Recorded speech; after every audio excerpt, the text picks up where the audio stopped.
alleged interference. It started with House Speaker Nancy Pelosi's visit to Taiwan back in August. Meanwhile, Taiwan's president claims that China is using cognitive warfare against the island.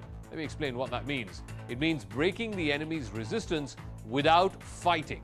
It means spreading misinformation, using public opinion, planting. And there's some latest news which is coming in from the national capital, yet another confrontation. After LG approved CBI probe into the alleged DTC bus scam, the LG's office says that Arvind Kejriwal government has backtracked and scrapped the tender process of about 1,000 low-floor buses. Yet another point of friction and confrontation and yet another allegation of corruption. Rupashri Nanda, my colleague, is tracking all the details. Let me see if she's with us on the broadcast. Rupashri, could you tell us more about this statement coming in from the Lieutenant Governor and more importantly, this alleged DTC bus scam? What is in the building? Well, remember the BJP has actually alleged that there has been a scam in the procurement of 1,000 low-floor buses for the DTC. And the Aam Aadmi Party's defense over here has been that the tender was ultimately scrapped and not a rupee was spent in either procuring any buses or in giving any contract to anyone. Now, in response to that, actually, our sources from the Lieutenant Governor's office have pointed out or they have tried to communicate that the Aam Aadmi Party's government was actually forced to scrap the tender only after the DTC Deputy Commissioner, according to the Lieutenant Governor office sources, exposed all wrongdoings allegedly being carried out under the direct supervision of the minister. So the point over here is that there is an agreement that the tender was scrapped. But the Lieutenant Governor office sources are telling us that it was scrapped only after the Deputy Commissioner pointed out all the irregularities. Okay. And they are saying, the Lieutenant Governor office sources are telling us that the Kejriwal government actually violated CVC guidelines and general financial rules in the procurement Rupashri, of... I'm sorry to interrupt you there. I'll come back to you. Harish Khurana of the BJP is with us on the broadcast. Harishji, thank you so much for speaking to us. Yet another scam is coming to light. That's what the reports are indicating, sources are indicating. LG's office is of the view that's a big claim that they are making. What is the demand of the BJP? See, BJP is demanding a CBI inquiry on this, point number one. And I think till the CBI inquiry should happen, Kailash should step down. It has been clear that for the first time in the history of DTC, a chairman was being appointed by the minister himself. So it's a clear-cut case of a tailor-made contract or a tender which has been made as a tailor-made, And also, the serious allegation had been imposed that the Tata was been made a bid of 600 buses, but you have invited one JBM company for 1,000 tenders, and he was the only one left. So why don't they have cancelled that tender? Point number one. And point number two, Aam Aadmi Party is saying that there is no corruption because there was no tender was going to happen. But the actual fact is the corruption was already been taken, already been there because the work order has been issued. And on the complaint of the Mr. Khurana, I am not arguing here for a second that there is completely no substantial basis to talk about the alleged corruption here. The LG's office has raised some important, pertinent questions and only an investigation is going to tell us. But I'm coming to the political side of this entire debate. In the last few months, we have seen this heated confrontation between the BJP versus the Aam Aadmi Party. And perhaps a hit-and-run policy is being followed, where one scam after the other is accused by the BJP. However, nothing substantial really comes out of it. See, I don't think that there's substantial coming out. People of Delhi is the final authority, and we have put all our case in front of the public domain. We have seen in the liquor scam also, papers are being out because of the corruption. They have to take back the policy. If the policy was so good, why have they taken back? Then we have school scam. CVC has clearly said that there was been violation of the guidelines which have been laid by the CVC and the GFR also. Same case is there in this scam also.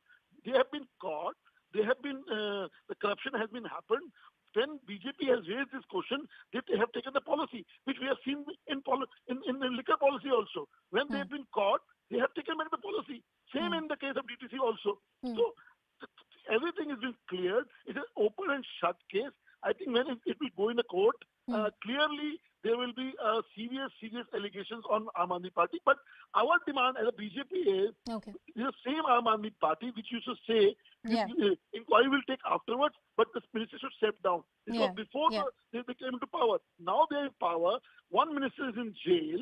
Second minister have a serious allegation on liquor as well as... well, Mr. Khurana, I really hope that we have a thorough investigation in this matter, and these are not just loose political allegations which are made on each other, because at the end of the day, it's public money that we're talking about.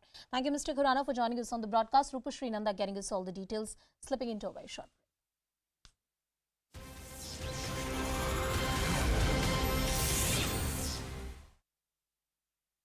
All the people who are part of this particular residence. Apart from it, we have been told that there are different locations as well which are being raided. So there are multiple gangsters where the raids are currently ongoing. Their residences are being raided. Now, even as the Uttar Pradesh government has begun its survey of unrecognized mosques, a madrasa that was constructed on a piece of land meant for pasture was demolished by the local administration of Amethi. According to the authorities, the madrasa was being run illegally for the last 30 years and no academic work was being carried out from the building for the last couple of years. Is yet another incident of a slapgate which has been reported in a housing complex in the National Capital Region. A woman got out of her car, walked up to one of the security guards and slapped him repeatedly. She was annoyed because the guard had been late in opening the gate for her. While no one came to the guard's rescue, his colleague managed to film the entire incident. Based on the guard's complaint, the woman was arrested briefly and then released on bail. This is the second such incident coming out of NCR in a month. A few weeks back in Gurugram, a man assaulted a security guard after he was rescued from an elevator which got stuck. And then in Noida last month, a woman manhandled and abused a security guard for a delay in opening gates.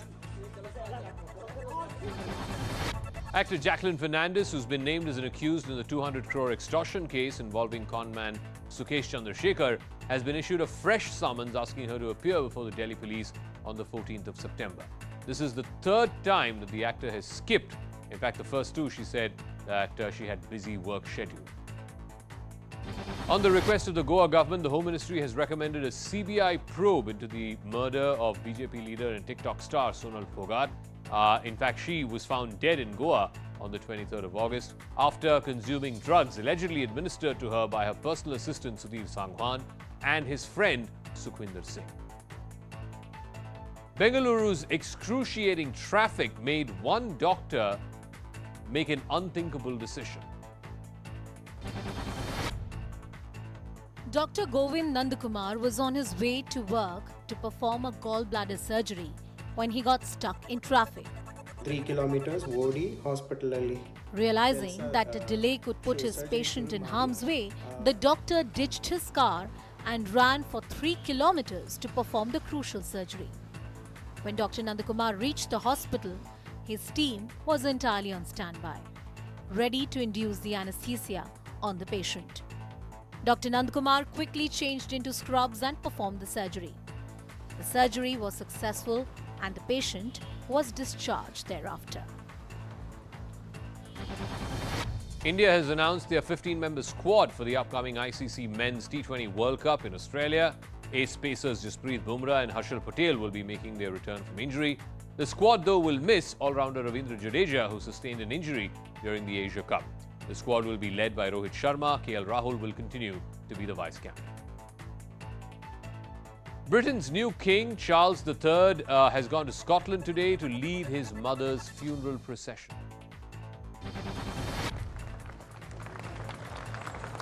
Many mourners broke out into tears, seeing the hearse carrying Queen Elizabeth's coffin pass through the palace of Holyrood House Gate.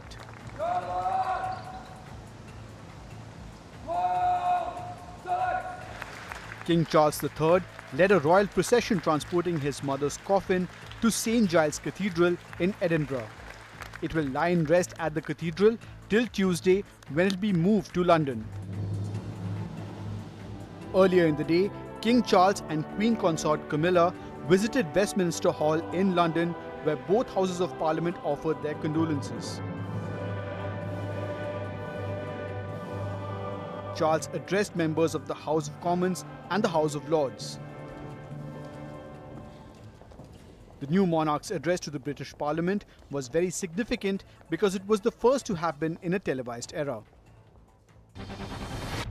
A massive earthquake struck Papua New Guinea, leaving large cracks on the roads. The 7.6 magnitude quake, which made the earth literally open up, also damaged several buildings and cars. At least 5 people were killed in the quake.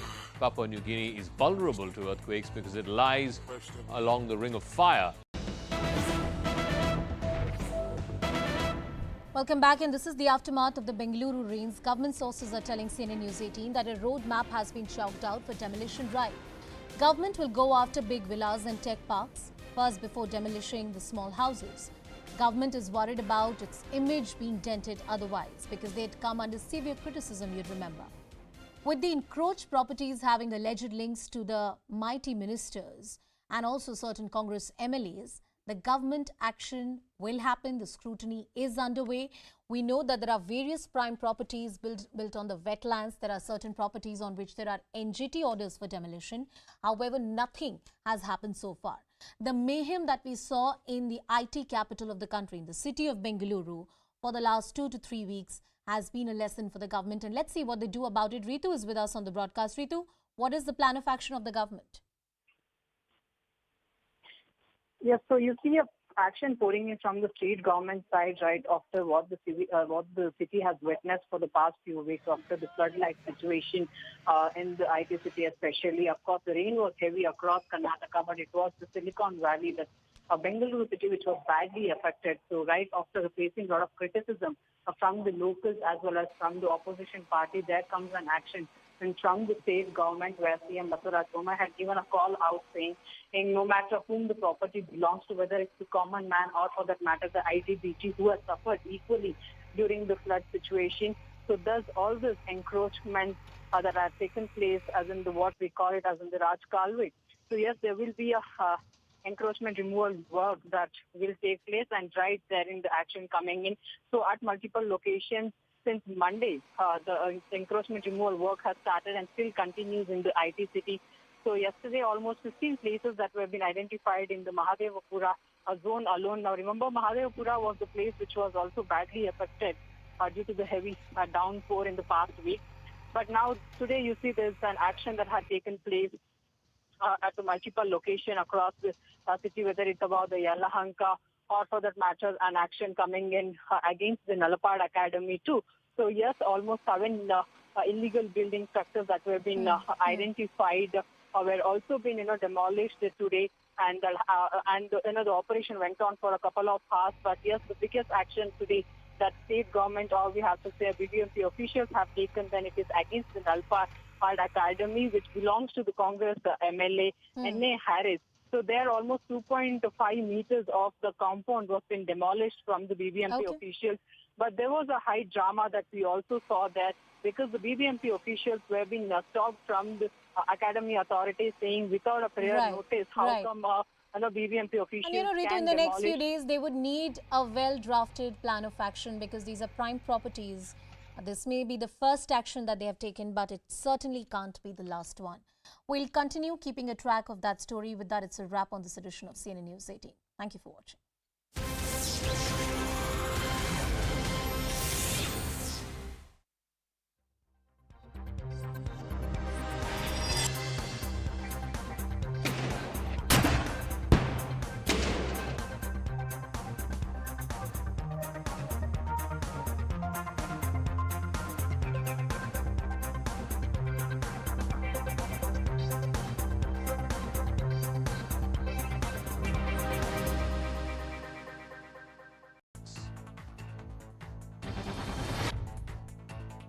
The Indian Army's impressive engineering skills have been witnessed in this video of a bridge being constructed by troops across the Indus River. In this video shared by the Army, heavy metal parts are mechanically launched into the water body to complete the bridge. The building of the bridge included carrying out mobility tasks as well as training. The drill was carried out by the Sapta Shakti engineers in eastern Ladakh. Amid the standoff between India and China, the Indian Army has undertaken a massive reorientation of its troops. It's being carried out in Arunachal Pradesh with the help of enhancing overall combat readiness of the Indian Army. Military infrastructure is also being amped up in a big way to try and boost the Army's surveillance apparatus. It will also ensure a quicker mobilization of troops. A rickshaw puller had a rather narrow escape in Aligarh. Here's how. The rickshaw puller was carelessly crossing a railway track even though the gate was closed. Then suddenly, the train zoomed past. But the rickshaw puller stepped back at the very last second and fell to the ground. His rickshaw, though, was crushed by the high-speed train. The rickshaw puller and several others had crossed the track despite the gate being closed. But he was the only one who had a closed shave. The train was coming down the track at an extremely high speed, and if he hadn't stepped back at the nick of time, he wouldn't have made it alive. The Congress, which is in the middle of its Bharat Jodo Yatra, today tweeted a pair of shots resembling the RSS's khaki knickers on fire with the caption, 145 days more to go. The BJP hit back by saying that this was the Congress that was instigating violence, hurting nationalists and lighting fires, and the post exposes the lies behind the yatra. The National Investigation Agency conducted raids at 60 locations across Delhi, NCR, Punjab and Haryana to try and crack down on gangs as well as crime syndicates. The raids come after the Delhi Police Special Cell registered 2 FIRs under the UAPA against 10 gangsters who belong to the Lawrence Bishnoi gang, the Bambiha gang and the Neeraj Bhavana gang. A team of the officials, they reached here around at 6 a.m. this morning. In fact, we have been told that there are 5 to 6 people from the NIA agency, and they are currently, investigating and questioning all the people who are part of this particular residence. Apart from it, we have been told that there are different locations as well which are being raided. So there are multiple gangsters where the raids are currently ongoing. Their residences are being raided. Now, even as the Uttar Pradesh government has begun its survey of unrecognized mosques, a madrasa that was constructed on a piece of land meant for pasture was demolished by the local administration of Amethi. According to the authorities, the madrasa was being run illegally for the last 30 years and no academic work was being carried out from the building for the last couple of years. Is yet another incident of a slapgate which has been reported in a housing complex in the National Capital Region. A woman got out of her car, walked up to one of the security guards and slapped him repeatedly. She was annoyed because the guard had been late in opening the gate for her. While no one came to the guard's rescue, his colleague managed to film the entire incident. Based on the guard's complaint, the woman was arrested briefly and then released on bail. This is the second such incident coming out of NCR in a month. A few weeks back in Gurugram, a man assaulted a security guard after he was rescued from an elevator which got stuck. And then in Noida last month, a woman manhandled and abused a security guard for a delay in opening gates. Actor Jacqueline Fernandez, who's been named as an accused in the 200 crore extortion case involving conman Sukesh Chandrasekhar, has been issued a fresh summons asking her to appear before the Delhi police on the 14th of September. This is the third time that the actor has skipped. In fact, the first two, she said that she had busy work schedule. On the request of the Goa government, the Home Ministry has recommended a CBI probe into the murder of BJP leader and TikTok star Sonal Phogat. In fact, she was found dead in Goa on the 23rd of August after consuming drugs allegedly administered to her by her personal assistant Sudhir Sangwan and his friend Sukhwinder Singh. Bengaluru's excruciating traffic made one doctor make an unthinkable decision. Dr. Govind Nandakumar was on his way to work to perform a gallbladder surgery when he got stuck in traffic. 3 kilometers OD hospital. Realizing that a delay could put his patient in harm's way, the doctor ditched his car and ran for 3 kilometers.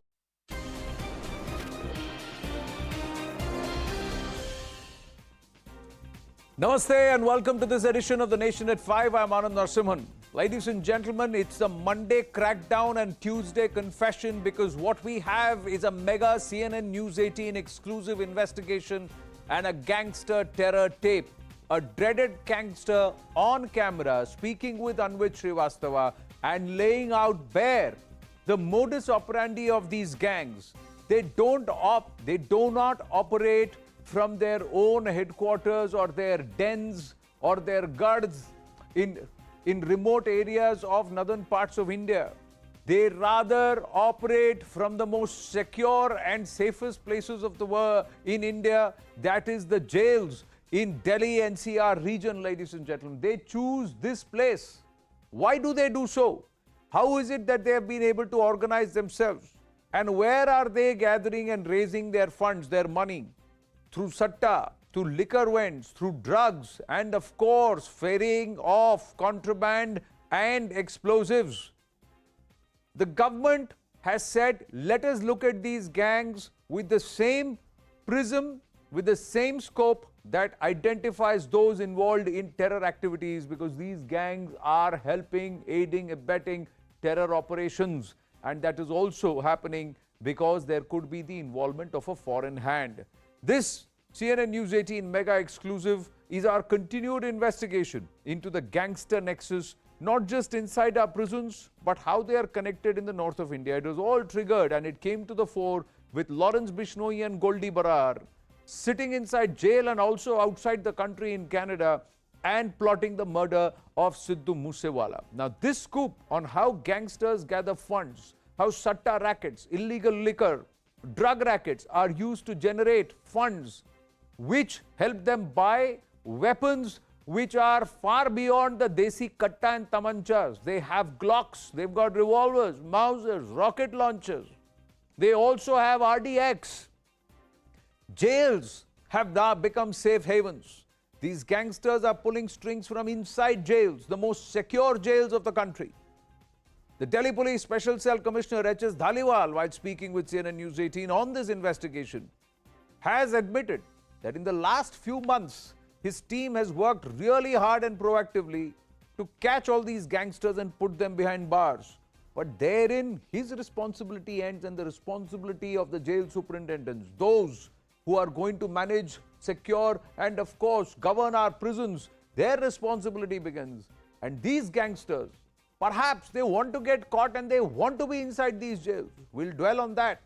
But HGS Dhaliwal also not ruling out a foreign hand, adding that gangsters have been receiving money from abroad for years. Have a look at one portion, one part of the CNN News 18 special investigation report.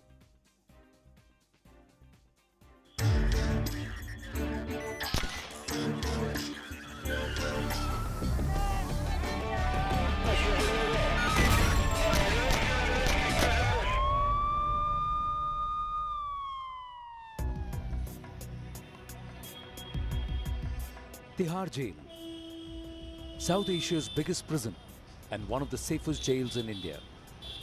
It's also the headquarters of Delhi's biggest gangsters and a base for carrying out their crimes. Case in point being the recent killing of Punjabi singer Sidhu Moosewala, which was reportedly plotted inside this very jail by Lawrence Bishnoi. Jail is a very safe place to operate from. I mean, you can operate from there and no other member of any other gang can touch you there. When the jail staff gets compromised, the system can always be beaten. But from behind the four walls of Tihar, the criminals continue to unleash mayhem in the capital. Gang wars in Delhi go back to the late 80s. It all started over a land dispute between Kishan Pahalwan of Dichhaun Kala village and two brothers, Anup and Balraj of Mitraon village. The feud between the two families claimed several lives. Initially, the gang war took place over a disputed property, but these gangs now they became criminal in nature, and they started going into extortions, then interfering in disputed properties, and then in landlord-tenant disputes, and subsequently and in extortions, and then kidnapping for ransoms. So that is why, and then it became totally a criminal enterprise. Over the years, the gangs got smaller. Many were either shot dead by rivals or eliminated in police encounters. Some went to jail for life. Others decided to retire from a life of crime. At present, two main groups exist: the Neeraj Bhavania and Tillu Tajpuria gang, and the Lawrence Bishnoi and Kala Jathedi gang. Delhi's most infamous gangster, Jitendra Gogi, was gunned down right in the middle of a Delhi court. If you want to see things from the Delhi's perspective, of late there have been two gangs which have been active. One is of course Jitendra Gogi, who is no more, and its rival group is the Tillu's gang. Then subsequently Lawrence Bishnoi became part of this gang. Sandeep Kala Jathedi became part of this gang. On the rival side, if you see, then of course Tillu gang has been active, and from Neeraj Bhavana and Sunil Rathi and Kaushal gangs, etc., they have also joined this group only. The gangs have become more organized now, running water mafias, controlling toll plazas in the NCR, collecting money from illegal clubs and dance bars. What used to be extortion is now protection money. Over a decade ago, gangsters in Delhi were divided over issues of collecting money from tender mafias, over contracts of liquor, cable and water, and over disputed properties, and collecting money from satta mafias.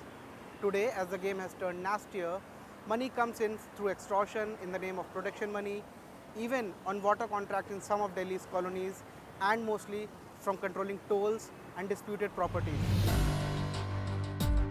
They also have legal representation, a battery of lawyers who defend them in court. Regardless of how heinous the crime is, their counsels exploit loopholes in the law to get their clients acquitted. Even if he is not a gangster, I am telling you what has happened in this kind of cases.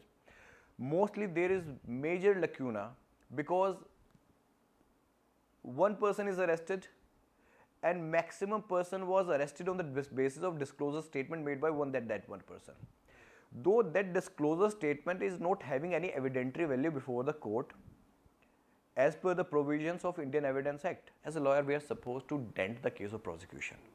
And it's a settled principle that benefit of doubt should always be given to the accused. So we are there to dent the prosecution story. Their weapon of choice is also more modern and sleek. Semi-automatic .32 caliber pistols, Turkish and Brazil-made guns and Glocks have replaced the double barrels, shotguns and country-made pistols. But what's more worrying is that some of these weapons are coming from across the border, and even funding for their gangs is traced to foreign lands. Linkages between gangs is a very common phenomenon that happens. We are living in an age of technology. All you have to do is make a call. Money gets transferred electronically. Even as the Delhi police have busted time and again multiple gun suppliers in Delhi who had been supplying illegal arms and ammunition to the gangsters who operate from Delhi, what has caught Delhi police's attention of late are the guns coming in from Pakistan.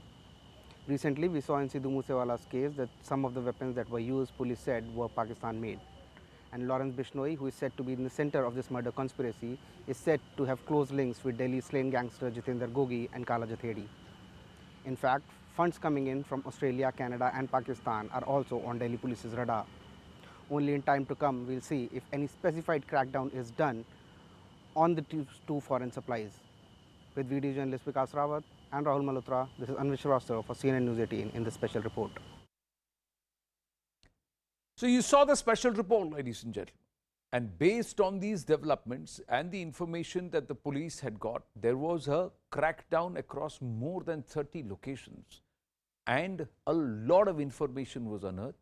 There were a lot of people rounded up because the center, the government now under the Home Minister Amit Shah very clearly wants to crack down on these gangs.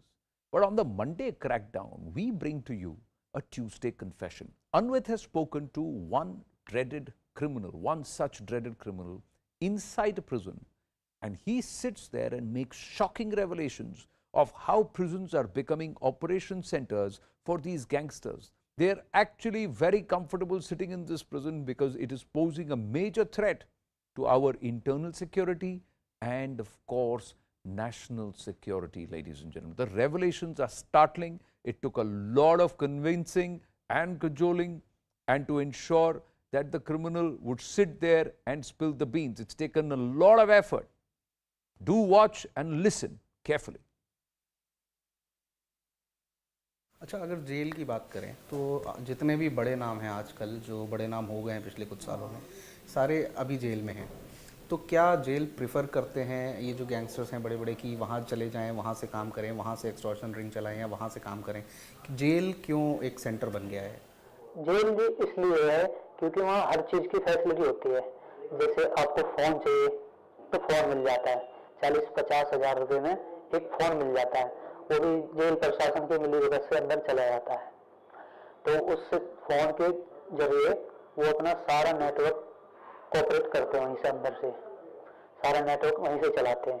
जैसे कोई भी उगाई करनी हो या किसी को धमकी देना हो या किसी को फ्रॉड देनी हो, जितने भी गैंग्स हैं सबके बाहर हैं ऑपरेटर जितने भी हैं, तो वो सारे बाहर से देख करके अंदर खबर देते हैं, अंदर से फिर वो कॉल करते हैं धमकी के लिए. ये भी वजह है कि जेल को सेफ मानते हैं, बाहर रहेंगे तो या तो आपस में इसलिए सेफ मानते हैं क्योंकि बाहर की पुलिस प्रशासन एनकाउंटर कर देगी या मार देगी, तो इसलिए बाहर इनको डर रहता है. तो अंदर ये इसलिए सेफ है क्योंकि अंदर हर चीज़ की सुविधा मिलती है, हर चीज़ की सुरक्षा मिलती है इनको. अंदर से मतलब सेफ चला सकते हैं अपना नेटवर्क, इसलिए सुरक्षित जेल को माना जाता है कि वहाँ इनको खतरा नहीं होता. बड़े बड़े गैंगस्टर हैं जितने भी, क्योंकि वहाँ पैसे से सब कुछ होता है. तो कैसे, जैसे मान लीजिए मैं जेल में हूँ, मैंने अपने किसी आदमी को फ़ोन किया, तो हमें जिसको एक्सटॉर्शन करना है उस तक फिर वो कैसे पहुँचेंगे? अंदर उनका पहले रेकी करी जाती है, उनके ऑफिस पे जहाँ बैठते हैं किसी तरह उनका नंबर निकाला जाता है, फिर उन पर फ़ोन किया जाता है, फिर उनको धमकियाँ मिलती हैं कि इतने पैसे चाहिए नहीं तो तेरे को मार दिया जाएगा. और मार दिए भी जाते, नहीं देते तो वैसे ही मार देते हैं. अच्छा. बहुत सारे लोग मरे हुए हैं, आए दिन न्यूज़ में देखा होगा आपने कि फिरौती ना दे तो धमकी पे मार दिया, तो ऐसे होता है. तो ये जो लोग जिनको आप लोग अंदर से फ़ोन करते हैं कि आपको करना है, अगर फिरौती के पैसे नहीं आए तो आपको मारनी है गोली या आपको गोली चलानी है. कई बार होता है कि खाली दुकान पे या घर पे गोली चलवा देते हैं, या कई बार किसी आदमी को भी अगर मरवाना होता है तो मरवाते हैं. तो क्या ये जो शूटर्स हैं जो बाहर हैं जेल के, क्या ये बहुत इजीली अवेलेबल हैं और कितने पैसों के लिए लोग मान जाते हैं काम करने के लिए? पैसे के लिए ये है कि वही किसी को 50,000 रुपये में मान जाता है, कोई 1 लाख रुपये मान जाता है, वही उनका शौक मौज पूरे हो जाते हैं. जैसे कि किसी का नशे का शौक है, किसी को अच्छे कपड़े लत्ते पहनने का शौक है, तो वो अपने शौक के लिए वो 1,50,000 जो भी है उतने अपने शौक मौज के पैसे के लिए वो चला देते हैं कहीं भी गोली. अच्छा, क्या ये सच है कि कई बार पुलिस से या लोकल पॉलिटिशियन से शय मिलती है काफ़ी ज़्यादा जो बड़े नाम हैं गैंगस्टर्स को, क्योंकि वो दोनों ही एक दूसरे को इस्तेमाल करते हैं, और किस तरह से? बाहर का तो पता नहीं, अंदर जेल का तो ये है कि पैसे से पूरी शय मिल जाती है, प्रशासन पूरी शय देता है पैसे से. अच्छा. अंदर जेल प्रशासन होता है जो. अच्छा.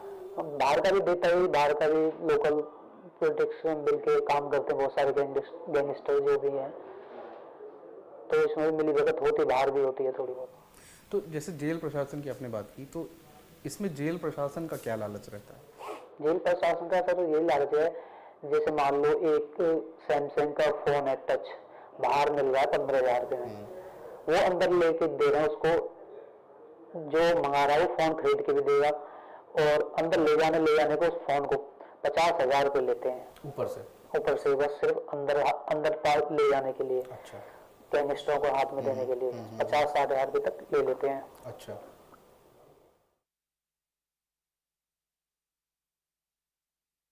So what are the big takeaways of the gangster terror tape? This is just one part of the conversation, ladies and gentlemen. We have focused on the jails, what happens in the jails. So these gangsters now believe the jails are a safe haven. For gangsters, Jail is the best place to be because यहाँ सब कुछ सब मिल जाता है, सारी facility मिल जाती है, like you heard that criminal say, with easy access to conveniences for a short premium or a small premium. Those who can cough up big monies, well, there are far greater facilities that are provided to them. That's what the claims are. Meanwhile, arms, phones, etc. very easily available. Jailed gangsters in close touch with henchmen outside. Killers outside jail often coordinate with netas. Jail gangsters pay big money for amenities, and of course, many officers, that's why, cooperate. Lalach buri bala hai, they say, but here they're saying that minimum even 30,000-40,000 rupees just for some indulgences. They are ready to give up the security, compromise the security of the country. Look at what's happening. You're just giving that person a phone. Ek phone hi to diya, what's the big deal? They may turn around and ask, but look at the damage they can cause because of that one mobile phone. Run their entire operation from that mobile phone. Speak on encrypted platforms and plot murders, extortion, drug rackets. So much. Let's go across to Anvit, who's joining us now. Anvit, now, fantastic investigation, lots of details. Did some of the information that the criminal shared, the gangster shared, surprise you?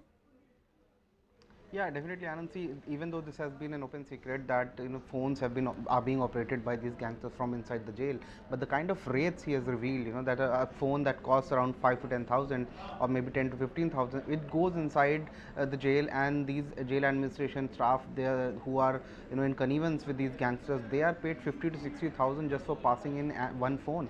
And he also told, he did not speak it on camera, but for an iPhone, the price is double. It's around 1 lakh. And these are kind of revelations which he said. And when he says that jail administration puri sheh deta hai, or he says mili bhagat, this actually means that whenever they have to make whatever businesses these gangsters are running, be it extortion, be it protection money, collecting money from toll, collecting money for clubs or any such place, they are making all these calls from inside the jail. Time and again, cases have also come to fore, like Sidhu Moosewala's death took place. Yeah. Lawrence Bishnoi at that time was in Tihar jail, and he was in continuous touch with Goldie Brar, who is believed to be in Canada. This is what the special cell's investigation has revealed. When Sukesh Chandrasekhar's scam came to surface, 215 crore rupees that he collected from Aditi Singh, he was lodged in Rohini jail. So all these big scams that have come to surface, all these things were orchestrated from inside the jail, be it Tihar, Rohini or Mandoli jail. These are the three prison complexes that Delhi has, but Tihar is said to be the headquarters of crime, the den of gangsters, because all the big names, be it Neeraj Bhavania, be it Tilu Tajpuria, who is known to have got Jitendra Gogi, Delhi's one of most wanted gangsters, killed in a full courtroom full of people last year, be it Lawrence Bishnoi or Kala Jathedi, all these people are in Delhi's prisons and they are in Tihar jail right now. And they are running the show very much from inside the jail. When we tried to speak to jail officials, they did not want to speak to us because obviously they had no answers to us. We have tried to, we spoke to some former cops as well, former Delhi commissioners, former DG president. They have told that this is some practice that has been going on for years. Now, jail administration never comes under radar. Only the gangsters are accused. But is it not that it is only happening because of the connivance of the jail administration? No, but the point is, you talked about Tihar. Tihar is one of India's safest jails, secure prisons. That's what it is, because there is a three-layer security. There is the Tamil Nadu police involved, there is the Delhi police involved, and of course there is the prison authorities. Now, somebody should red flag it, right? It's not that, or is it that everybody gets a cut at all levels? When the recent crackdown happened, what was found? Did everybody know what is going on and did they allow it at a price? Is there a rate card doing the rounds there? And in fact, not just this, ITBP also does, take part in the security, and so does the CRPF. But when we talk about those agencies who are working inside, like Tamil Nadu Security Police Force and the jail administration, who are the Delhi government officials, and then the Delhi police.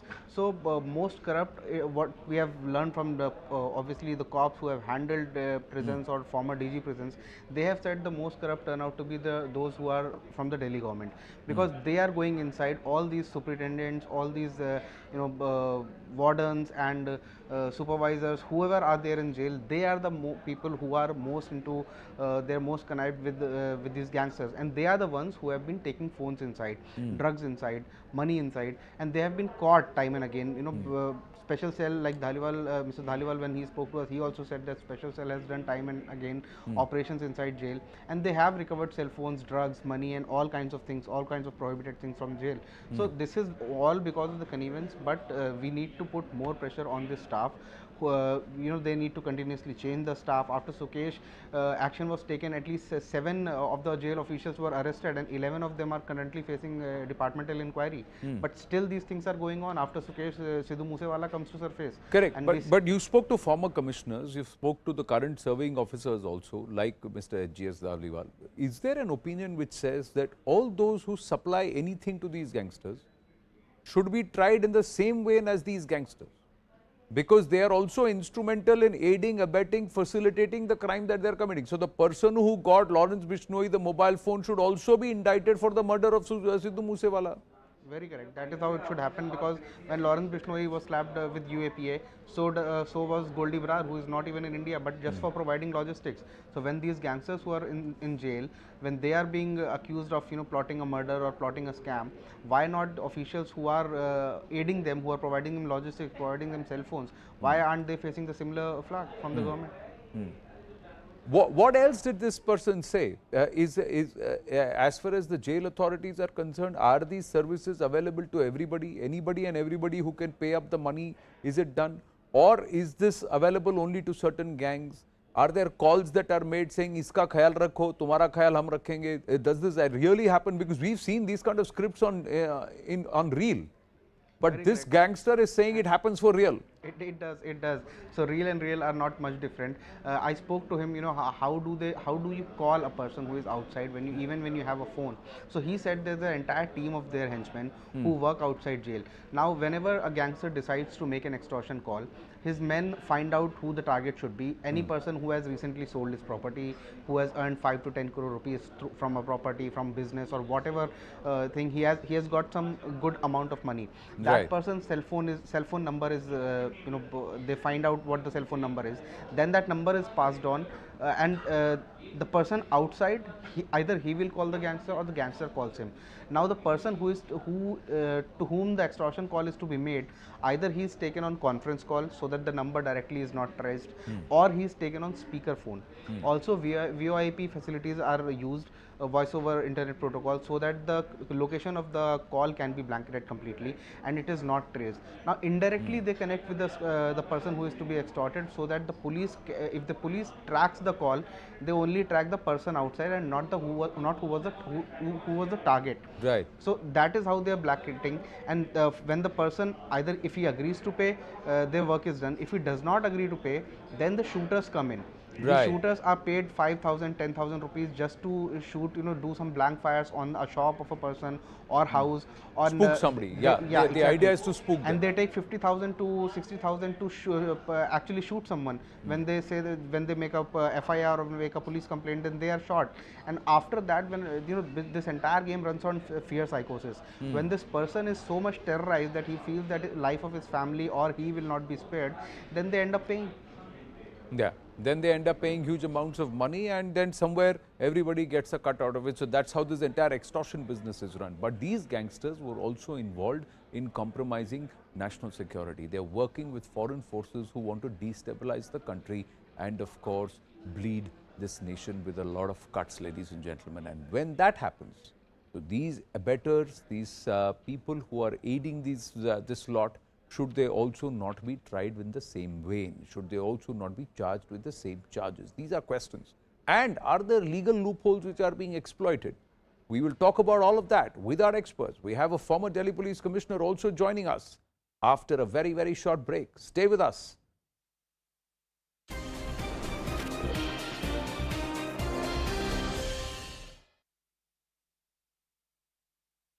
St. Giles Cathedral in Edinburgh. It will lie in rest at the cathedral till Tuesday, when it will be moved to London. Earlier in the day, King Charles and Queen Consort Camilla visited Westminster Hall in London, where both Houses of Parliament offered their condolences. Charles addressed members of the House of Commons and the House of Lords. The new monarch's address to the British Parliament was very significant because it was the first to happen in a televised era. A massive earthquake struck Papua New Guinea, leaving large cracks on the roads. The 7.6 magnitude quake, which made the earth literally open up, also damaged several buildings and cars. At least 5 people were killed in the quake. Papua New Guinea is vulnerable to earthquakes because it lies along the Ring of Fire in the Pacific Ocean. Russia says it conducted air raids on Kharkiv even as it was retaken by Ukraine's troops during a lightning-fast counteroffensive. Dozens of towns and villages have reportedly been liberated from Russian forces who fled eastwards and offered little or no resistance. But Ukraine has warned that the recaptured territory will need to be secured in event of a possible Russian pushback. Taiwan claims that at least 17 Chinese aircraft crossed the median line of the Taiwan Strait, which normally serves as an unofficial boundary between both sides. Beijing has been continuing its military activities near the island in response to America's alleged interference. It started with House Speaker Nancy Pelosi's visit to Taiwan back in August. Meanwhile, Taiwan's president claims that China is using cognitive warfare against the island. Let me explain what that means. It means breaking the enemy's resistance without fighting. It means spreading misinformation, using public opinion, planting false narratives in social media, and of course using legal means to gain international support. It also means demoralizing the enemy soldiers and civilians. A Taliban member's attempt at flying an American Black Hawk chopper went horribly wrong. The chopper can be seen swirling dangerously above a military training base in Kabul. But within the next few seconds, it crashes to the ground. The Taliban member who was flying the chopper, a training pilot and 1 crew member were all killed in the crash. The Black Hawk chopper that crashed was a 4-bladed twin-engine medium-lift utility military helicopter. The Taliban had taken control of some US-made aircrafts after they seized the country just over a year ago. Taliban's defense ministry confirmed the crash but called it a technical malfunction. Dramatic scenes were witnessed today in Chandigarh during a police raid.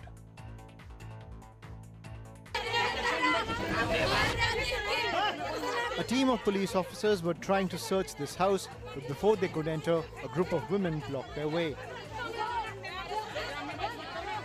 The family of the accused went on to manhandle the cops, even pulling one of them by the hair and drag them. The family of the accused gathered in large numbers and confronted the cops as soon as they landed up for the raids.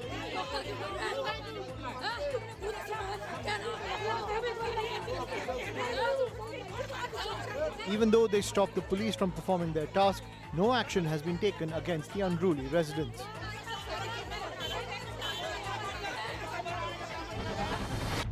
And now to this video of a young woman allegedly under the influence of drugs in Amritsar in Punjab is going viral. The woman can be seen slouching, unable to even stand or walk properly. After the video, cops rounded up 3 people and recovered narcotic substances from them. The woman has been identified and sent to a de-addiction center. This video from Kerala shows an auto rickshaw being struck by a bison. The wild animal can be seen charging at the auto rickshaw before striking it. The vehicle is then raised by the horns of the bison. Even as the driver is perched inside, the angry bison then runs off into the wilderness. The Indian Army's impressive engineering skills have been witnessed in this video of a bridge being constructed by troops across the Indus River. In this video shared by the Army, heavy metal parts are mechanically launched into the water body to complete the bridge. The building of the bridge included carrying out mobility tasks as well as training. The drill was carried out by the Sapta Shakti engineers in eastern Ladakh. Amid the standoff between India and China, the Indian Army has undertaken a massive reorientation of its troops. It's being carried out in Arunachal Pradesh with the help of enhancing overall combat readiness of the Indian Army. Military infrastructure is also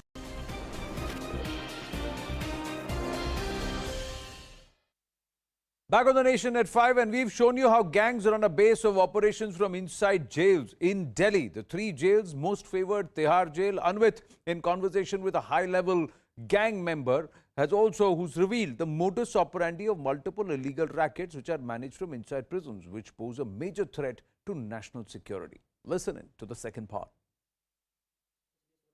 पहले तो मैं ये जानना चाहूँगा कि क्या वजह होती है अमूमन कोई भी गैंग ज्वाइन करने की या गैंग वॉर में, अगर हम इसे प्रोफेशन बोलें तो इस प्रोफेशन में आने की क्या वजह या क्या इंस्पिरेशन होती है? इसमें भी सबका अलग अलग रीजन होता है। जैसे किसी को शौक होता है कि मैं पैसे कमाऊंगा, अपना नाम करूंगा। कहीं भी मजबूरी होती है, जैसे किसी को मैसेज आ दिए जैसे पैसे नहीं मिल रहे, तो किसी भी गैंग को ज्वाइन करके वो पैसे कमा लेता है, अपने शौक पूरे करता है। ये रीजन होता है गैंग में ज्वाइन होने का।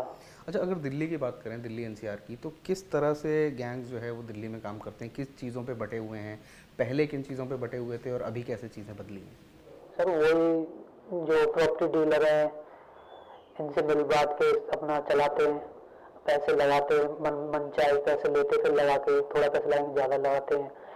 और जितने भी ये दारू स्मैक के ठेके चलते हैं जो बिकती है, अवैध शराब स्मैक, इनमें इनके हिस्से होते हैं। अंदर से फोन करके धमका के लेते हैं कि अगर बेचेगा तो हमको भी देगा। यही रीजन होता है, ऐसे पैसा पहुंचता है इन पैसा, उस पैसे से फिर एक गैंग को ऑपरेट करते हैं। जी, अच्छा, क्योंकि जैसे आपने फंडिंग की बात की, तो जैसे हर किसी भी कोई भी धंधा उसको चलाने के लिए फंड चाहिए होता है। तो अगर एक किसी गैंग की बात करें तो कहाँ से फंड्स अरेंज करते हैं, किस तरह से पैसों का इंतजाम होता है? पैसों का इनकम ऐसे ही होता है सर, इनका सर्कल बहुत बड़ा होता है। जो बड़े बड़े गैंगस्टर होते हैं जितने भी हैं दिल्ली में, हरियाणा में, सब जितने भी हैं, इन्होंने बहुत सारे लड़के ज्वाइन कर रखे हैं, सबको काम दे रखे हैं अलग अलग कि भाई तू स्मैक बिकवाएगा, तू अवैध दारू बिकवाएगा, तू अवैध सट्टे जुए चलवाएगा। ऐसे सबको अलग अलग काम दिए जाते हैं। तो उन कामों से, गलत कामों से उनके पैसे जाते हैं, उनसे फिर वो गैंग कोऑपरेट करते हैं सारी। अच्छा, ये धंधा मोस्टली डर पे ही चलता है? हाँ, डर पे भी चलता है। तो जो वेपन्स वगैरह आते हैं आज के ज़माने में, क्या गैंग्स के क्या हथियार हैं पसंदीदा, कहाँ से आते हैं, कितने में मिल जाते हैं आसानी से? ये इसमें कट्टे तो जो रखते नहीं गैंगस्टर, इसमें रखते हैं 32 बोर की पिस्टल ऑटोमेटिक सेमी, जिसकी एक पिस्टल की कीमत होती है 30,000 रुपये। अच्छी क्वालिटी का होगा तो 50,000 रुपये, 60,000 रुपये, 1 लाख रुपये तक के होते हैं। वो सारे वो MP, बिहार, यूपी, यहीं से इनके जो भी नेटवर्क होते हैं, इनके संपर्क होते हैं, तो वहीं से सारा का सारा असला, पिस्टल, तमंचे जो भी आते हैं सब वहीं से आते हैं, MP, बिहार से। एक गोली का रेट होता है 300 से 250 रुपये का, और पूरा इकट्ठा मतलब एक डब्बी होती है, जैसे जिसमें 20 होते हैं, 16 होते हैं, वो 5 से 6 हज़ार के बीच में मिल जाती है। तो दिल्ली एनसीआर में कितना आसान है खरीदना हथियार? अगर इलीगल हथियार खरीदने हो या गोली वगैरह खरीदने हो तो कितनी आसानी से मतलब अवेलेबल है?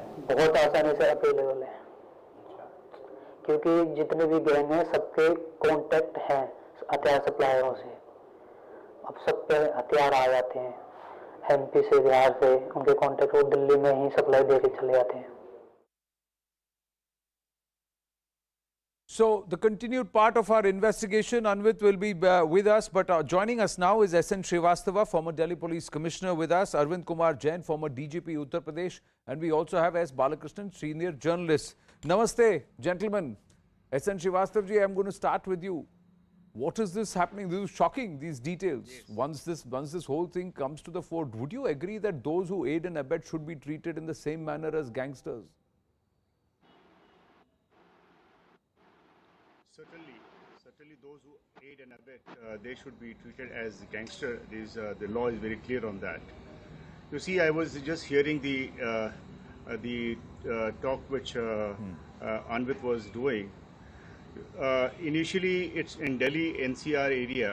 It started with when the land was sold, there was some money which was available in that area, and the small criminals who were initially doing other type of crime, they started extortion, and as it was being mentioned, they also have entered into organized crime.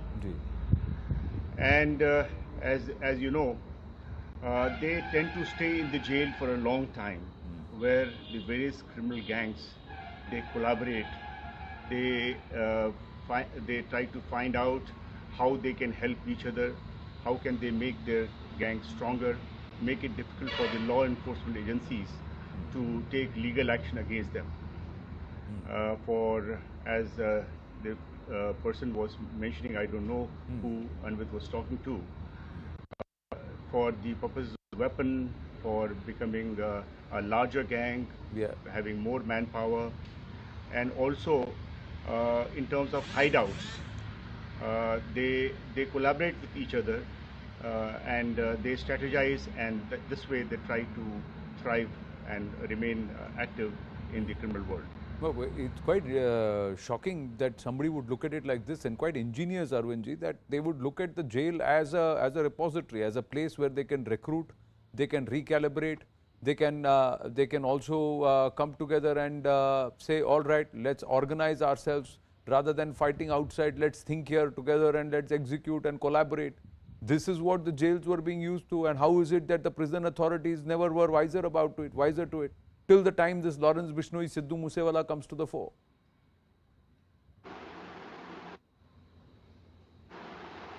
You're asking me? Arvind Jainji, I'm asking. Arvind Jainji, can you hear me? Ji. Yes, I can hear you. Actually, there is some disturbance in audio, but yes, but I can hear you. So all this is. Ji, boliye, please go ahead.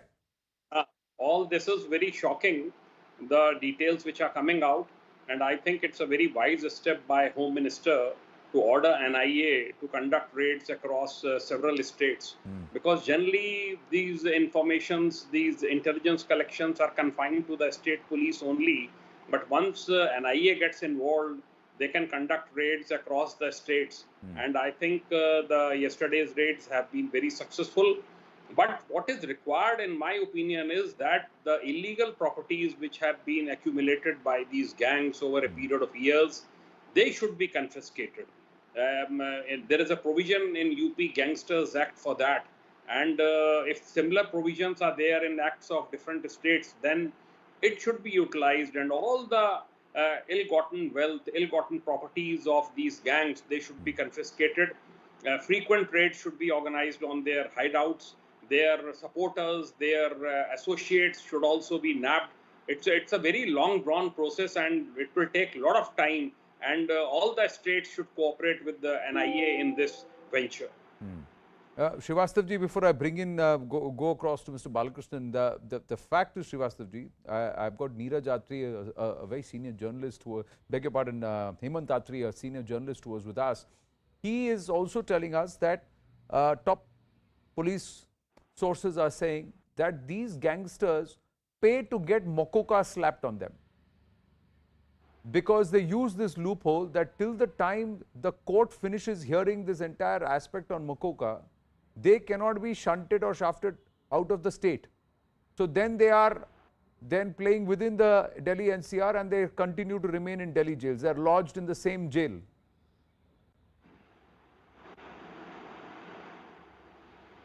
You see, I don't have any personal knowledge about they paying for mokoka being slapped on them. And because it is not so easy for anybody to slap mokoka, because it's all very well examined, how they form a criminal gang, and that thing, there are a lot of stipulations, there are a lot of restrictions in use of mokoka. So it is not that easy to stay in the jail for a long time. But I also want to say whether they want to stay in a jail for a long time or not.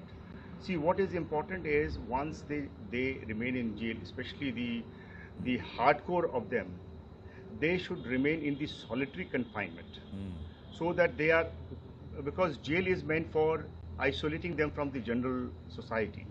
So once they are in the jail, they should remain in the solitary confinement, at least the hardcore ones. I understand that the facility is not as much to keep many of them in the solitary confinement. Next, we also find that they are able to communicate with the outside world, their gang members, etc., from the jail.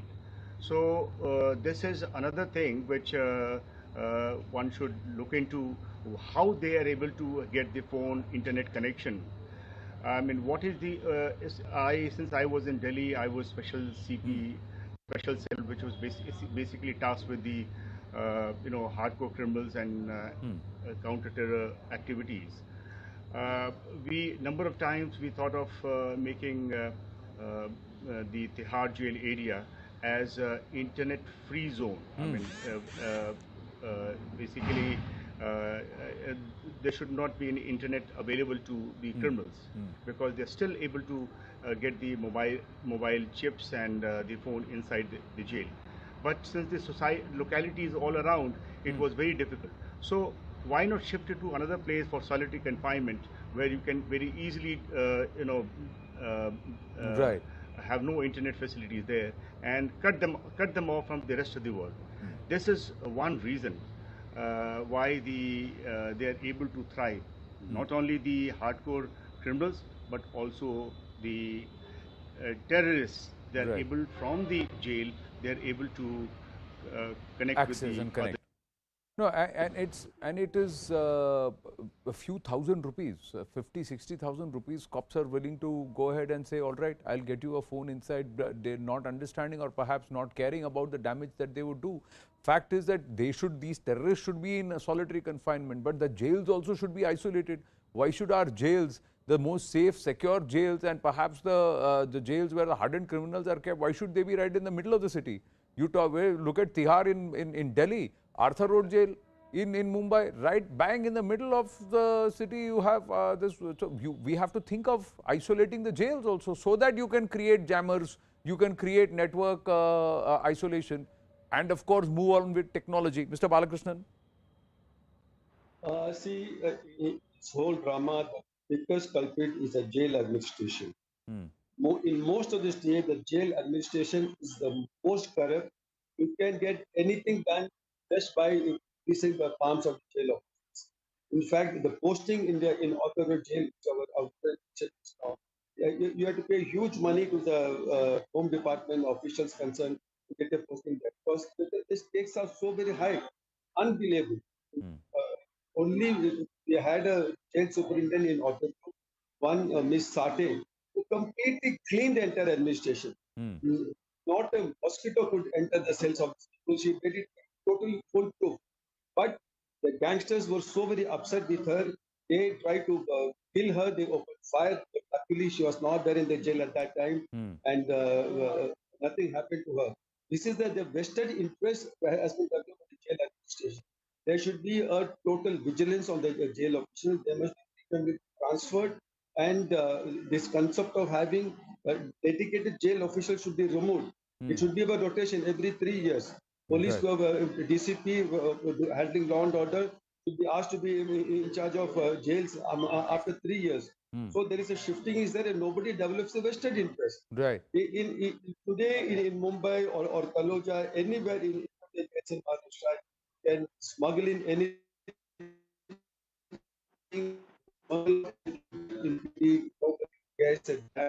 That's the biggest problem. Right. Our friend mentioned about jammers, isolating, and all that. The question is, how this criminal get access to mobile phones? There was a case where even a satellite phone was found in one of the jails in Maharashtra.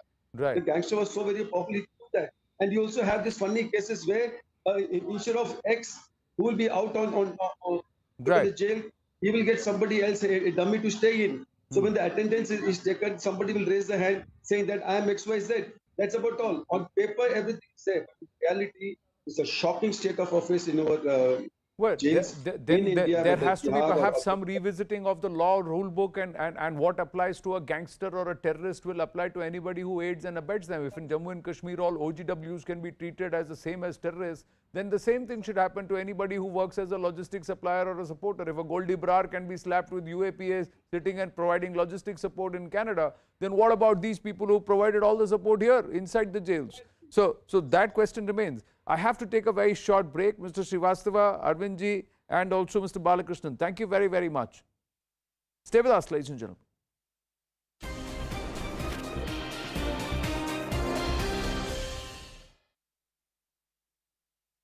Sukesh Chandrasekhar has been issued a fresh summons asking her to appear before the Delhi police on the 14th of September. This is the third time that the actor has skipped. In fact, the first two, she said that she had busy work schedule. On the request of the Goa government, the Home Ministry has recommended a CBI probe into the murder of BJP leader and TikTok star Sonal Phogat. In fact, she was found dead in Goa on the 23rd of August after consuming drugs allegedly administered to her by her personal assistant Sudhir Sangwan and his friend Sukhwinder Singh. Bengaluru's excruciating traffic made one doctor make an unthinkable decision. Dr. Govind Nandakumar was on his way to work to perform a gallbladder surgery when he got stuck in traffic. 3 kilometers, Wodi, hospital early. Realizing that a delay could put his patient in harm's way, the doctor ditched his car and ran for 3 kilometers to perform the crucial surgery. When Dr. Nandakumar reached the hospital, his team was entirely on standby, ready to induce the anesthesia on the patient. Dr. Nandakumar quickly changed into scrubs and performed the surgery. The surgery was successful and the patient was discharged thereafter. India has announced their 15-member squad for the upcoming ICC Men's T20 World Cup in Australia. Ace pacers Jasprit Bumrah and Harshal Patel will be making their return from injury. The squad, though, will miss all-rounder Ravindra Jadeja, who sustained an injury during the Asia Cup. The squad will be led by Rohit Sharma. KL Rahul will continue to be the vice-captain. Britain's new king, Charles III, has gone to Scotland today to lead his mother's funeral procession.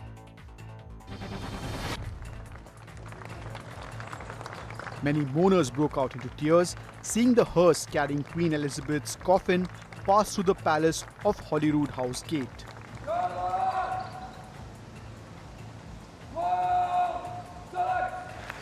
King Charles III led a royal procession transporting his mother's coffin to St. Giles Cathedral in Edinburgh. It will lie in rest at the cathedral till Tuesday, when it will be moved to London. Earlier in the day, King Charles and Queen Consort Camilla visited Westminster Hall in London, where both Houses of Parliament offered their condolences. Charles addressed members of the House of Commons and the House of Lords. The new monarch's address to the British Parliament was very significant because it was the first to happen in a televised era. A massive earthquake struck Papua New Guinea, leaving large cracks on the roads. The 7.6 magnitude quake, which made the earth literally open up, also damaged several buildings and cars. At least 5 people were killed in the quake. Papua New Guinea is vulnerable to earthquakes because it lies along the Ring of Fire in the Pacific Ocean.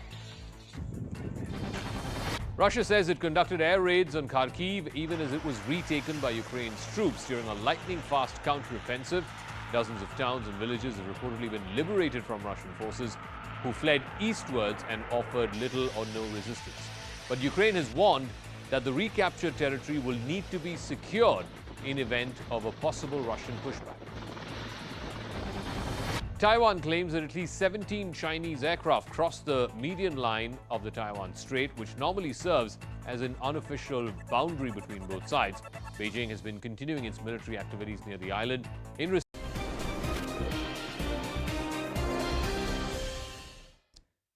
And it's an all-out street war that's turned out. The Nabanna Chalo by BJP being countered by very, very strict action by the administration led under the Mamata Banerjee government in Bengal because they said there's no permission for it. And now the BJP has moved the Calcutta High Court. They moved the Calcutta High Court seeking action against senior Bengal government officials for excessive police force against party workers during the Nabanna Chalo march. The hearing is currently underway. Shogato joins us with more details. Yes, Shogato. Well, the information is that the BJP moved Calcutta High Court after it was stopped at various locations by both the Kolkata police as well as the state police from marching anywhere close to Nabanna. Senior leaders detained, arrested, and then later released in the day. The pitched battle that we saw happening between the police as well and the BJP supporters at various locations, including where I am currently standing at Santragachi. That pitched battle went on for about 2.5 hours. It at one point in time seemed to be relentless with the kind of brick batting that was happening from the agitators and the response that we could see coming in from the police in terms of tear gas shelling and all. The BJP has now moved Calcutta High Court, seeking the court's intervention, praying that an urgent hearing should happen. Normally, the proceedings of Calcutta High Court ends at 4:30 p.m. However, this particular hearing, judging the importance of the prayer, the Chief Justice allowed the plea, and the hearing has started at around 5 o'clock. Both sides, the state side as well as well, there the has BJP been side violence. There has putting been tear forward gas their shelling. arguments. The cops have been caught on camera pelting stones, while the BJP workers have also been pelting stones. Shogato got one on his arm while he was reporting on ground. But more importantly, the kind of force that's been shown. Was it required in a peaceful march?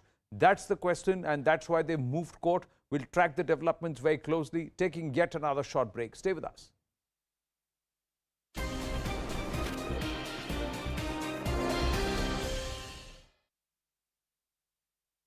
In Punjab is going viral.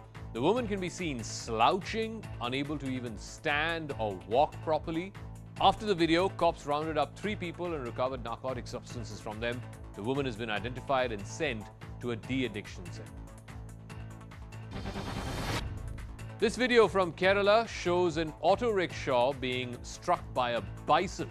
The wild animal can be seen charging at the auto rickshaw before striking it. The vehicle is then raised by the horns of the bison. Even as the driver is perched inside, the angry bison then runs off into the wilderness. The Indian Army's impressive engineering skills have been witnessed in this video of a bridge being constructed by troops across the Indus River. In this video shared by the Army, heavy metal parts are mechanically launched into the water body to complete the bridge. The building of the bridge included carrying out mobility tasks as well as training. The drill was carried out by the Sapta Shakti engineers in eastern Ladakh. Amid the standoff between India and China, the Indian Army has undertaken a massive reorientation of its troops. It's being carried out in Arunachal Pradesh with the help of enhancing overall combat readiness of the Indian Army. Military infrastructure is also being amped up in a big way to try and boost the Army's surveillance apparatus. It will also ensure a quicker mobilization of troops. A rickshaw puller had a rather narrow escape in Aligarh. Here's how. The rickshaw puller was carelessly crossing a railway track even though the gate was closed. Then suddenly, the train zoomed past. But the rickshaw puller stepped back at the very last second and fell to the ground. His rickshaw, though, was crushed by the high-speed train. The rickshaw puller and several others had crossed the track despite the gate being closed. But he was the only one who had a closed shave. The train was coming down the track at an extremely high speed, and if he hadn't stepped back at the nick of time, he wouldn't have made it alive. The Congress, which is in the middle of its Bharat Jodo Yatra, today tweeted a pair of shots resembling the RSS's khaki knickers on fire with the caption, 145 days more to go. The BJP hit back by saying that this was the Congress that was instigating violence, hurting nationalists and lighting fires, and the post exposes the lies behind the Yatra. The National Investigation Agency conducted raids at 60 locations across Delhi, NCR, Punjab and Haryana to try and crack down on gangs as well as crime syndicates. The raids come after the Delhi Police Special Cell registered 2 FIRs under the UAPA against 10 gangsters who belong to the Lawrence Bishnoi gang, the Bambiha gang and the Neeraj Bhavana gang. A team of the officials, they reached here around at 6 a.m. this morning. In fact, we have been told that there are 5 to 6 people from the NIA agency, and they are currently, investigating and questioning all the people who are part of this particular residence. Apart from it, we have been told that there are different locations as well which are being raided. So there are multiple gangsters where the raids are currently ongoing. Their residences are being raided.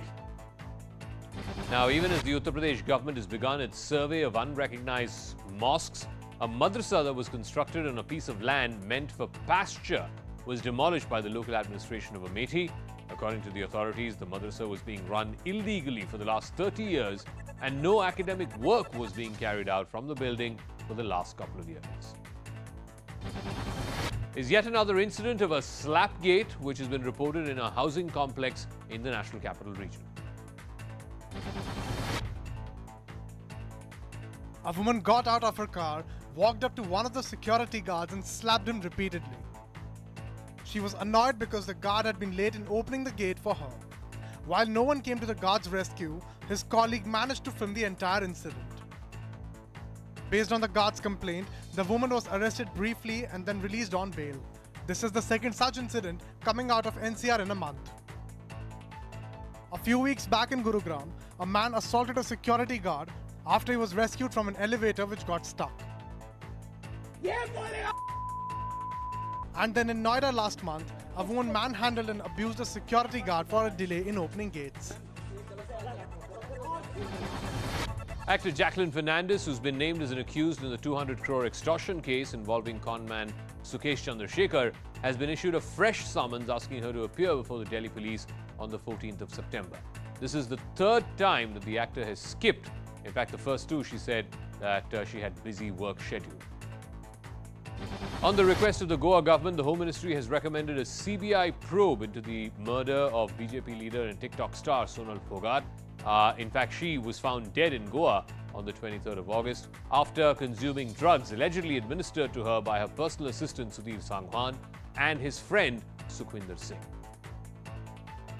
Bengaluru's excruciating traffic made one doctor make an unthinkable decision. Dr. Govind Nandakumar was on his way to work to perform a gallbladder surgery when he got stuck in traffic. 3 kilometers, Wodi, hospital. Realizing that a delay could put his patient in harm's way, the doctor ditched his car and ran for 3 kilometers to perform the crucial surgery. When Dr. Nandakumar reached the hospital, his team was entirely on standby.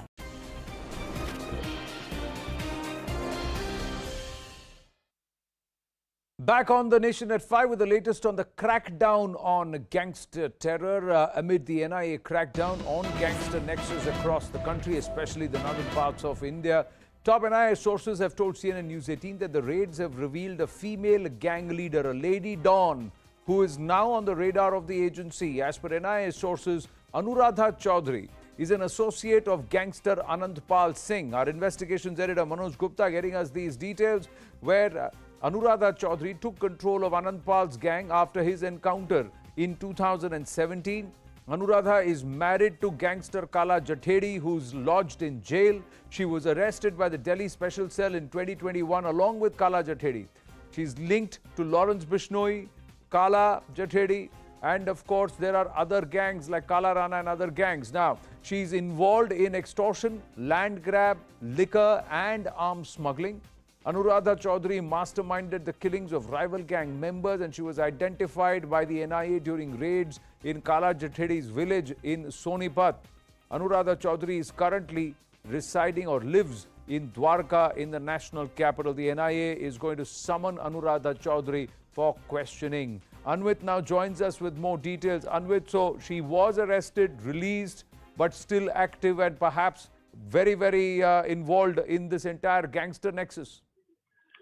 Yeah, Anand, see, when yesterday NIA teams raided Sonipat, Jathedi village where Kala Jathedi's house is, then, Anuradha Chaudhary was found to be there. She currently told NIA students that she lives in Dwarka. But, Anuradha Chaudhary's name first surfaced when she was arrested in 2021 when Special Cell team had raided a hideout of Kala Jathedi and had arrested him. Now, Right. Chaudhary was also arrested along with Kala Jathedi. Later, she disclosed that she also has involvement in some of the high-profile extortion cases, some kidnapping for ransom cases, some arms act cases because illegal possession of illegal arms, and other cases in which Kala Jathedi has its involvement. So she is believed to be a very close associate of Kala Jathedi, and she, in fact, at that Right. point of time, also went out to disclose that she had married Kala Jathedi. So if we go in the history of Anuradha Chaudhary, it is said that she was an associate of Anand Pal Singh initially, who was killed in a police encounter in 2007. This encounter took place in Churu in Rajasthan, and later when he was killed, she took command of the gang. But eventually, when Kala Jathedi, Lawrence Bishnoi, all of them joined hands, Right, she right. married Kala Jathedi and became a close associate of Jathedi. Right. Thanks for your inputs, Anvit. With that, it's a wrap of this edition of The Nation at 5. Viewpoint with Zaka right now.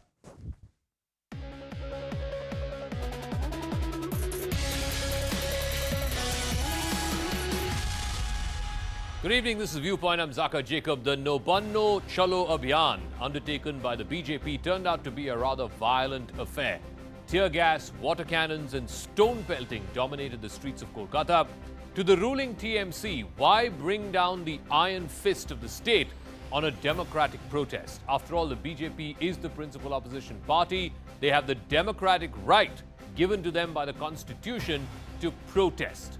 And to the BJP, is looting, arson, causing inconvenience to the general public a democratic protest at all?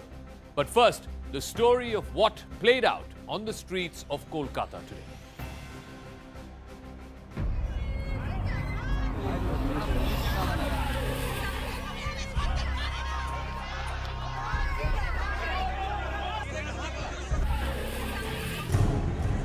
Clashes, lathi charge, stone pelting, tear gas shells, water cannons, and even crude bombs. Every form of force was used to clamp down on BJP's Nabanna Chalo march. Hundreds of BJP workers from across the state landed up in Kolkata and neighbouring Howrah to take part in a march to the secretariat to protest against alleged corruption by the Trinamool Congress government. The police had not given permission for the march and put up barricades in several places. But what followed was completely unprecedented. Angry BJP workers came face to face with the police and mayhem unfolded. Major, tussle right now going on between the two sides. Obviously, as far as the security personnel is concerned, it shields up because these stones and bricks are being thrown, frequently from the other side. BJP leader Suvendu Adhikari, Locket Chatterjee and Rahul Sinha were stopped by the police near the secretariat and detained after a lot of resistance. আপনি তো arrest declare করেছেন আপনি তো আমার গায়ে হাত দিয়েছেন আর দেবে না যা করেছে ঠিক আছে আমি ইনস্ট্রাকশন দিলাম আপনার সামনে কেন ও গায়ে হাত দেবে কেন আমার In Howrah, the crackdown was most brutal. Protesting BJP workers were manhandled by the police. Water cannons and tear gas shells were fired on them, and they retaliated by throwing bricks at the police. Protesters were lathi-charged and rounded up by the cops. Unfortunately, I've been hit on my shoulder over here, on my left shoulder, but I think I'm okay. And you can see, the police now right in my backdrop. They are now retreating for a bit. Consistent brickbatting that's happening on them. The BJP has accused the Mamata Banerjee government of trying to forcibly stop a democratic protest. West Bengal situation is now like North Korea. Here, Lady Kim is the chief minister. The TMC defended the crackdown and accused BJP goons of destroying public property. The TMC has been cornered over corruption, with several party leaders, including ministers, being arrested or raided over scams. And now, with this shocking use of force, is the Bengal government on the back foot? All right, I want to first go across to Shogoto, who's joining us live from Howrah, which seems to be the epicenter of the dramatic scenes that we saw today between the police, the Kolkata police, and of course BJP workers. The question to the TMC government, of course, is why not allow a democratic protest? After all, it's the right of an opposition party, and the BJP is the principal opposition party in Bengal, to carry out this peaceful protest. Why block them? And that was what is and arrest their leaders, which is what led to things getting so ugly. Well, Zaka, to my mind, this is a political tussle. You do know that the Trinamool Congress is battling perception vis-a-vis these allegations of corruption that has been thumped on the Mamata Banerjee administration, senior leaders of the party behind bars, and there are elections to be fought. The panchayat elections not very far from now, and of course the all-important 2024 general elections. That the Trinamool Congress has to fight against the image of Prime Minister Modi here in Bengal. So obviously the Trinamool Congress doesn't want obviously to take that political space or grant that political space to the BJP. For the BJP, of course, this is a massive opportunity, an opportunity to not only reach out to the hearts and minds of its prospective voters, but also make its presence felt on the streets of Kolkata, where it matters most. And that is why they had planned this Nabanna Chalo Abhiyan. And as far as the state government is concerned, they would not allow it to happen in any manner, which is why the barricades that were set up, the police proactiveness that we saw throughout the day today. In fact, according to BJP's allegations, since yesterday itself, stopping BJP workers from coming over to the state capital and so on and so forth.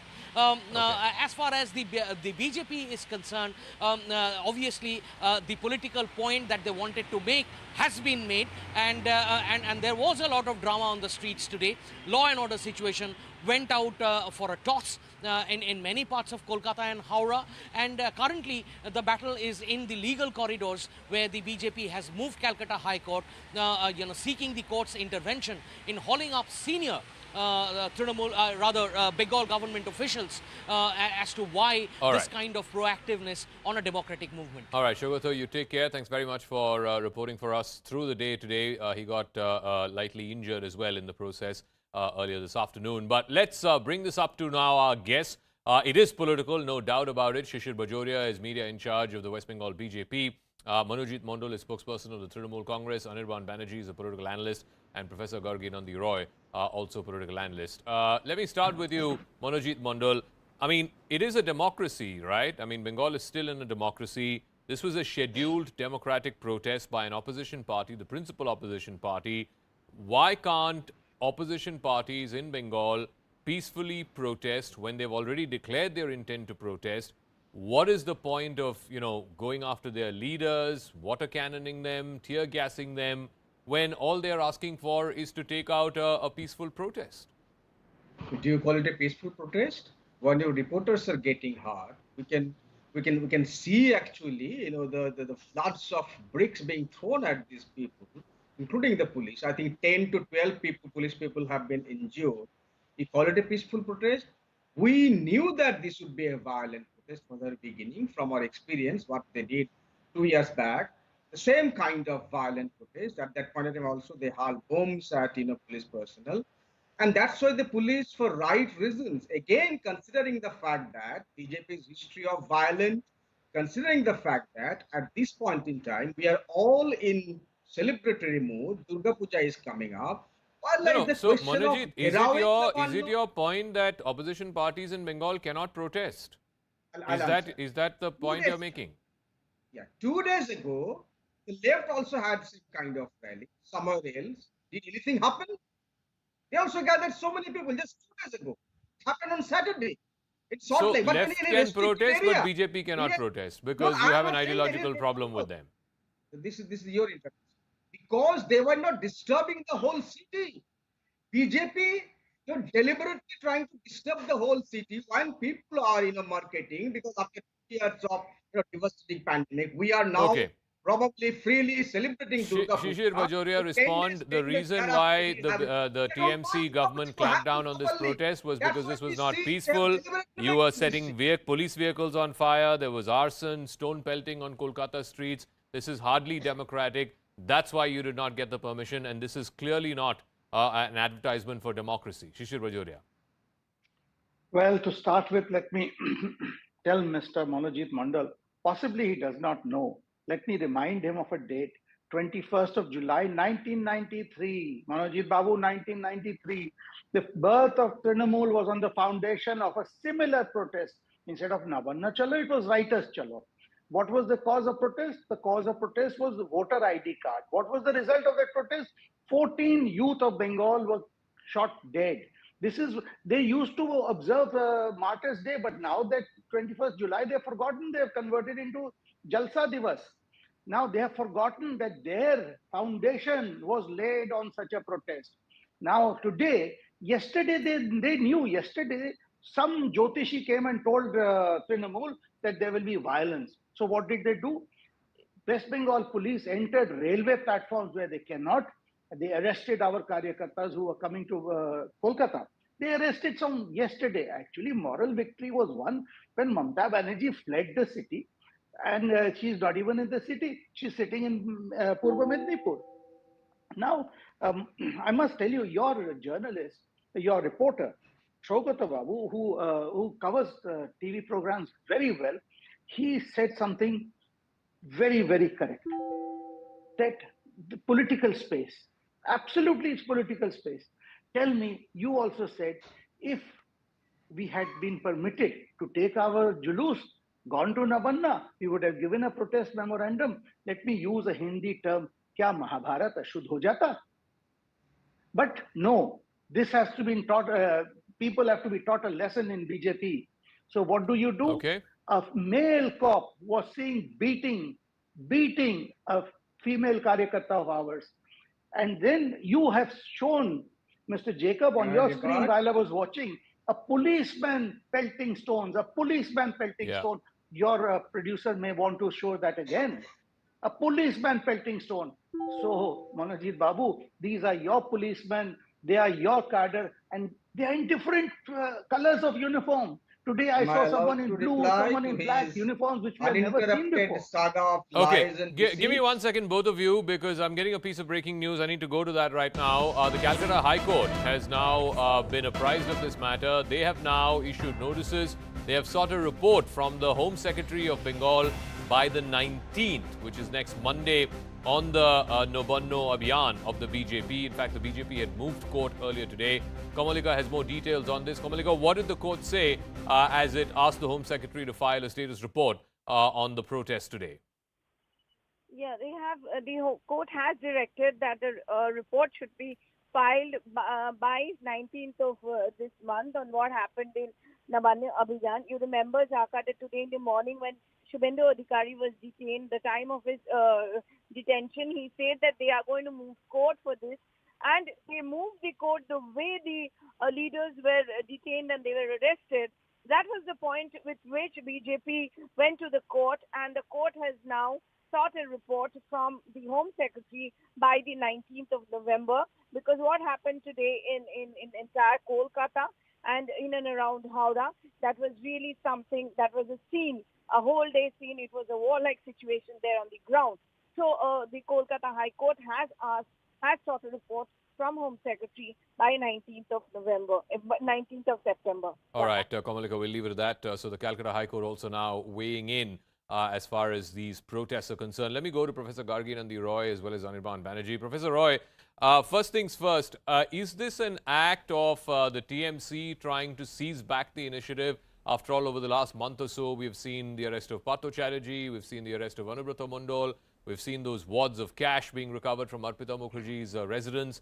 Is there a sense in the TMC that they were losing the perception battle, even though politically, electorally, they are still numero uno? There is no match for Mamata Banerjee as a regional leader in Bengal. But perceptionally, was it the case that over the last month or two, the TMC seemed to be slipping ground and this is their way of catching up? Yes, I think, Zaka, the TMC is rattled because if you remember, Mamata Banerjee also came into power with this kind of agitation.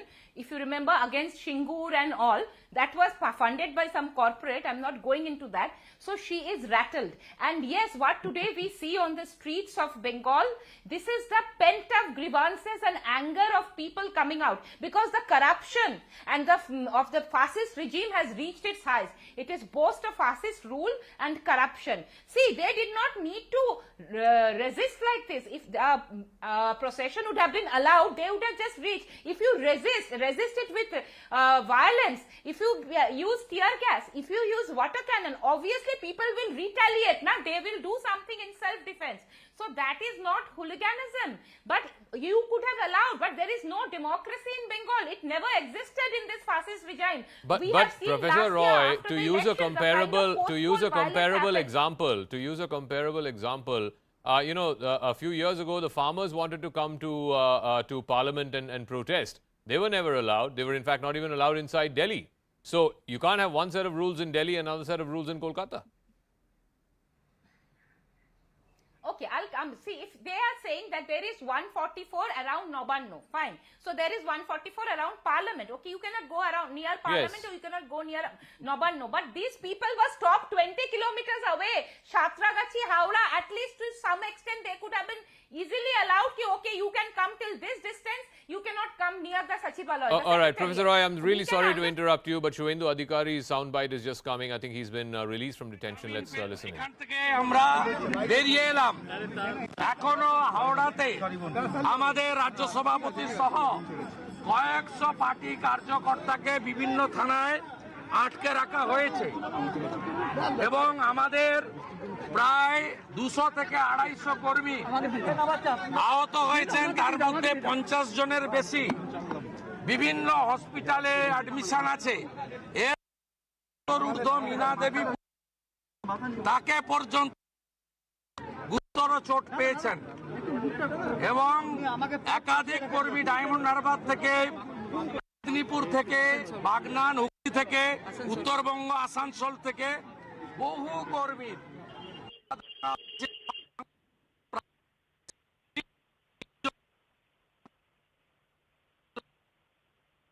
I can't hear what he's saying. Adhikari, he's been released from detention just moments ago, speaking to reporters, talking about the number of BJP Karyakartas who've been admitted to hospital. But let me go across to Nabanna Banerjee. And again, I want to take that theme forward, whether it was cattle smuggling, teachers recruitment. There seems to be a lot of explaining that the TMC needs to do, and also catching up as far as public perception is concerned. Is what we saw today on the streets of Kolkata, Howrah, etc. Professor Roy, I'm coming back to you. Just give me a moment. Nabanna Banerjee, is it that the TMC trying to try and wrest the narrative back? Zaka, you started the show by saying that this is a democracy, and you are absolutely right. But unfortunately, we are also living in a democracy where we have a recognized political party that officially, and I repeat, officially hails gang rapists and mass murderers as heroes. Therefore, it is my personal opinion that a party like that has no moral right whatsoever questioning any other party on any issue. On any issue, I repeat, that's number one. Number two, this is a march against corruption led by a person who himself was charged with corruption by this very party, by this very BJP. I mean, what kind of an irony is that? Mr. Suvendu Adhikari led this rally. He is the one who has been accused for corruption by BJP. No, but Anirban, the fact is that none of those charges have been proven, just like the charges against Partho or Anubrata have not been proven. But no. The larger point is, in a democracy, can an opposition party who has 70, 75 MLAs, I don't know the exact number, but they have a substantial number of MLAs, are they allowed to protest or not? Zaka, I want to rebut. One second, Professor Roy, I'm coming back to you. Let me decide how to do this show. Yeah. Can you ask him to repeat what he said about rape? Anirban, yeah. I will. Yeah, I want to rebut. Yes. Well, one at a time, please. Otherwise, our viewers won't be able to hear any of you. But Anirban, yes, answer my question, please. Yeah. Okay. To answer your question, in 2019, when the Election Commission was in charge of law and order, BJP under Amit Shah held a rally Ishwar Chandra Vidyasagar statue was desecrated by the goons. Today, there were gang of goons, I can't say they are political activists, who set fire to a police vehicle in an area which is heavily populated. The vehicle could have exploded. People could have lost their lives. You want to believe that this is political rally? This is political activism? This is nothing less than vandalism. The police had to stop. They had shown tremendous restraint, tremendous patience. Shishir Bajoria, what do you expect the police to do if police vehicles are set on fire? This Mr. Anirban Banerjee should know, and I will name the people whose names appear in police record for Vidyasagar statue. I will name them. The names are Chinu Hasha. Who is Chinu Anirban Banerjee? If you know, if you don't know, let me tell you, he was the agent of your North Kolkata Lok Sabha MP. Mr. Anirban Banerjee, before you utter that word of Vidyasagar statue breaking, think Can 10 I times. respond to him? No, please. One second, let him finish. Let Mr. Bajoria finish, please. Yes. And yeah, second, thank you. what did he tell about rape?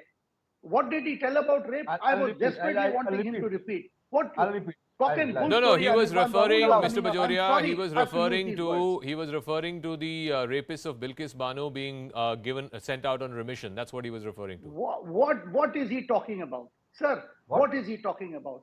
Gujarat government, Indian government, both led by the BJP. Wait, Anirban, please don't interrupt. Please don't interrupt. Let him finish. I'll come back to you. Yeah, Mr. Bajoria.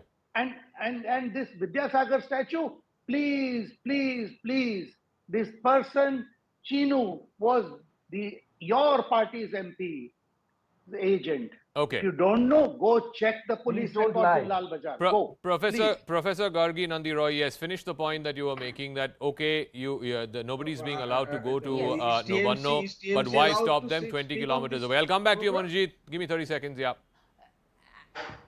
Give me 20 seconds. I'll rebut also what Anirban said. Yeah. Yes. So the thing is, and also if you remember from that point, when the farmers went, the police did not come down heavily. In fact, the police were injured. We have seen things on Red Fort, which was shocking. We wanted them to be stopped, but they were not stopped. Firstly, now I'll rebut Anirban Banerjee. Obviously, Vidyasagar statue was vandalized by TMC goons. Secondly, coming to the gang rape thing, I will tell you, Zaka, this gang rape, nobody supported the convicts. They got remission through a legal procedure. It can be immoral, but not illegal. Through legal provision, they got that, and that is again protested in the court. But what happened in Bengal last year, rapes after rape. Do you know, I have made video on a girl from a village who had to flee. Their women were raped at gunpoints in front of their husbands and children. 7,000 cases of molestation after the election results. And till 39 cases are being interviewed. People could not go to the police station in that village in Pandubeshwar. I cannot give the name out on national television. Let me go back to Manojit Mandal. Let me go back to Manojit Mandal. You have seen one second, ma'am. One second, please. One second, ma'am, please. Manojit Mandal. BJP's Amit Malviya says it was Mamta Banerjee who sent TMC cadre to pelt stones at the police so that later the BJP could be blamed for it. Please respond. Why is Mamta Banerjee afraid of the BJP? After all, it is a principal opposition party in your state. Allow them their democratic freedoms and their democratic rights, which is to protest against the policies of your government. I really feel pity, Jaka, that you are referring to a person who is internationally infamous for his lies and deceit, Mr. Amit Malviya. I mean, is it credible? Is he even known for saying anything credible?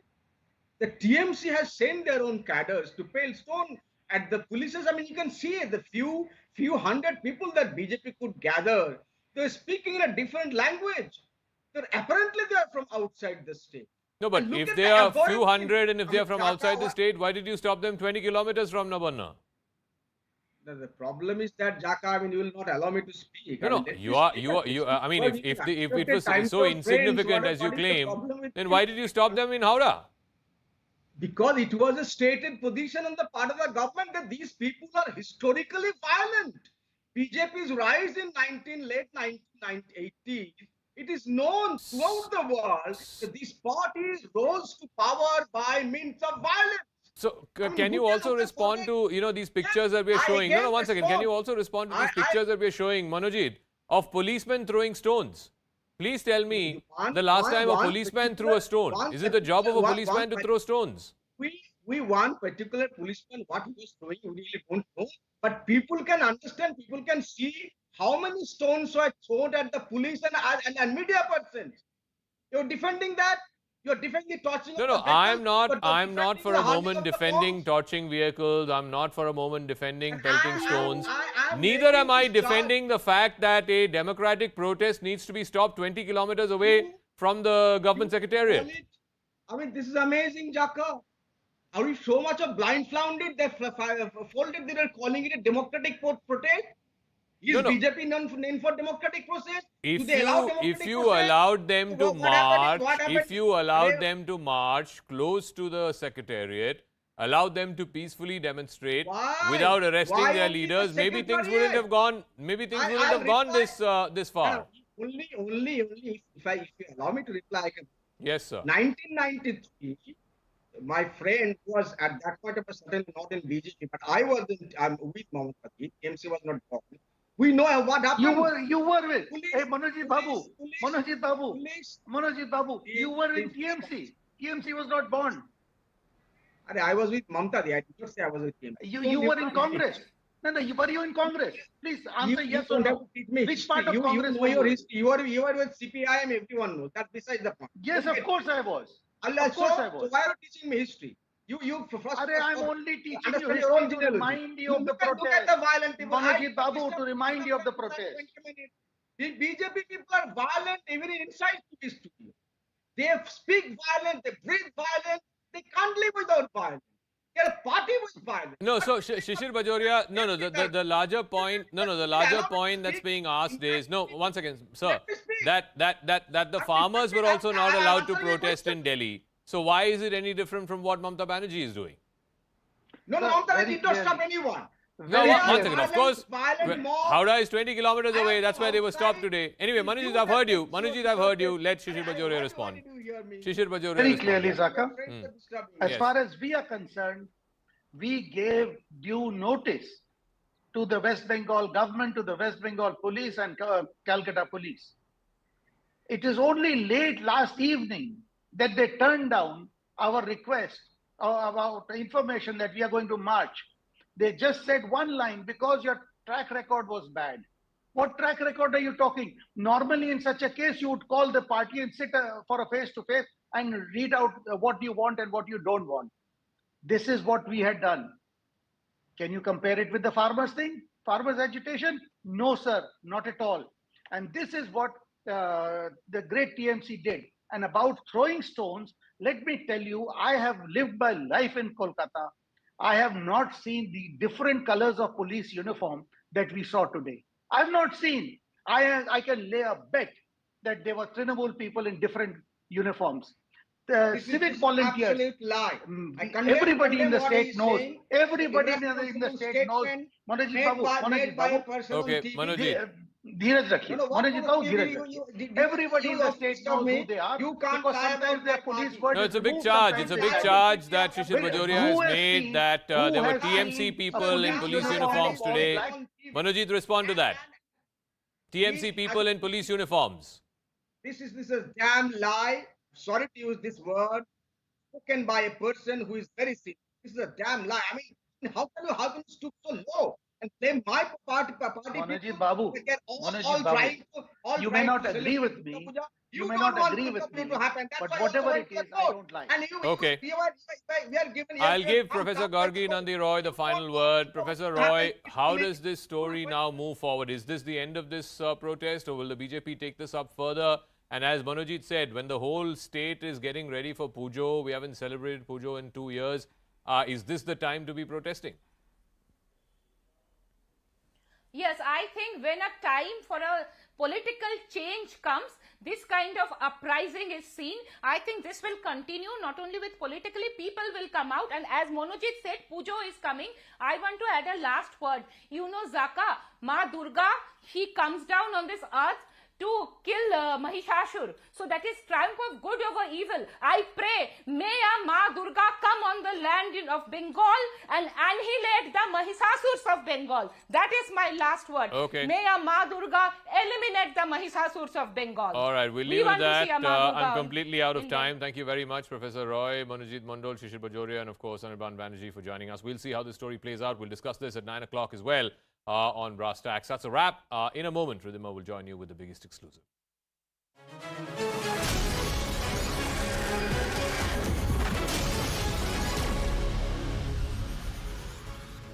Good evening. Thanks a lot for staying with us here at CNN News 18. You're watching the biggest exclusive. I'm Ridhima Bhatnagar.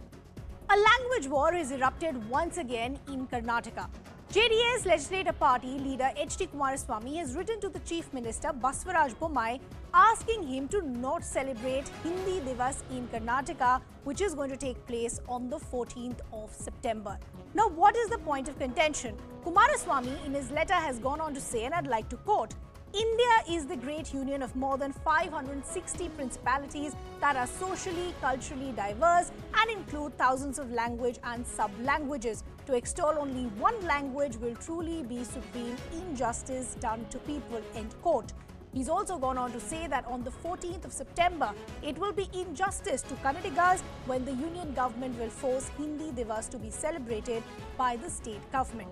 Now, the Hindi Divas commemorates the day when the Constituent Assembly of India was appointed Hindi as the official language of the country along with English. The listing of Hindi as official language took place on the 14th of September 1949. So, is this Hindi imposition? Are the concerns justified, or is this just politics?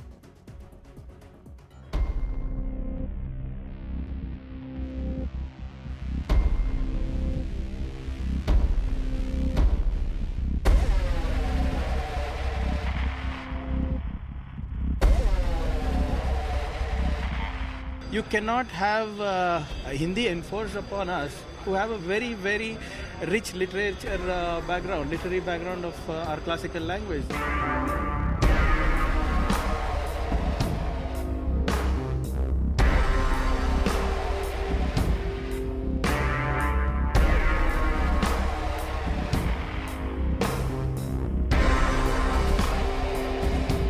भ्रातृत्व भाव मजबूत करने के लिए कोशिश करेंगे। भ्रातृत्व भाव मतलब विरोध करना ऐसा नहीं होता है।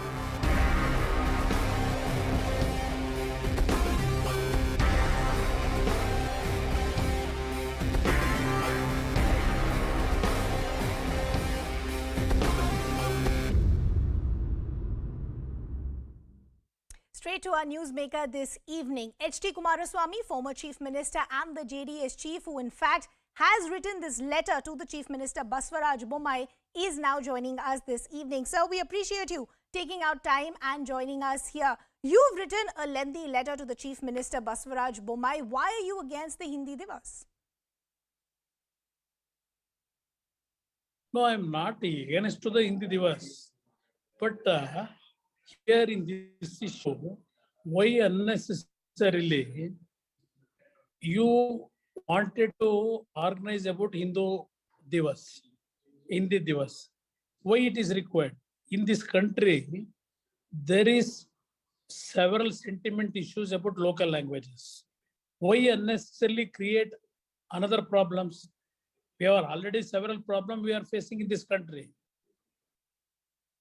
in our communal issues. Again, by creating this language issue, why you want to disturb the people of the entire country? No, sir, that's exactly what I'm trying to understand. You, in that letter that you've written to the Chief Minister, you've also gone on to say that if you actually go forward and celebrate this Hindi Divas, this in fact will be an insult to Kannadigas. So what I'm essentially trying to understand is, how is a one-day Divas going to be an insult or an imposition? Definitely, yeah. Then are we actually Kannada Divas we are conducting? Kannada Divas? Why you required Hindi Divas? We are Kannadigas. Tamil Nadu, any government they encourage of thing. Kerala, if they encourage this thing, Orissa, if they encourage this thing, why you in Karnataka, you required this?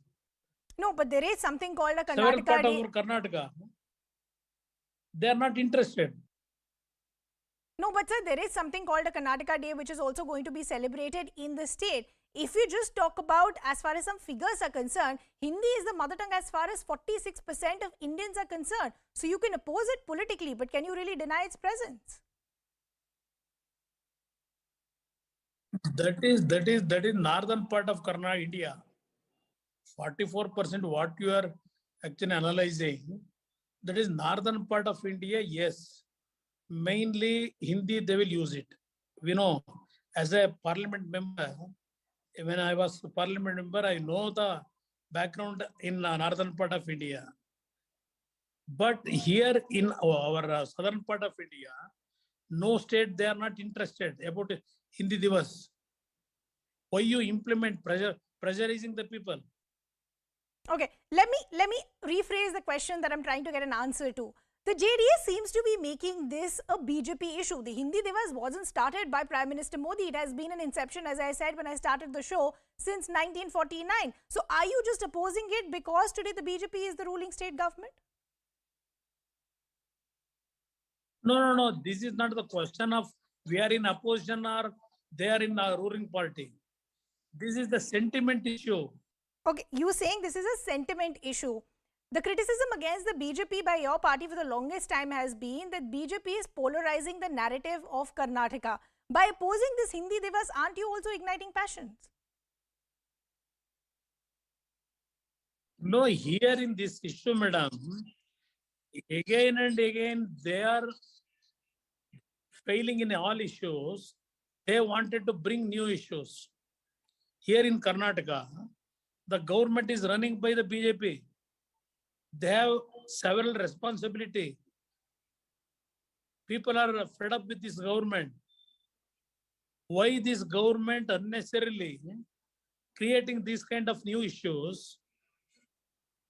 They are losing the confidence of the Kannadigas. But you are saying they're creating new issues. This isn't a new issue, sir. This is actually celebrated every single year. And thus it brings me back to the same question. By celebrating a Divas for just one single day, how is one particular language being imposed?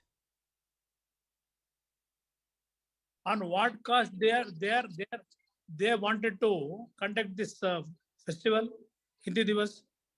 On what cost? Who is going to invest the amount? Okay, so you are saying the taxpayers' money shouldn't be used for a celebration like this. Then the allegation that's coming in against your party is that just because elections are nearing, your party is using this as a poll pitch.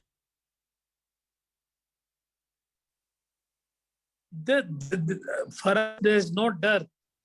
By using these kind of issues, I don't want to convince the people of Karnataka.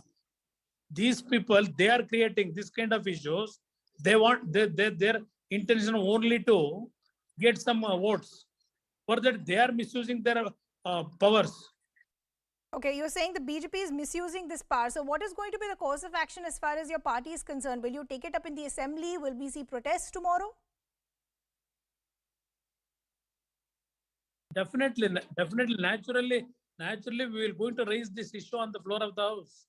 Okay, you will raise this on the floor of the House. Sir, we appreciate you joining us here on CNN News 18. So there you heard from H.D. Kumaraswamy himself, who is saying this is a sentiment issue.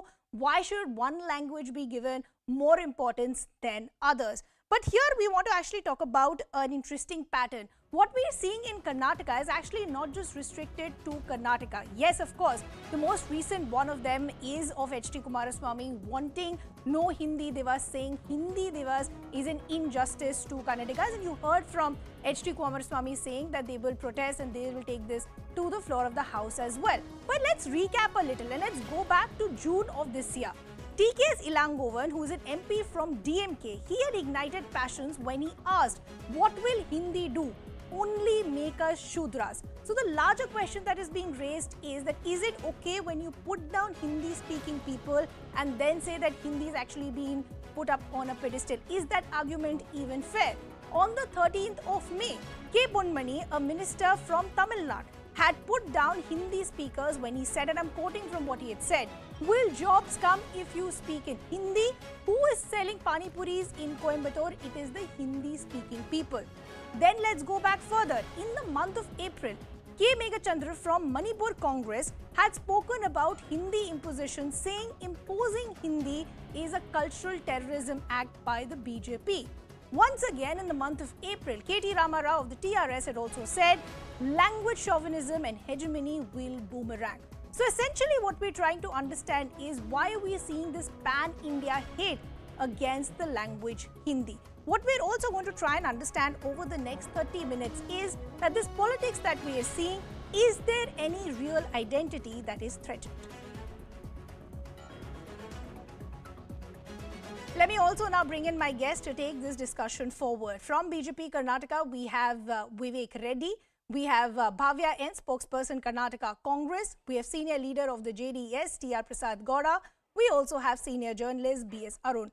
Good to have all of you on the broadcast with us. T.R. Prasad Gowda, let me actually begin with you. Your party actually has an issue as far as the celebration of the Hindi Divas is concerned. Why? See, in Karnataka, that in our city Bangalore, Bangalore is facing a lot of problems. You only showing on your television screen all national televisions as well local televisions that Bangalore is flooded like anything, and people are struggling in the slums. People are struggling with all sorts of problems, and government is unable to provide amenities uh, in order. So people are in the areas of Belandur, electronic city. Those in the areas are all flooded. The people have left their house and they have lost their shelter. They have taken shelters at hotels. All those things are there. When you have so many problems, why do you want to spend money, government exchequer, to just to celebrate Hindi Divas? Hindi Divas. When your house is not in order, But sir, this is something, this is exactly what I was asking H.D. Kumaraswamy as well. The JDS seems to be making this a BJP issue as if it's just started a couple of years ago. This is a practice that has been in place for decades together. But Vivek Reddy, let me first begin with you as far as the larger criticism that's coming in against the BJP. The time and again when the BJP either speaks about making Hindi the link language or they do celebrations like the Hindi Divas, and the message that is being sent out is Hindi is more important than others. Well, I don't think so. I think the education policy which the government has, national education policy which the government has drafted, has made it a compulsion that the local languages in the specific states have to be the most considered and regarded. They have to become the actual languages through which the medium of instruction has to take place. So the theory of fiction of Hindi imposition, which the southern regional parties are usually prone to raising, I think all this is a big hullabaloo, or this is a big fiction, or very germinating ground to gain some political traction. Since elections are on the annual, Mr. Kumaraswamy was not concerned about Hindi Divas celebrations for 4 years, but suddenly he has awakened to what he believes to be a serious problem. I don't think the BJP in any manner infringed upon or in any manner created any division between languages. No, but the I think the criticism, national education policy is is a that clear pointer. when you celebrate a Hindi Divas in a state like Karnataka, where Hindi is not the majority is not spoken by the majority, the number that is being given is that there are about 6.4 crore people who speak Kannada. Then why would you want to push something which is actually not enjoyed by the majority? See, we are officially celebrating the Kannada Rajyotsav Day as a mark of respect for Kannada and for the Kannada Nadu. And this is a huge celebration which goes on for months within the state government and amongst the public. So in each state, Tamil Nadu has its own celebrations for Tamil and Andhra for Telugu. The priority given to Kannada language, that sort of a we are giving. I mean, that's a clear understanding. There is a clear, that's actual reality of it. there is a Hindi Divas that is being celebrated throughout India. It does not mean that Hindi is the only language that we are celebrating here. We are celebrating this diversity of all languages, and the priority is for Kannada. And if this reality is not understood by our opposition parties, it's very sad. It's unfortunate. In such a diverse country where we have various would you want to languages, respond various to what Vivek is saying? ethnicities. That we all appreciate, we all love, we all accept the fact that we are a diverse country. Of course, JDS is just trying to politicize when there is actually no real issue. No. I really have a strong objection to the statement made by our BJP friend Vivek Reddy. See, Kumaraswamy categorically mentioned when he mentioned about the government is spending money from the exchequer, to celebrate Hindi Divas. Point number one. Point number two, categorically mentioned that when so I'm trying to understand, is the issue of the JDS the money that is being spent of taxpayers, or is it with the concept of celebrating Hindi Divas? What is the real issue here? Real issue is both. One is don't spend money from the government for the sake of celebrations. Now we are in problem. When we are in problem, our house is not in order. Why do you want to make it as an official day for celebrations? Point number two. And we in South India, it is not mandatory. Even in Tamil Nadu, there is no imposition. In Orissa, there is no imposition. That's what our leader meant. This is not a political agenda. See, when we speak about... No, if you say it's not a political agenda, then why are you making one? That's the criticism that's coming in from the BJP. But Bhavya, let me also bring you in. Is it now becoming convenient to use language as a tool specifically when elections are around the corner? So what BJP has done, making this Hindi Divas, just now the BJP spokesperson was justifying celebrating Hindi Divas across the country as a celebration of diversity. Then why not celebrate Kannada Rajyotsava also across the country? No, Kannada Rajyotsava, why should it be restricted only for Karnataka? Why doesn't other state governments celebrate Kannada Rajyotsava? Kannada is our mother tongue. We are not against Hindi language. What started after BJP came to power was not Hindi Divas, but the imposition of Hindi on us. No, but ma'am, that's exactly what I'm trying to understand. How does a one-day celebration result in imposition? How is the Kannada identity threatened is what I'm trying to understand with the one-day celebration. We just have to... so, Kannada is our mother tongue. You know, mother tongue, there's kind of love we have for our language. Sure. You know, South Indians or anyone for that matter, when it comes to your mother tongue, you really feel very proud. Sure. When your tax money is being spent on another language. Sorry to say this, but sorry, we are not against Hindi language at all. Everyone has their mother tongue and we respect every mother tongue. In fact, in Kannada, we say something like this. Our mother tongue is like our mother. But other languages are also mothers. So we respect them, but we love our mother. So when you spend our tax money on some other and impose it on us to celebrate Hindi Divas, that's just not acceptable. So I just want to understand something. If the BJP decides to not go ahead, one sec, Bhavya. So I'm just trying to understand. If BJP does away with the celebration of the Hindi Divas for the one day, then you'll say there's no imposition of the language? Yes, we see that as an imposition because that's not just because of the one-day celebrations. If you see, every board outside the government offices here in Karnataka spends thousands of rupees every office. So it literally takes crores of rupees on Hindi Divas to put up boards in Hindi.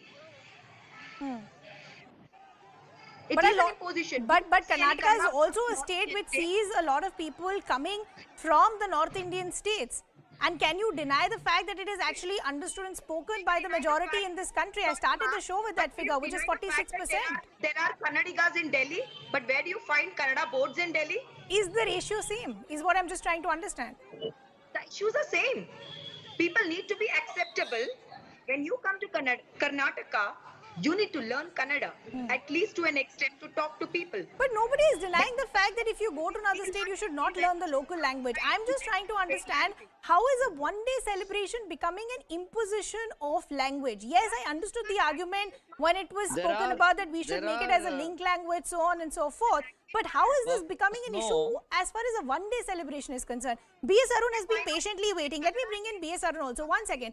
B.S. Arun, considering the fact that you've heard most of the representatives of the political parties, do you think there is a lack of understanding that maybe the politicians or political representatives, it's not something against the language per se, but in terms of the perception that is sent out? Because most of the South Indian leaders or representatives from down south feel that why are we only always asked to learn the other language? Why isn't the other way around? No, that's the issue here. The thing is, the question is of imposition. In every state, you find opposition to Hindi, especially in southern states and maybe in states like Odisha. It's the imposition which is the issue. Nobody hates any language. Nobody, everybody loves language. But then the issue is imposition. And issues like this, Hindi Divas, it's a message that one is sending about the primacy of one language over the other. If that is the case, then celebrate, the Kannada Divas or Tamil Divas or Malayalam Divas in every state. Is that happening? It is not happening. It's only Hindi Divas which is happening. And why should it be? Because the Constitution provides equal status for every language in India. And Kannada, for example, is a classical language over 2000 years old, like Tamil or Malayalam or Marathi. You have to give primacy to each and every language in the country, and each language is same. Who has given this primacy to Hindi? Has the Constitution given it? No, it is not. There is nothing called linked language in the Constitution. It's all same. So this is the reason why the opposition, every time there is imposition of one language, that is Hindi, on Kannadigas. Okay. There have been incidents. Why I'm saying this is because there have been incidents. For example, in Bangalore, take Bangalore Metro, for example. When it started, we had the signages in 3 languages. Sure. That included Hindi. Why Hindi? Then you should have Tamil, Malayalam, and Telugu, because equal number of people live here. You help them also by bringing those languages. Or, for example, there was a program of Amit Shah, the Home Minister, in Bangalore, and the signages were only in Hindi and English. Why not Kannada there? These are things which enrages people here, and that's why this opposition. Vivek Reddy, respond to the criticism coming in that you're playing with the sentiment of the local people, the optics and the messaging that is being sent out, that there is a hegemony that is being created with the Hindi language. There's a fair question that is being asked that, okay, if you want to celebrate the Hindi Divas, there are people from other ethnicities and other backgrounds as well. Celebrate that as well. There are Malayalis there, there are Tamil people there. Then you have a day dedicated to all of these representations as well. Well, I think both Bhavya and Arun, there is one question or one or two issues that really arise from their justification.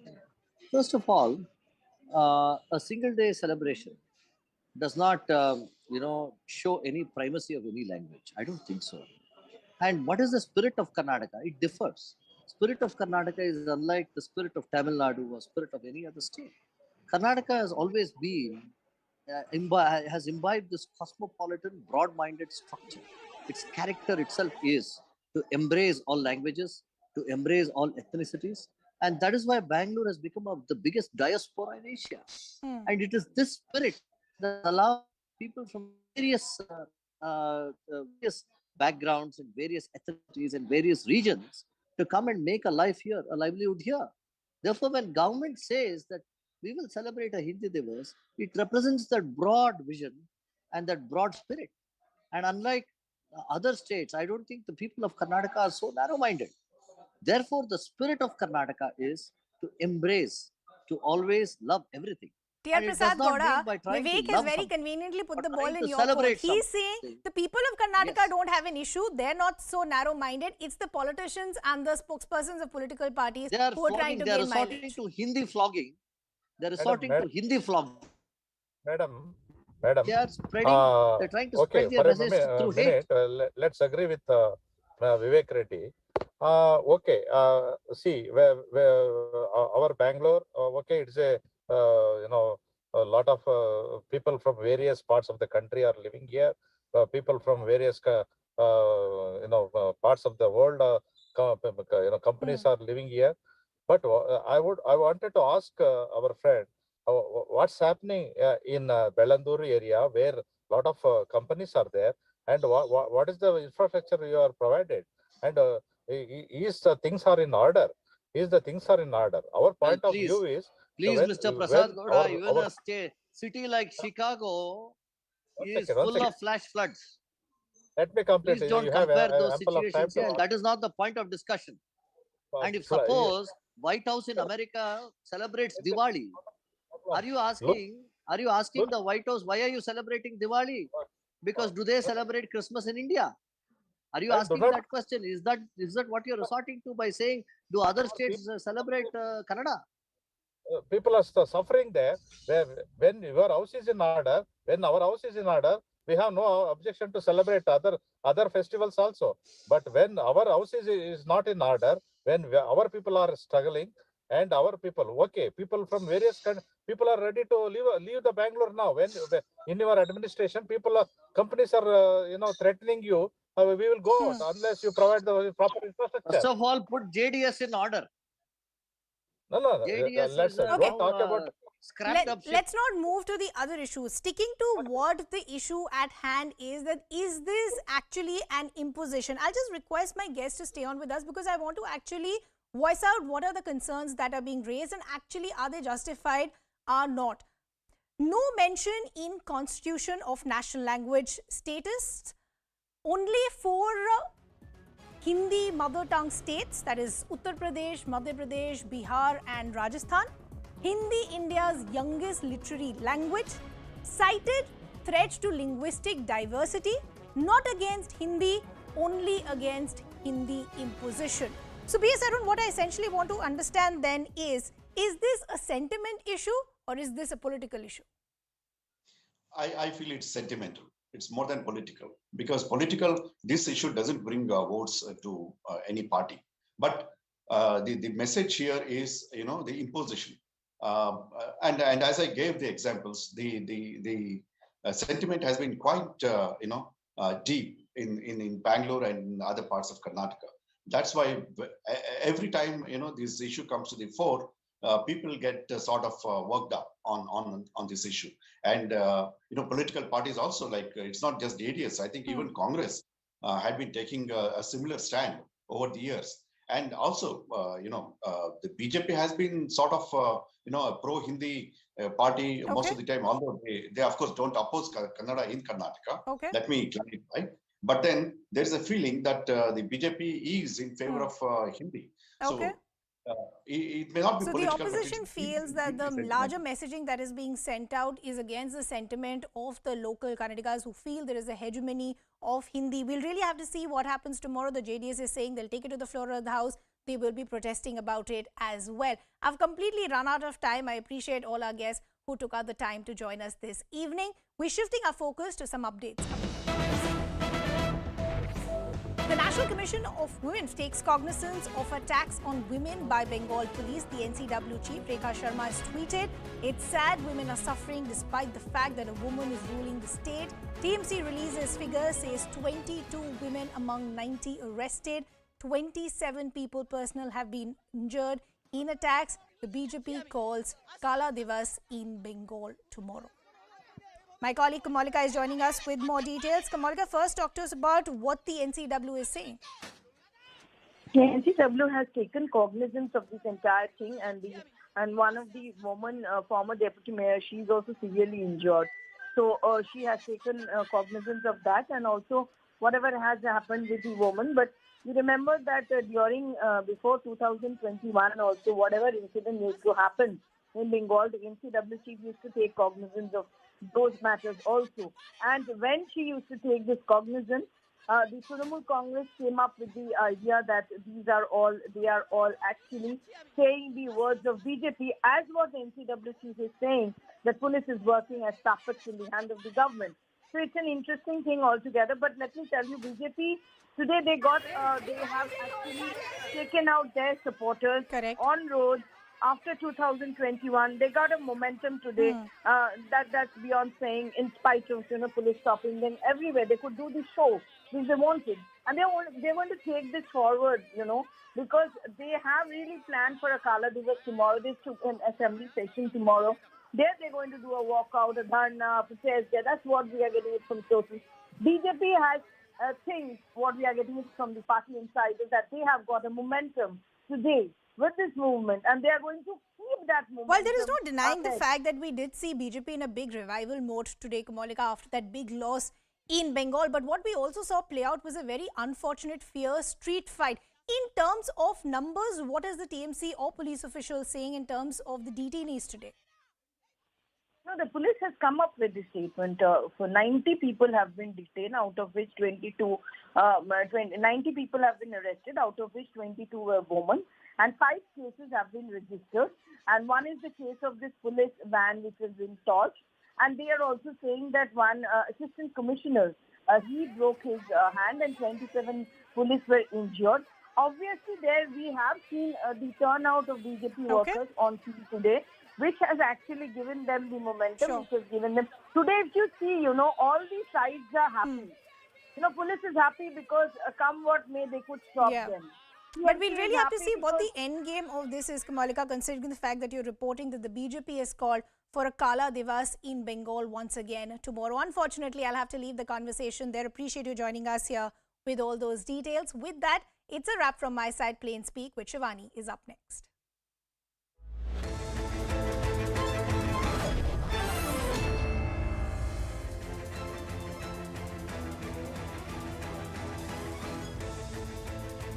Good evening, everyone. Thanks a lot for staying with us. You're watching Plain Speak with me, Shivani Gupta. A stunning case has come to light from agricultural villages in Tamil Nadu. Entire land of as many as 6 villages in Trichy district is being claimed as Waqf land by the Tamil Nadu Waqf Board. Yes, you heard it right. Not one mosque area or an Eidgah Maidan or patches of land. Entire villages, which are primarily Hindu population villages with centuries-old temples, are being claimed as belonging to the state Waqf Board in entirety.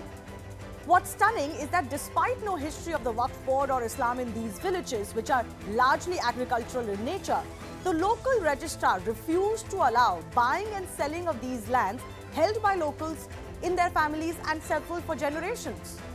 To sell their own property, they were being asked to produce an NOC, a no objection certificate from the Waqf Board of the state. No wonder that there is high alarm in these villages, especially the village of Tiruchendurai, where locals have just learned that their own land doesn't belong to them anymore, even though they hold all the papers. This case blew up when one man, Rajagopal, tried to sell his land and was informed that he needs an NOC. The locals are also planning a protest, we are being told.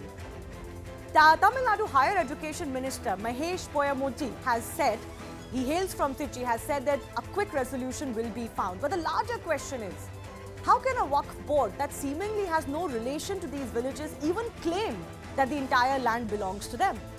Can vast stretches of rural villages even belong to a religious body that has no relation to these regions at all?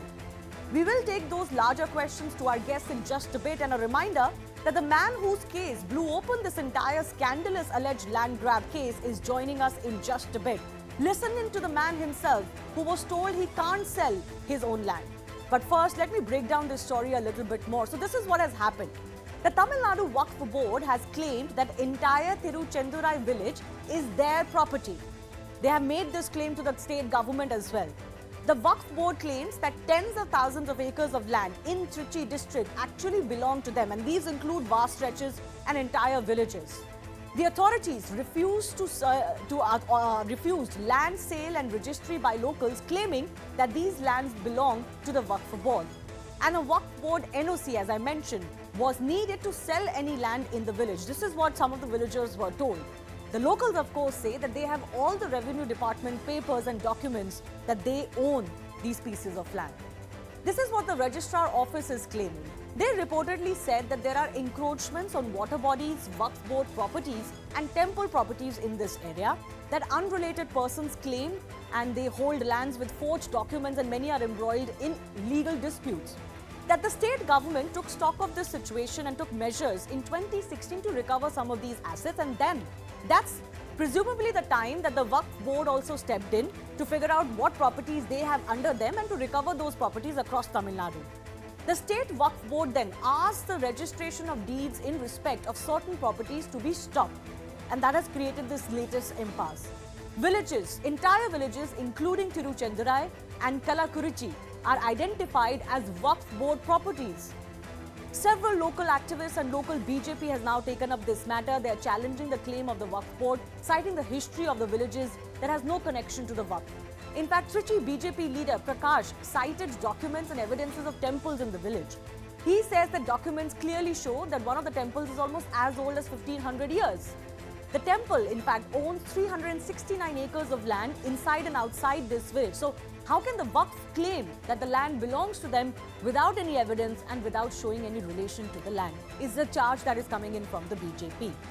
Now, many of you will be wondering, how is it even possible that a Waqf board or any other institution can just claim that vast stretches of land just belongs to them with no papers, or when others actually have papers? The catch may lie in the Waqf Act of 1995. This act gives singular power to the Waqf boards, which comprise only of Muslims, to deem any land as theirs. In fact, it wouldn't be unfair to say that they are the judge, jury and executioner as per this act. They make an internal assessment of whether a land is theirs or not, and can even show cause someone to ask why their land should not be included as Waqf land. There is in fact a petition in the Supreme Court filed against this act, and these are some of the grounds that have been mentioned. First, of course, is that Waqf is not a word that is even mentioned anywhere in the Constitution and is against secularism and integrity. That this act is arbitrarily enacted and is religion biased, that violates Article 1415, because no other such provision exists for any other religion in India. Now, here's the kicker. This petition also clearly says that there is no safeguard to other religions to save their properties from inclusion into the Waqf list. It also goes on to say that Waqf board has been given unbridled powers to register any property as theirs. So the big question that's coming up today, in this case, there's a stunning case of alleged land grabbing that is coming to light. What's really the Tiruchendurai truth? We'll get you more voices of those who belong to Trichy and many more of the locals. First up, here's a report by my colleague Purnima, who travelled to this village and got to know firsthand from the villagers what plight they're facing.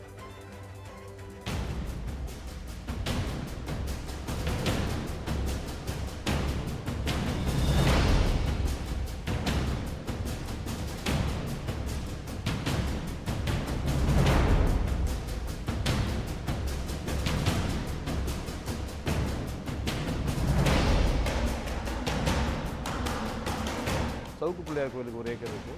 இந்த சொந்த நிலத்தையும் எல்லாம் எடுத்துருக்காங்க. இது இல்லாமல் கோயில் உள்பட இந்த கிராமத்தில் உள்ள அனைத்து மக்களுக்கு குடியிருக்கக்கூடிய குடியிருப்பு மனை முதற்கொண்டு கவர்மெண்ட்டில் வந்து வகுப்பு ஒப்படைச்சதாக சொல்லியிருக்காங்க. Is Tiruchendurai village one of the 6 villages in Trichy district that now belong to the Waqf board. Anyone who wants to sell land or wants to buy land should now get an NOC from the Waqf board. Villagers here have been raising that they got documents proving that they bought these land parcels, these farmlands, and they have been here for the last 4 to 5 decades. And why should now the registrars say that their land now belongs to the Waqf board? कम से कम 7,000 घर है. मैं क्या बोल रहा है, पूरा भी मिला के कम से कम 16-17 एकड़ है. ये 16-17 एकड़ भी ये वक़्फ का है बल्कि बोल रहे हैं लोग.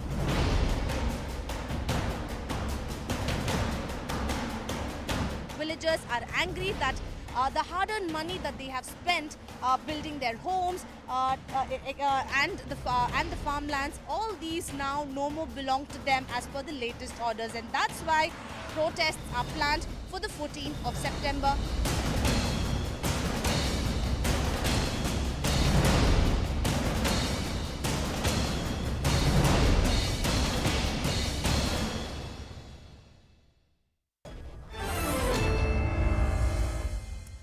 First up, Rajagopal, who belongs to the Mulikarupur village, owning agricultural land in Tiruchendurai. The village in question is actually joining us. I spoke to him earlier to talk about his ordeal, and my colleague Purnima was with him translating. So I began by asking him, what happened when you went to sell your land?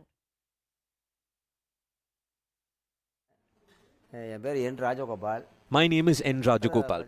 I belong to Mulikkalumbur village. When I went to sell my land to the registrar office in Chennai, they told me to get an NOC from Chennai.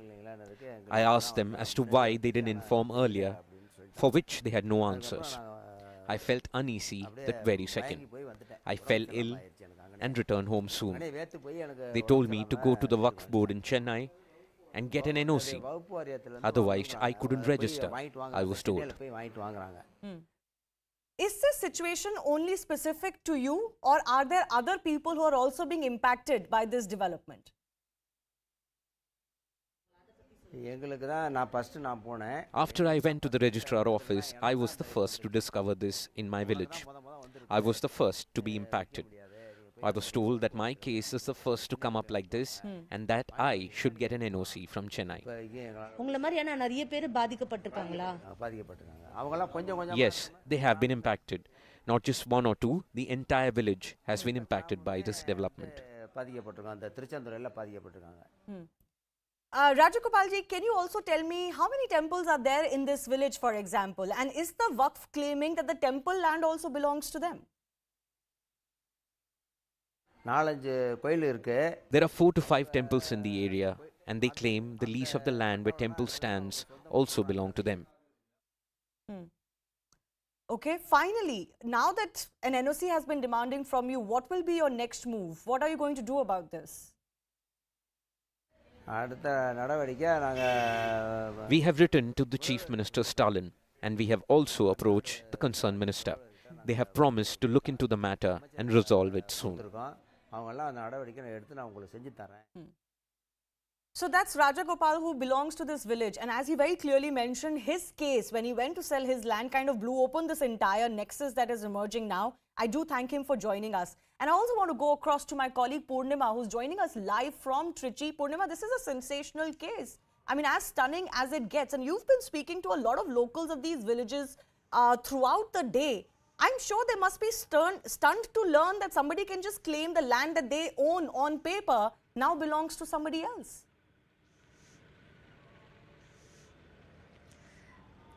Absolutely. Apart from 6 villages that are now entirely listed by the Waqf board, here are a bunch of people who own homes, land parcels in the town, in Trichy town, and they are here trying to ensure that the Waqf board do not list their properties, because they say that they've been living here for 6 to 7 generations and they have documents to prove that they own the place where they stay or the place where they work, but right now they are scared that they may lose it very soon. क्या problem है आपका? अभी आप fear में रहते हो क्या?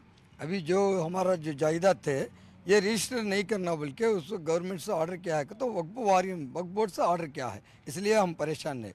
हम इधर से 6 खानदान ने 6 हमारा ग्रैंड पा इनके 6 खानदान से हम इधर में जी रहे हैं। सबका भी हमारा खास घरदार है इधर, हमारा पूरा इसके लिए पट्टा है, हमारे पास उसका पूरा पत्र में पूरा डॉक्यूमेंट्स पूरा का पूरा है। तभी भी अभी ये लोग क्या बोल रहे हैं ये वक्फ बोर्ड का जगह है, इसके लिए कोई भी अभी रजिस्टर नहीं करना बोल के बोले हैं। इसके लिए हमारे को बहुत मुश्किल हो गया अभी हम पूरे भी इधर गरीब लोग हैं, इधर कौन भी बहुत करोड़पति आदमी नहीं है। ऐसे इसका रख के हमारे को पूरा जीवाधार इसके लिए ही है। अभी ये पूरा नहीं बोलेगा तो हमारे लिए बहुत मुश्किल होएगा। हम बैंक को जा नहीं सकते, हम बेच नहीं सकते, हम कुछ भी एक इसके ऊपर हेल्प नहीं कर सकते। बोल तो फिर हमारे पीढ़ी को, हमारे बच्चों के लिए हम देंगे क्या? यह हमारे साथ पूरा अन्याय हुआ है। इसके लिए हमारा गवर्नमेंट पूछना चाहिए इसको। Are you also shocked with the latest news about your properties now being part of the Waqf board or the Waqf land? या 100%। हम तो बहुत चिंता में हैं, लेकिन घर पे एक शादी है, शादी मनाने का है, उसके लिए हम घर को बतिया के रहते हैं। जो घर बैंक में रखते हैं, लोन लेते हैं, शादी बनाते हैं। जो किसी को हॉस्पिटलाइज्ड करने का है, वो उसको भी बहुत चिंता हो रहा है। अच्छा, आपका नेक्स्ट प्लान क्या है? नेक्स्ट प्लान तो हमारा है, गवर्नमेंट के पास हम बोलेंगे। हमारे तक है ना, गवर्नमेंट के ऊपर हम ना फुल विश्वास है। हम स्टालिन जो अच्छा करेंगे बोल के हमको विश्वास कर रहे हैं हम, मगर कुछ सबमिट करेंगे, पेटिशन सीएम को सबमिट करेंगे और कलेक्टर को सबमिट करेंगे, सब लोग को सबमिट करेंगे।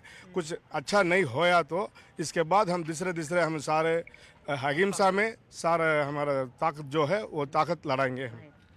So there you can see a lot of people have been impacted. It's not one or two people in this entire Trichy district. Apart from 6 villages, there are also people who live in the city center who now live in fear. They don't know what next, and they now hope that the Tamil Nadu government intervenes and settles this case amicably, because they say that they've been staying here for generations after generations, and now they don't know when they will ensure that their land belongs to them, their homes belong to their own family. Absolutely.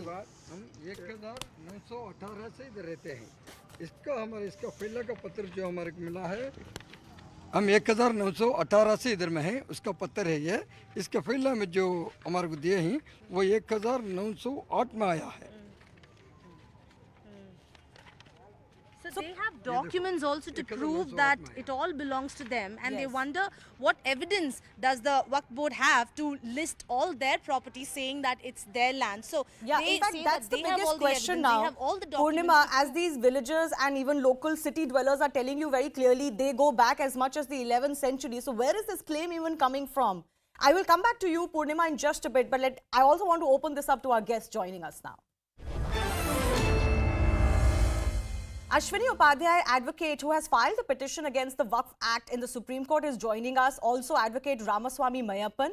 JVC Sriram is a political strategist and commentator. He actually belongs to Thiruchendurai village in Jiyapuram, Trichy district.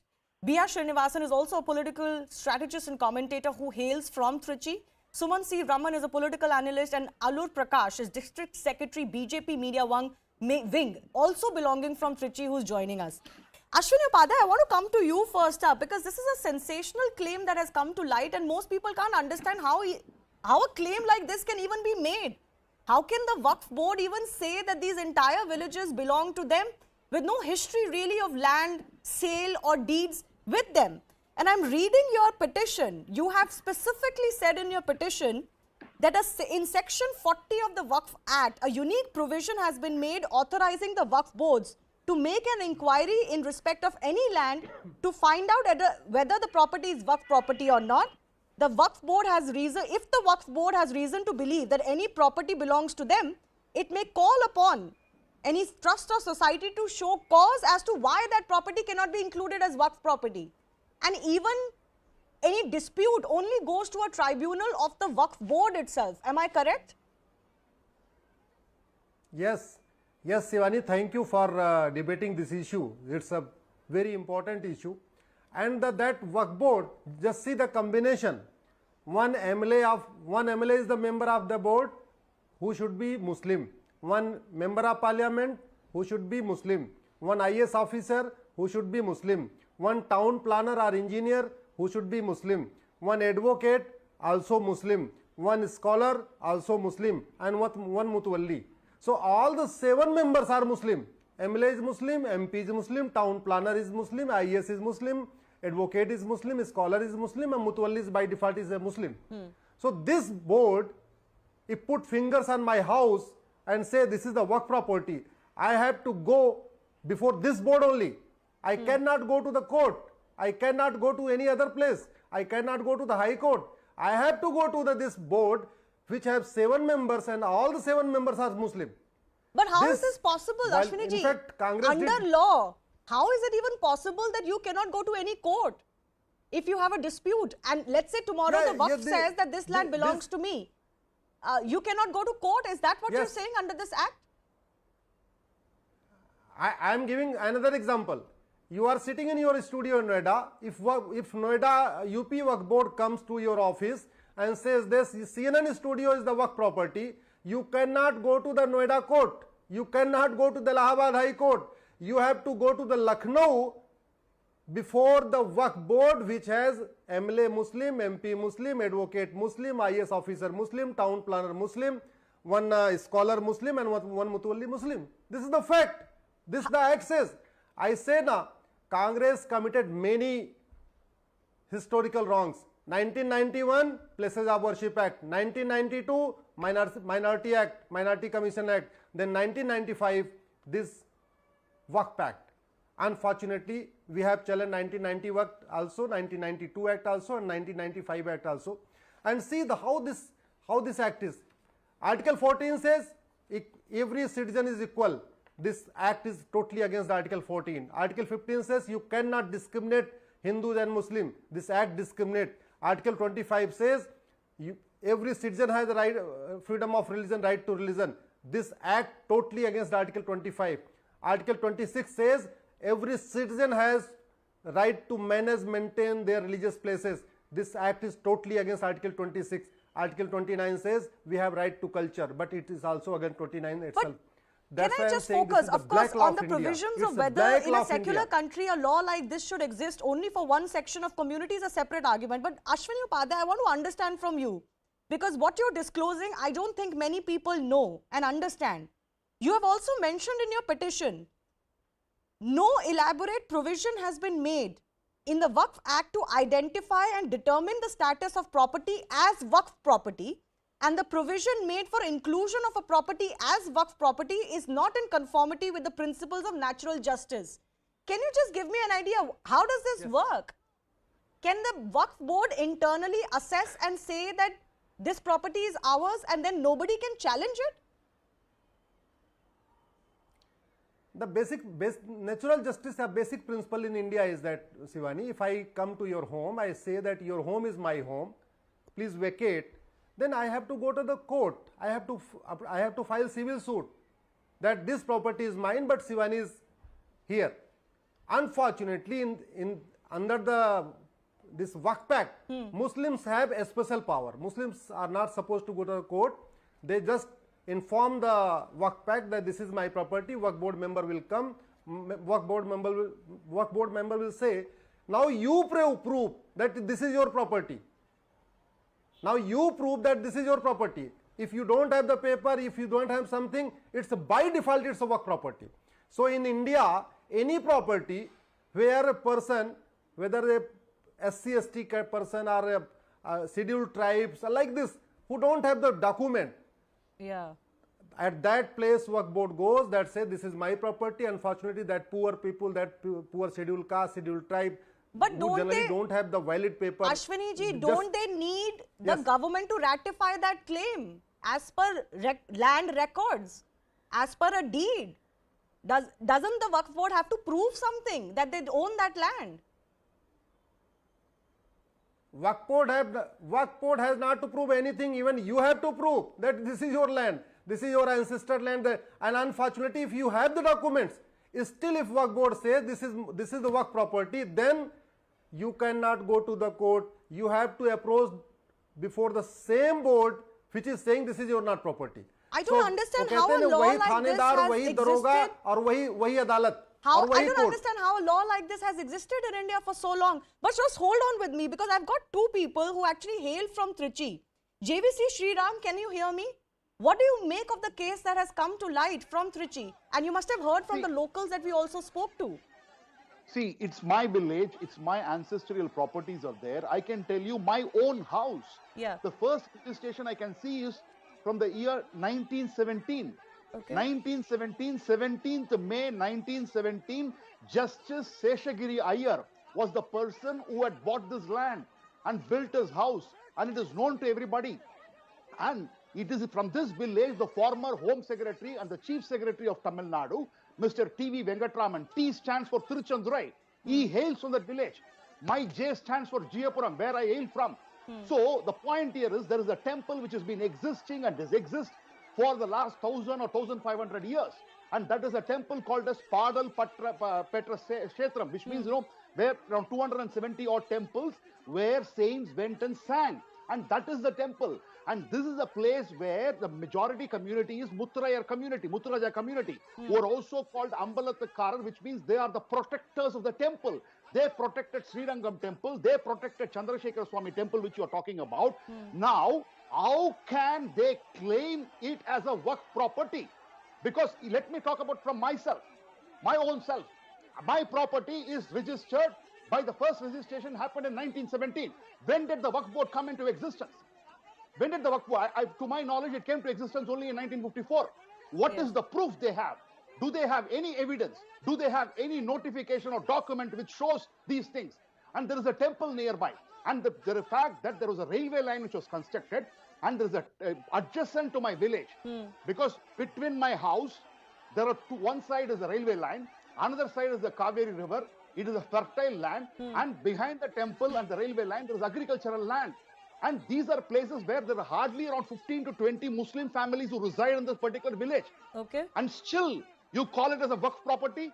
I can't understand. No, this is indeed shocking. I mean, I don't understand how something like this even works like this.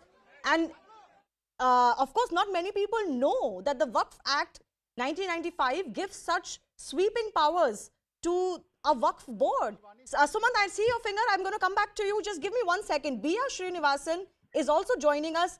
Mr. Srinivasan, am I correct in saying that you also hail from Trichy? What is your view? Yes, Shivani, thank you for asking me to join. First thing is this just the tip of the iceberg? Are we just seeing the tip now, and is the iceberg still under the sea? So that's what we need to check. Is this a blessing in disguise? As much as this is unfortunate, as much as this is unacceptable, but are we just going to dig more and more and find out such blatant violations of laws and regulations that have gone for a toss? So that's the first question, because at the moment we started getting these on tweets on social media, a lot of people have started coming and telling, even in E-Road, this is a problem, even in another village they are having this problem. So when did this actually come in? So 1995 Waqf Act, and as JVC Sriram said rightly, there are hardly few Muslim families. Till 15 years back, there was not even a mosque in this village. These are predominantly Hindu villages. There was not even a mosque till 15 years back. So mosque comes in 15 years back, and then these things are happening recently. Are we then to blame the state government? This is like adding insult to injury. We already have issues with temple lands being managed by the state government, and they are being mismanaged and they are being swindled. And now they have started having issues with residential houses, residential plots, the fertile agricultural lands, and to everybody's knowledge, this part of the this region in Tamil Nadu is the most fertile agricultural region ever, because this is where the Kaveri River is at its widest stretch. It is called the Aganta Kaveri, the widest stretch. Mr. Srinivasan, can you think of any reason at all that the Waqf Board will claim that these entire 6 villages or maybe beyond belong to them? Is there any reason that comes to your mind? They are claiming 234 acres currently. And today there has been a peace meeting that has been conducted by the district collector, where people from different communities have had a meeting, and the outcome is completely not known officially yet. But why should there be a peace meeting at all? So till 2 years back, people known to me have registered, have done land transaction, house transactions, that they have bought and sold without any issues. So till 2 years back, people known to me have sold and bought. That there was no requirement of NOC. Then why did this suddenly come? Why has it happened suddenly? I will try to go back to my colleague Purnima to figure out if she has figured this out from the local villagers. But before I move on, Sumant Sriraman, you wanted to come in. Let me bring you in. Then Allur Prakash, who is the district secretary of the BJP media wing, is also joining us. This puts a cloud and a doubt, Sumant, on all claims that Waqf properties that fall under Waqf property or Waqf boards make. If there is no proper system to even ascertain that a land is a Waqf property, but for a claim by a Waqf board, this puts a cloud and a question mark on all such claims. Okay, Shivani, first of all, I'm sure all the participants on this debate are aware that the list of Waqf properties has been digitized in Tamil Nadu, and it has been put up on a portal, and anybody who's participating in this debate can go there and see it. So the portal is basically wamsi.nic.in, and in that, if you actually look for Tiruchendurai village, they have listed 2 properties as agricultural land. One of it is Waqf ID TN 150783, property ID AG002, where they've listed about 389.03 acres under the management of a Muttawali. Now, whether this is a accurate data or not, whether there is any claim that the Waqf has, how did this come here? All of these are issues which the government has to clarify. Before that, we are jumping the gun and, saying that this property has become Waqf property. It is for the government to clarify. We are not saying that it has become how Waqf many property. of you? How many of the people who are we are not saying that this has become Waqf property. Obviously, it doesn't become Waqf property like that. But what we are discussing and debating is that how can entire villages, and you mentioned 300 plus acres, our other guest was mentioning only about 250 acres. How can 300 plus acres be even claimed by a Waqf board? Look, it is listed there. Temple lands and Waqf lands often run into hundreds of acres. Now we need the government to actually issue a clarification. How many of the people participating in this debate actually went and searched on this portal to identify if the Waqf has any claim? Now, is this claim But you are genuine? only saying that they are mentioning 300 plus acres as Waqf land. How? No. Shivani ji. This is, look, 1 minute. Let me finish. Okay, let him finish. Ashwini ji, I'll come back to you. Let Suman finish. Let me finish, sir. We do not know the total area of the village. We do not know what is specifically the land which is claimed. We do not know if the data which the Waqf claim as ratified by the government, because the Waqf board comes under the government of Tamil Nadu in a kind of a managerial way, is basically accurate or not. Yet we are carrying this story on national television essentially to create more polarization. No, I'm sorry. You cannot cover stories just because it makes somebody uncomfortable. I'm sorry. Suman, that's not a fair argument. We've gone to the village and actually spoken to villagers, and those villagers have told us what has happened to them. The fact that the registrar refused to even register their sale deed is a problem. Yes, both our trichy guests want to come in. Srinivasan, very quickly, before I bring in Mayappan as well. Very quickly, very quickly. Suman's argument cannot be accepted because why should it, if it is my property, for generations if it has been my property, why would I go and check our portal before selling or buying anything? So I to know, it is just a shocker to me to even say that if it is my seventh generation they've handed me of my property and there's been no dispute and people have been selling and buying all around for years and years, why should I go and say whether this belongs to Waqf or not? This is my property. And suddenly a registrar comes and says, go and get an NOC, and then we all have to go back and trace and see whether the Waqf is holding or whether I am holding it. What kind of an argument is this? That's why I said this is a shocker. Sir, why are you... I don't understand this. It is not for the Waqf board to clarify. It is for the government to clarify. The government we will get a clarification from the government. That's precisely why we are raising this issue. 1 second, please don't speak over each other. The fact is that the government indeed needs to step in and clarify what the situation is. But again, I'm asking a fundamental question. How can even a claim like this be made? Before I go to Sriram, yes, Ashwini Upadhyay, you wanted to come in. Yes, Shivani ji, do we have a Waqf board or Waqf pact like law for Hindus? No. Do we have a similar provisions for Jains? No. Do we have similar board for Sikhs? No. Do we have similar provisions for Christians? No. Do we have any such a type of board or law for Parsis? No. Only for Muslims. And we claim that we are the secular country. And we claim that no, we want to integrate the nation. This act is only for Muslims. Only Muslims are the Indian citizen. Hindus are the second class citizen. Jain, Bauddha, Sikh, Parsis, Christians are the second class citizen. Why only a special provision, a special law, a special board for only Muslims? Okay, either that's a fair point, but that's a slightly separate argument, which I'm sure you will obviously argue in court. But I think what we need to focus on is how a claim can be made for a Waqf land and how that claim can be discussed, arbitrated on, or put a stamp upon. Who is the final arbitrator in that case? Mayappan, sir, 1 second. Suman Siraman, 1 second, please. Mr. Mayappan has not spoken. Mr. Mayappan, this is obviously for an ordinary citizen. It's going to be a very scary situation.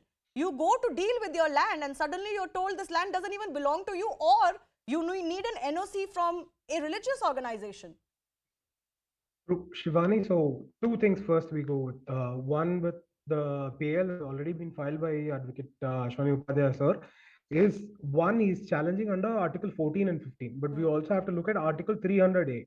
So any property that I own, even if the Waqf board for some reason determines legitimately that it's their property, they have to follow due process, and that due process will have to be equal and similar to all. So he's saying that they will have to go by the civil procedure code and civil suit is maintainable. But whereas here, the strange part of the Waqf board will determine under section 4 that it is their own property. One of their own appointed persons will identify a property is theirs. Then the determination if that property can be acquired or not will be made by the Waqf board. And if I have to challenge it, I will have to go back to the Waqf board. Only members of the Waqf will be part of the same board. And finally, what will happen is again the Waqf board will determine if I have my right to claim over the property or not. So judge, jury, and executioner in this case will be the Waqf board. They will determine as to whose property it is. They will. But this is absolutely if I have any shocking. dispute, I will have to go back to them with raising the dispute. This is so absolutely this is a very shocking that a law like Nowhere this exists. In law, and the strange situation, not just section 40, even 51, where they know just claim right to the property, even right to the registration can be claimed by them. And the strange part in Tamil Nadu now, earlier if I have to claim a property where there is a dispute, I have to obtain no objection certificate or an accompanying signature will have to be there from the disputing party. Strangely now, the Minorities Department in September 2021 has issued a communication to the IG registration on its own volition. I don't know what legal standing, asking him not to register any of such properties that are claimed as Waqf properties unless that's the problem. The claim can exist, but how can a state official recognize that as a claim strong enough to refuse someone who seems to have land papers from dealing with their own land? Just stay with me. We're getting some update. My colleague Purnima has been in Trichy all day and we're getting some update from her. What we're getting to know is that after the villagers raised this concern and alleged that this land grabbing is going on by the Waqf board, the revenue division officer has clarified, saying that the registrar should have checked with higher officials and should not have taken the matter suo moto. The RDO officer has said that villagers can now go ahead with registrations without any hurdles and the land belongs to the villagers. So it seems like some resolution has taken place. We're also getting a response. Let's listen in. இந்த registration department sub register என்ன பண்ணுறாரு, அவராக சிவமோட்டாவாக ஒரு முடிவெடுத்து ஒரு decision எடுத்து அவர் வந்து இதில் வந்து பண்ண முடியாது, என்ஓசி வாங்கிட்டு வந்தால் தான் பண்ண முடியும்னு சொல்லி ஒரு முடிவெடுத்ததுனால ஒரு பெரிய பிரச்சனையாகிட்டு. ஸோ நீங்கள் வந்து ப்ராப்பராக ஒரு ஹையரார்கி டிபார்ட்மெண்ட் அந்த இதில் வந்து டிஆர்ஏ டிஐஜி ஐஜி வரைக்கும் போய் இந்த மேட்டரை டேக் பண்ணி கொண்டு வந்து அவங்கள்ட்டேருந்து ஒரு ப்ராப்பராக ஒரு ஆர்டர் வாங்கினதுக்கு பிறகு தான் இதை நீங்கள் செஞ்சுருக்கணும். ஸோ நீங்கள் எல்லாமே செஞ்சிட்டீங்க. ஸோ இது வந்து இந்த உத்தரவு இது பண்ணிவிட்டு நாளையிலேருந்து ரிஜிஸ்ட்ரேஷன் பண்ணி கொடுக்கணும் வில்லேஜஸ்க்கு அப்படின்னு சொல்லிட்டு நாங்கள் வந்து ஒரு இன்னைக்கு பீஸ் டாக்கில் ஒரு முடிவு எடுத்திருக்கோம். Let me go across to my colleague Purnima also, who's tracking these developments. This is an acceptance that something wrong did take place, isn't it, Purnima? The fact that villagers were being denied their right to deal with their own land. Absolutely. The RDO in fact held talks between the Waqf board representatives and the villagers of Thiruvandurar, and what he told us was the registrar issued a notice and also told the villages that they will not be able to sell their land without obtaining an NOC from the Waqf board, and that itself was wrong because he did not check with the higher officials and took the decision on his own, and that is not right. So he in fact said that it is a mistake of the registrar to stop villagers from selling their land when they had all the right to do so. And secondly, he also said that after speaking with the Waqf board, he says that they still did not submit evidence that all these properties belong to them. So till they get evidence, this notice and this announcement by the registrar will not be valid. Therefore, whoever wants to sell land or buy land in Tiruchandurar village and another village, because 2 villages of the 6 come under his jurisdiction, so for them they can sell land is what he said, and that was the latest order that was passed after many villagers in fact were living in fear that they will perhaps not be able to sell their land. So this but is does this clarify this is the intervention the situation, of the Purnima, district administration. for all other villages as well, or only 2 villages right now? At the moment, the RDO is in charge of Srirangam, where there are 2 villages that come under his jurisdiction. So the remaining 4 villages, they still have to wait for their turns, because at the moment it's 2 of the 6 villages that in fact will not have issues starting tomorrow. But the other 4 village people hope that this would also apply to them eventually. So we'll have to wait and see how the collector handles the entire situation. At the moment, 2 of the 6 villages are relieved, but 4 of them still waiting for their turns. Okay, some correction it seems has happened. JVC Sriram, are you now confident that something like this will not happen again? That no attempts to just claim land that doesn't even belong to you will happen? Are you confident now? Satisfied? I don't think so because the ecosystem is operating. On August 18, 2022, the Chief Executive Officer of the Waqf Board writes a letter to the Sub-Registrar, and I'm mentioning Dr. Sumant Raman. It is mentioned Kari Muhyiddin Khan Waqf, Sunni Waqf, name and address, Trichy, Imam Tiruchendurai, whole village is what is mentioned. Now, I've got the details with me, which has been letter communication sent by the CEO of Waqf Board to the Sub-Registrar. And Sub-Registrar went ahead with that letter because this is how the ecosystem in Tamil Nadu is operating. When a former central minister makes uncharitable comments on Hindus, what else can you expect from these people? Now they've taken a backtrack. That's the difference. I welcome that. But the fear will still be there. The fear will be there. Srinivasan, do you agree? Yes, see, this is a systemic flaw. So just because in this issue, as I told today, there was a peace committee meeting and the resolution is based on that, does not solve the problem because the Waqf is still claiming. And it's not just this village or this district. It is going to be across Tamil Nadu. And like what Ramaswamy Mayathan said, and September 2021, there has been another order that has come in. And this DMK government is hand in glove in doing like what JVC Sriram said, that they're anti-Hindu, they make anti-Hindu remarks. They're already having issues with temple lands, and they are being charged with minority appeasement. So if all these things are there, and you connect the dots, this is not a problem that has been sorted by this peace committee meeting that has happened today. They cannot claim, and they are claiming lands that belongs to the temple. For example, a mandapam in which the god deity from Srinagar comes during the annual festival and stays there in that mandapam, meets the goddess and goes back. That mandapam is being claimed by the Waqf. How ridiculous can it get? No, that is precisely the problem here. Even the claim in itself is a problem. Whether that claim is eventually recognized or not, how can you even go around claiming not just people's personal land, but even temple land?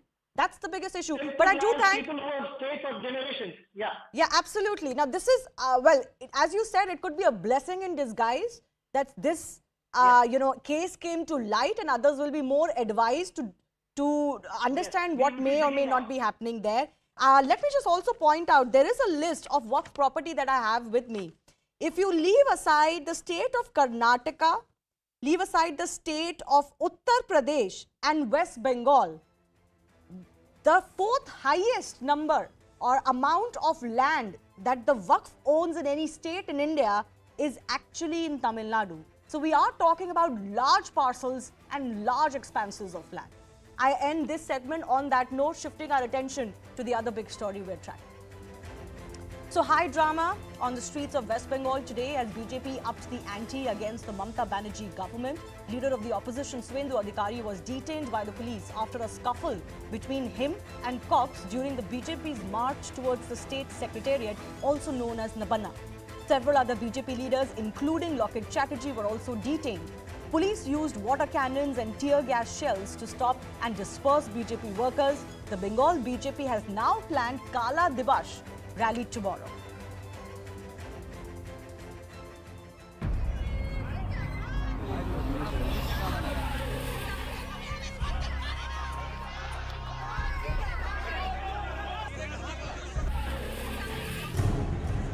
Clashes, lathi charge, stone pelting, tear gas shells, water cannons,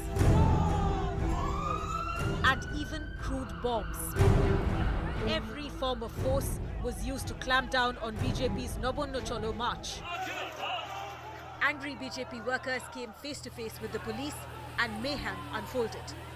Major, tussle right now going on between the two sides. Obviously, as far as the security personnel is concerned, it shields up because these stones and bricks are being thrown frequently from the other side. BJP leader Suvendu, Adhikari, Locket Chatterjee and Rahul Sinha were stopped by the police near the secretariat and detained after a lot of resistance. আপনি তো arrest declare করেছেন আপনি আমার গায়ে হাত দিয়েছেন আর দেবে না যা করেছে ঠিক আছে আমি ইনস্ট্রাকশন দিলাম আপনার সামনে কেন ও গায়ে হাত দিবে কেন আমার In Howrah, the crackdown was most brutal. Protesting BJP workers were manhandled by the police. The BJP has accused the Mamata Banerjee government of trying to forcibly stop a democratic protest.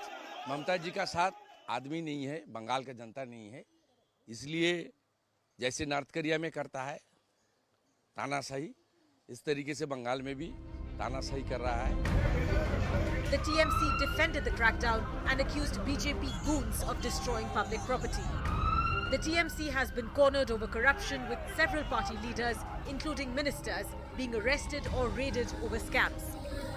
And now, with this shocking use of force, is the Bengal government on the back foot?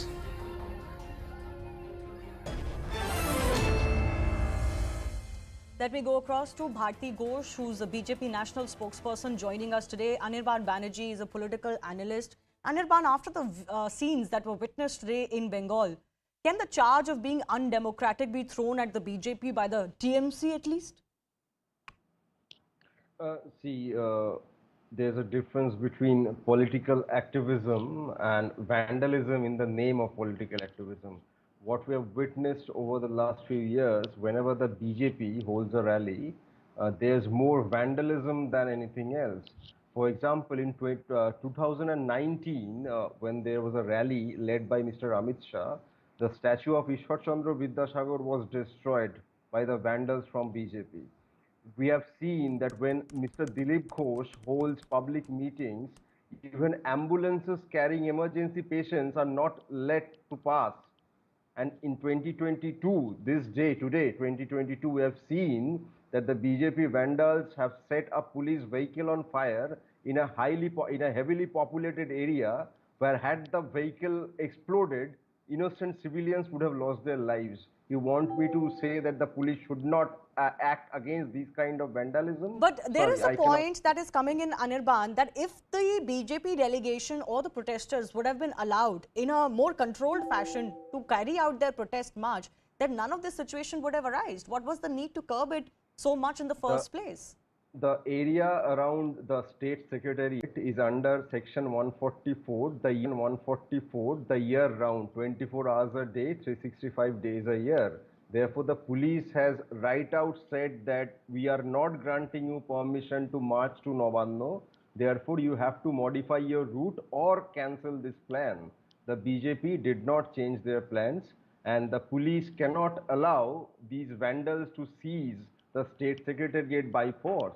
This is, but what sense does it make to have the state secretariat have section 144 all year round? That in itself sounds a little odd, right?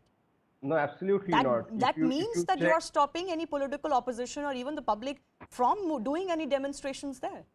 If you check every state secretariat in every state of our country, there is one section 144 imposed around that area. This is high security zone. I mean, there are VVIPs moving around. These are not common ordinary people. Okay, I mean, they are so then that should be okay for every state. It is not an exception for West Bengal. I've got Rahul Sinha of the BJP also joining us over the phone line. Rahul Sinha, the charge that is being made against the BJP is that you deliberately caused vandalism.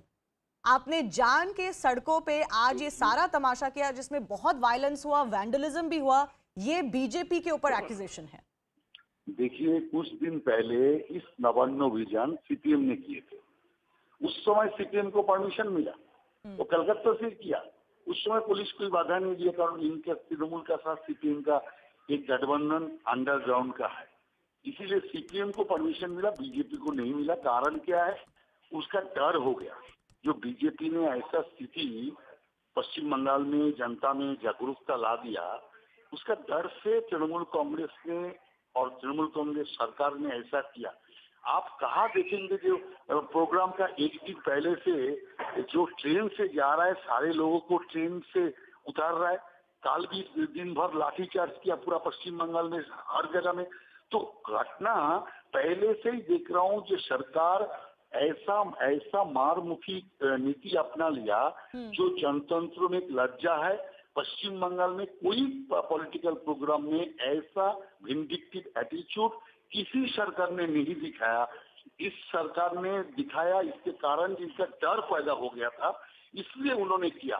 और जो mob को और भी उत्तेजित करने का काम भी तृणमूल कांग्रेस सरकार का ओर से हुआ और इसीलिए जो घटना हुआ इसके लिए जिम्मेदार तृणमूल सरकार का नीति।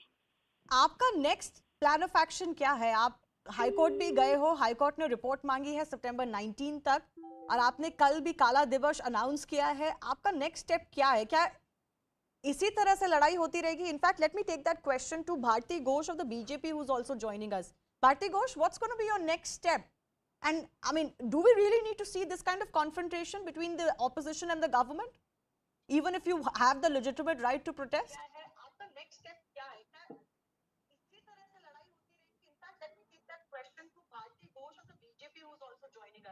Bharati Ghosh, what's going to be your next step? And I mean, do we really need to see this kind of confrontation between the opposition and the government, even if you have the legitimate right to protest? I can't hear you fairly well, but as far as I understand, you are asking us what is the next step of Bharatiya Janata Party, if I'm correct. Yes, go ahead. You see, this barbaric torture has been going on for the last 3-4 days. Our party workers have been unlawfully restricted from coming outside their homes. They have been restricted from boarding trains, and any party in India or any organization doesn't have the lawful right to unlawfully restrict or unlawfully restrain the movement of passengers. This is also what we have seen. And today we have seen that on peaceful processions, tear gas, the use of tear gas by the police, the use of stone pelting by the police acting as a daladas of the Trinamool Party, and our next step should be all-out steps, all-out effort to make Bengal free, of this Hitlerian rule, of this fascist. Okay, I've just run out of time. That's all the time that I had. I do thank both of our guests and all three of our guests for joining us. We'll see how this flashpoint, the latest one between the BJP and the TMC, now progresses. Time for a very short break. On the other side, we'll get to the day's biggest stories.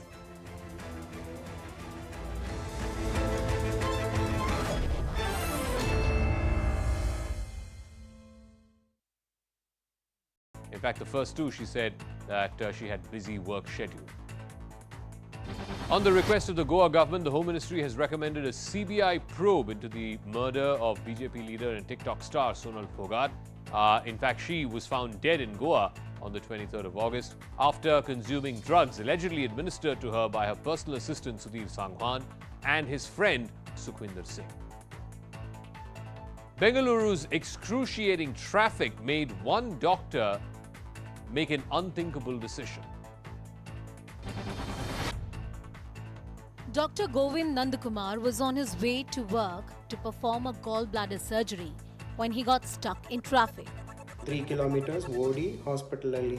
Realizing that a delay could put his patient in harm's way, the doctor ditched his car and ran for 3 kilometers to perform the crucial surgery. When Dr. Nandakumar reached the hospital, his team was entirely on standby, ready to induce the anesthesia on the patient. Dr. Nandakumar quickly changed into scrubs and performed the surgery. The surgery was successful and the patient was discharged thereafter. India has announced their 15-member squad for the upcoming ICC Men's T20 World Cup in Australia. Ace pacers Jasprit Bumrah and Harshal Patel will be making their return from injury. The squad, though, will miss all-rounder Ravindra Jadeja, who sustained an injury during the Asia Cup. The squad will be led by Rohit Sharma. KL Rahul will continue to be the vice-captain. Britain's new king, Charles III, has gone to Scotland today to lead his mother's funeral procession.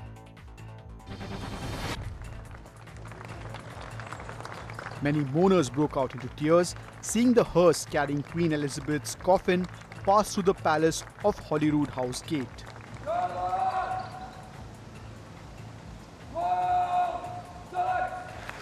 King Charles III led a royal procession transporting his mother's coffin to St. Giles Cathedral in Edinburgh. It will lie in rest at the cathedral till Tuesday, when it will be moved to London. Earlier in the day, King Charles and Queen Consort Camilla visited Westminster Hall in London, where both Houses of Parliament offered their condolences. Charles addressed members of the House of Commons and the House of Lords. The new monarch's address to the British Parliament was very significant because it was the first to happen in a televised era. A massive earthquake struck Papua New Guinea, leaving large cracks on the roads. The 7.6 magnitude quake, which made the earth literally open up, also damaged several buildings and cars. At least 5 people were killed in the quake. Papua New Guinea is vulnerable to earthquakes because it lies along the Ring of Fire in the Pacific Ocean. Russia says it conducted air raids on Kharkiv even as it was retaken by Ukraine's troops during a lightning-fast counter-offensive. Dozens of towns and villages have reportedly been liberated from Russian forces who fled eastwards and offered little or no resistance. But Ukraine has warned that the recaptured territory will need to be secured in event of a possible Russian pushback. Taiwan claims that at least 17 Chinese aircraft crossed the median line of the Taiwan Strait, which normally serves as an unofficial boundary between both sides. Beijing has been continuing its military activities near the island in response to America's alleged interference. It started with House Speaker Nancy Pelosi's visit to Taiwan back in August. Meanwhile, Taiwan's president claims that China is using cognitive warfare against the island. Let me explain what that means. It means breaking the enemy's resistance without fighting. It means spreading misinformation, using public opinion, planting false narratives in social media, and of course using legal means to gain international support. It also means demoralizing the enemy soldiers and civilians. A Taliban member's attempt at flying an American Black Hawk chopper went horribly wrong. The chopper can be seen swirling dangerously above a military training base in Kabul. But within the next few seconds, it crashes to the ground. The Taliban member who was flying the chopper, a training pilot and 1 crew member were all killed in the crash.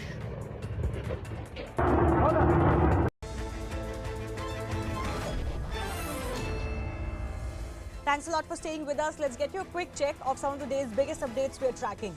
Apex child rights body in India, the NCPCR, has asked the Election Commission to initiate necessary action and inquiry into a complaint against Rahul Gandhi for allegedly misusing children as political tools in the Congress party's Bharat Jodo Yatra.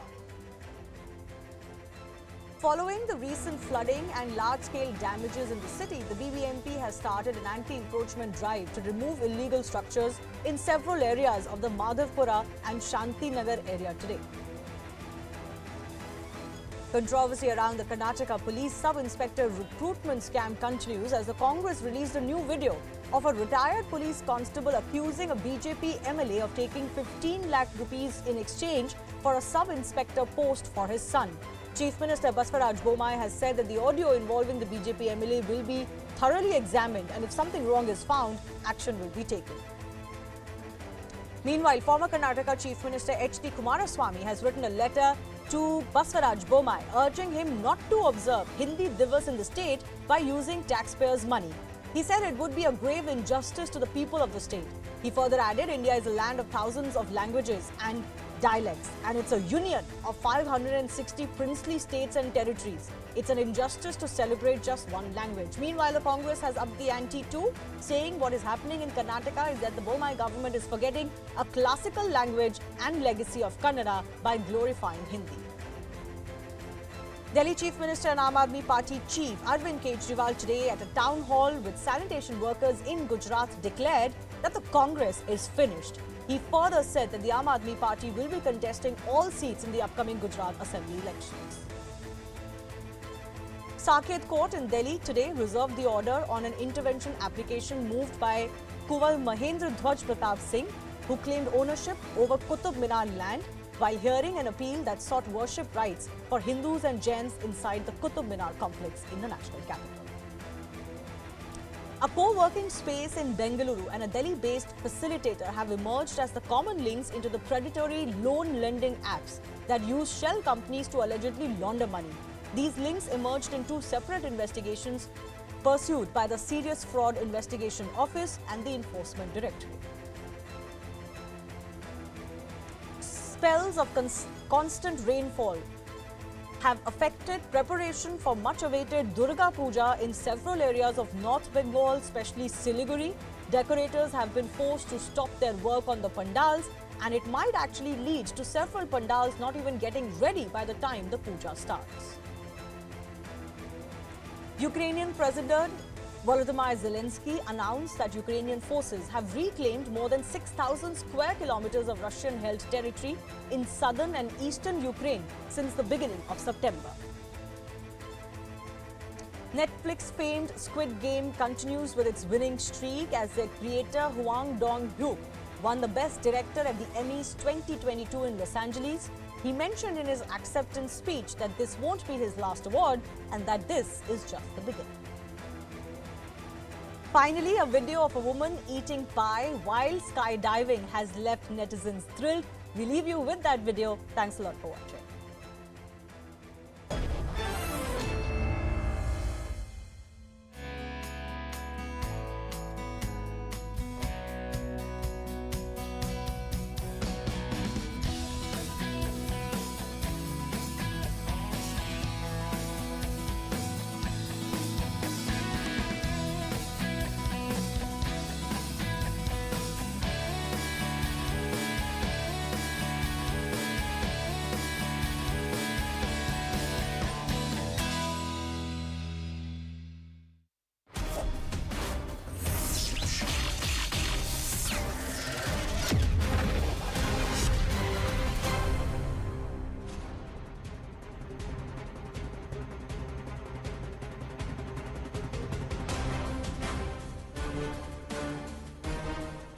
Namaste and welcome to this edition of The Right Stand. I'm Anand Narasimhan.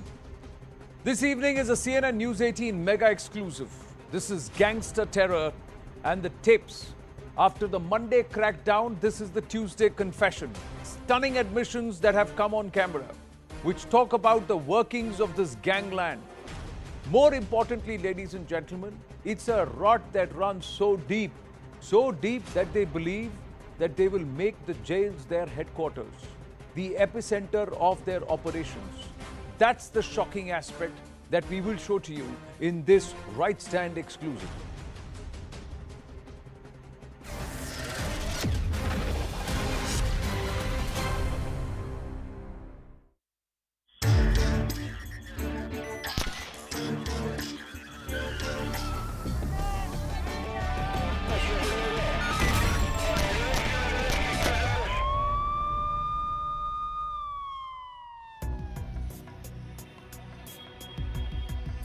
Tihar Jail, South Asia's biggest prison and one of the safest jails in India. It's also the headquarters of Delhi's biggest gangsters and a base for carrying out their crimes. Case in point being the recent killing of Punjabi singer Sidhu Moosewala, which was reportedly plotted inside this very jail by Lawrence Bishnoi. Jail is a very safe place to operate from. I mean, you can operate from there and no other member of any other gang can touch you there. When the jail staff gets compromised, the system can always be beaten. But from behind the four walls of Tihar, the criminals continue to unleash mayhem in the capital. Gang wars in Delhi go back to the late 80s. It all started over a land dispute between Kishan Pahalwan of Dichhaun Kala village and two brothers, Anup and Balraj of Mitraon village. The feud between the two families claimed several lives. Over the years, the gangs got smaller. Many were either shot dead by rivals or eliminated in police encounters. Some went to jail for life. Others decided to retire from a life of crime. At present, two main groups exist: the Neeraj Bhavania and Tillu Tajpuria gang and the Lawrence Bishnoi and Kala Jathedi gang. Delhi's most infamous gangster, Jitendra Gogi, was gunned down right in the middle of a Delhi court. If you want to see things from the Delhi's perspective, of late there have been two gangs which have been active. One is of course Jitendra Gogi, who is no more, and its rival group is the Tillu's gang. Then subsequently Lawrence Bishnoi became part of this gang. Sandeep Kala Jathedi became part of this gang. On the rival side, if you see, then of course Tillu gang has been active, and from Neeraj Bhavana and Sunil Rathi and Kaushal gangs, etc., they have also joined this group only. The gangs have become more organized now, running water mafias, controlling toll plazas in the NCR, collecting money from illegal clubs and dance bars. What used to be extortion is now protection money. They also have legal representation, a battery of lawyers who defend them in court. Regardless of how heinous the crime is, their counsels exploit loopholes in the law to get their clients acquitted. Even if he is not a gangster, I am telling you what has happened in this kind of cases. Mostly there is major lacuna because one person is arrested and maximum person was arrested on the basis of disclosure statement made by that one person. Though that disclosure statement is not having any evidentiary value before the court, as per the provisions of Indian Evidence Act, as a lawyer we are supposed to dent the case of prosecution. And it's a settled principle that benefit of doubt should always be given to the accused. So we are there to dent the prosecution story. Their weapon of choice is also more modern and sleek. Semi-automatic .32 caliber pistols, Turkish and Brazil-made guns and Glocks have replaced the double barrels, shotguns and country-made pistols. But what's more worrying is that some of these weapons are coming from across the border, and even funding for their gangs is traced to foreign lands. Linkages between gangs is a very common phenomenon that happens. We are living in an age of technology. All you have to do is make a call. Money gets transferred electronically. Even as the Delhi police have busted time and again multiple gun suppliers in Delhi who had been supplying illegal arms and ammunition to the gangsters who operate from Delhi. What has caught Delhi police's attention of late are the guns coming in from Pakistan. Recently, we saw in Sidhu Moosewala's case that some of the weapons that were used, police said, were Pakistan made. And Lawrence Bishnoi, who is said to be in the center of this murder conspiracy, is said to have close links with Delhi's slain gangster Jitendra Gogi and Kala Jathedi. In fact, funds coming in from Australia, Canada and Pakistan are also on Delhi police's radar. Only in time to come, we'll see if any specified crackdown is done on the two foreign supplies. With video journalist Vikas Rawat and Rahul Malhotra, this is Anvish Shrivastava for CNN News 18 in this special report. Vikram Singh ji, former DGP Uttar Pradesh, is with me in the studio. Namaste, sir. After 2 years seeing you in person, so if you, with your permission, I'd like to shake your hand. The greatest of pleasure. Thank you. Thank you very much. And I'm doing this because we got our guests already joining us. Sunil Kumar Gupta, former legal advisor at Tihar Jail, is with us. We also have Miran Borwankar Chadha, former Chief of Crime Branch, Mumbai, and also Chief of Maharashtra Prison Department. Namaste to all our guests. With your kind permission, I'm going to first go across to Anvit, our reporter who's been at the forefront of this investigation. Anvit, some very, very startling details that have come to the fore. Not just the gangster's confession, but how deep this rot runs. So, in prisons in Delhi, have they now become the epicenter or the hubs where these gangsters will operate? How did the system allow itself to become a slave to these criminals? Certainly, when we say that the Tihar has become the headquarters of crime in Delhi, it won't be wrong, because all these gangsters who are all the infamous names that Neeraj Bhavania, Lawrence Bishnoi, Tilu Tajpuria, Kala Jathedi, all of them run their syndicates from very much from Delhi prisons. And over time, it has been established time and again. Be it Sukesh case, who was lodged in Rohini jail when he extorted 215 crores. Be it Lawrence Bishnoi, who was in touch with Goldie Brar, and both of them are believed to have orchestrated Sidhu Moosewala's killing. Everything has happened from jail, but the game has now become nastier. These things from the jail have been going on for decades, but now it is being said that for sneaking a phone that costs 10 to 15,000, gangsters are ready to pay 1 lakh rupees to these jail administration, which only promotes corruption among them. And many of these jail administration staff have earlier also been arrested. But the important point, Anand, the latest development is also that now the police are going a step ahead and slapping UAP against them. It is because the apprehension of the government and the security agencies are that the cross-border connect, the cross-border help that they are getting. In Sidhu Moosewala case, we saw how Pakistan-made weapons were used. Goldie Brar, who is in Canada, had been providing logistics. Names of Australia, Armenia, Thailand, these countries have also surfaced time and again, from where logistical helps or hawala money has been coming in to aid these gangsters. That is what has been made by the basis, basis by the Special Cell of Delhi Police, which is also an anti-terror squad, to slap UAP against them. And this draconian act has only been used to keep these gangsters in jail and further make it difficult for them to get bail. And this is only what the police could do, because these gangsters are very much already in jail, and from there they have been running their entire empire, be it extortion, be it toll money collection, be it collection of money from clubs, bars, and any illegal activity, be it on the name of protection money or in any which way. But what else did this gangster tell you? Are these cops, along with the cops, is there also political patronage? That's one. The other part is, are the cops now saying that let's organize ourselves in the jails? Let's meet in the jails because we have free conference room, facility, meeting room. We can also organize. आपस में एक दूसरे को गोली मारने से अच्छा एक साथ मिलके सबको गोली मारे. This kind of plotting is happening. How are the cops not wise about it? Yeah, certainly. See, over the time, what has happened is there was a time when when in 1980s, when the gang war started, it started over a property dispute. But this family feud then snowballed into a nastier game when many such gangs cropped up into Delhi. And now all these gangs have clubbed into two main groups. One is run by Lawrence Bishnoi and Kala Jathedi and Jitendra Gogi, who was killed last year. Another rival gang is Tilu Tajpuria and Neeraj Bhavania. Now these two are the main gangs now, and they very much operate from the jail. Like you said, the political patronage, police officials have time and again been arrested for their connivance, or be it jail officials. But political patronage is certainly there. Local administration, local politicians do give patronage, because they use them to either extort money from builders or use businessmen as targets. They're Bahubalis. No, they're the Bahubalis during the election and all of that. This leaning happens, but this was not supposed to be the current scenario. This was supposed to be thing of the past.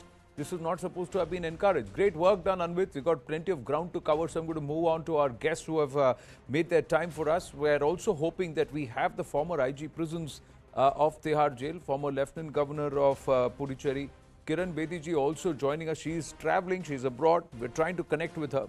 But meanwhile, I just want to understand from Sunil Kumar Gupta ji, Vikram Singh ji and Biran ji, with your permission, because he's a former legal advisor at Tihar. Sunil ji, you know how things work in Tihar. How is this allowed to perpetrate? Because there are three levels, isn't it? You have multiple police personnel and multiple forces involved within Tihar. Is everybody involved, or is it those who are within the day-to-day affairs and part of perhaps the prison authorities and the government bureaucracy? Yeah, Anand, I was listening the Anvit report. That is very correct. That is very correct. I know Anvit. He is a very hard-working journalist. Basically, you see what happened coming to Tihar. Here, despite our keeping these high security, these gangsters in the high security prisons, despite that, they are conniving with the our staff, corrupt staff, and they are getting these mobile phones, drugs, etc., smuggled inside the high security ward. I want to tell you that in high security ward, Delhi prison, the guard is not having security of that ward, but those wards have been secured by the special police from Tamil Nadu. But despite that, I am amazed to see that in every these high security ward we are recovering plenty of these mobile phones, drugs, etc. These all these which I now I can conclude is that these are going inside the prison by the vested interest and the corrupt prison staff who are taking money, and in exchange they are taking the mobile phone to the prisoner cell. So let me ask you, Sunil ji, how should such people be treated? जो 15,000 के phone के लिए 50,000 रुपए लेते हैं और 35,000 में देश को बेचने का काम कर रहे हैं. Imagine the damage that this one phone can do. Yes. You see, I have worked with Tihar prison for the last 35 years, and I have seen number of such instances where these gangsters were possessing the mobile phone. I myself have recovered these mobile phone from the gangsters, but still they are reaching to the these gangsters inside their cell, and you see. We are having very few number of prison staff against whom we are having these departmental proceedings for smuggling of these prohibited article inside the jail. This is amazing. You see these vested interests, these staff people, they are helping the gangsters on the basis of their caste, on the basis of their religion, or on the basis of so many other things which existed, I think that is the main flag for the prison functioning. Yeah. Miranji, if I may ask you, is it a similar situation in Maharashtra? Many people have turned around and said jails should be in isolated places. But they're saying places like Tihar, places like Arthur Road Jail, they're right bang in the middle of the city. First, they should be isolated. The other part is the prison authorities, what all they get away with. The amount of influence which is given to give special care to certain people. So, I would say that the situation in Delhi is what it was like in Mumbai and Maharashtra in late 90s and early this century. We had a special act, MCOC Act, like now Delhi Police is planning to use UAPA. MCOC gave us more custody of the accused and we were able to neutralize many gangs. So that was the police part. As far as the prison is concerned, some leakage is definitely there. Even now we tend to get telephones, mobiles. But after constructing Taloja high security prison and confining these gangsters either in Taloja or distributing them across central prisons, that has helped. So maybe Delhi should consider that instead of having all the gangsters at one place, distribute them across prisons. And yes, very strong disciplinary action against corrupt police and prison officers. That would help. Ji. Vikram Singh ji, I request your patience, sir. I've got Kiran Bedi ji joining us. So Kiran ji, namaste. Thank you very much. If you can hear me, this is Anand Narsimhan. I have three very senior officers also and people of law who are there. I have Sunil Gupta ji, who is a former legal advisor at Tihar. Miran ji is the former chief of prisons in Maharashtra. Vikram Singh ji, former DGP Uttar Pradesh. And you are IG prisons, Tihar jail, after which you became Lieutenant LG Puducherry. Now we've done a story here where gangsters and criminals are saying we'd like to operate from inside the jail because jail में सारी facilities मिल जाती है. पैसा देखो तो सब कुछ आ जाता है, मोबाइल फोन आ जाते हैं, ड्रग्स आ जाती है, and we can coordinate and run our entire extortionist affairs and the gangster affairs very conveniently. All of this surfaced because of the Lawrence Bishnoi issue where he and Goldie Brar sat inside, one Goldie Brar in Canada, Lawrence Bishnoi inside Tihar jail, and then they orchestrated the murder of Sidhu Moosewala. But now we are given to understand that the Delhi jails have become a safe haven for all these gangsters. They have reorganized and they're running their racket from inside this. How did this come to pass, Kiranji? Are you shocked, surprised? No, Anand, I'm not surprised. I can tell you what we did. You got Sunil Gupta also on the panel with you. Sunil will tell you how we isolated every gangster to an isolation ward. We kept them separate and we watched them 100%. They were earlier bunched together. What really worked for us was one to a cell, one to a cell. And when one to a cell, and they were not open for about, they weren't let out like this the way others were. So we really, prison really became a punishment for them, for the gangsters, because they otherwise other prisons are open. इनको हमने अकेले अकेले रखा और उसके बाद इनके visitors को सेपरेट टाइम दिया वॉच करने के लिए और बताया पहले कौन विजिटर्स आपको मिलने जा रहे हैं. So search was 100%. विजिटर्स व फ्रिस्क अब तो विजिटर्स की बैरियर है तो इसलिए कांटेक्ट नहीं है. याद रखना इनकी कंटामिनेशन सिर्फ जेल में नहीं होती कांटेक्ट, इनकी कंटामिनेशन कोर्ट्स में भी होती है. जब ये कोर्ट्स में जाते हैं, जब अपने लॉयर्स को मिलते हैं या कॉमन जेल में बैठ वहां पर बंद रखते हैं, पुलिस इनको रखती है वहां. So I think at every step you have to isolate them and watch them technologically, physically and friskingly. So courts में भी, वैन में भी जब जाते हैं वो भी इनकी अलग अलग रखनी पड़ती है. सो वैन भी अलग, लॉजिंग भी अलग, और वहां जब कोर्ट्स में जाते हैं वहां पर भी अलग, और विजिटर्स भी अलग. जब तक आप, और उसके बाद कहीं भी कंटामिनेशन बेईमानी की हो सकती है at any level. So gangsters को आपको बहुत ज्यादा आइसोलेट करना पड़ेगा. जब आप आइसोलेट करते हो तब ये चाहेंगे जेल छोड़ना, तब चाहेंगे जेल छोड़ना. जब तक इनको ये कंफर्ट मिलता रहेगा of meeting people, greeting people और कनेक्टिंग पीपल और कम्युनिकेटिंग विद पीपल, तब तक ये जेल प्रेफर करेंगे. सो सुनील आपको बताएगा कि किस तरीके से दिल्ली हाई कोर्ट में हमारी इन्होंने आइसोलेशन को चैलेंज किया था and the Delhi high court ruled in our favour that in this case gangsters need separate lodging and under severe conditions. So that's what worked for us, nothing else. How did you deal with those who were actually helping this entire coterie run its job?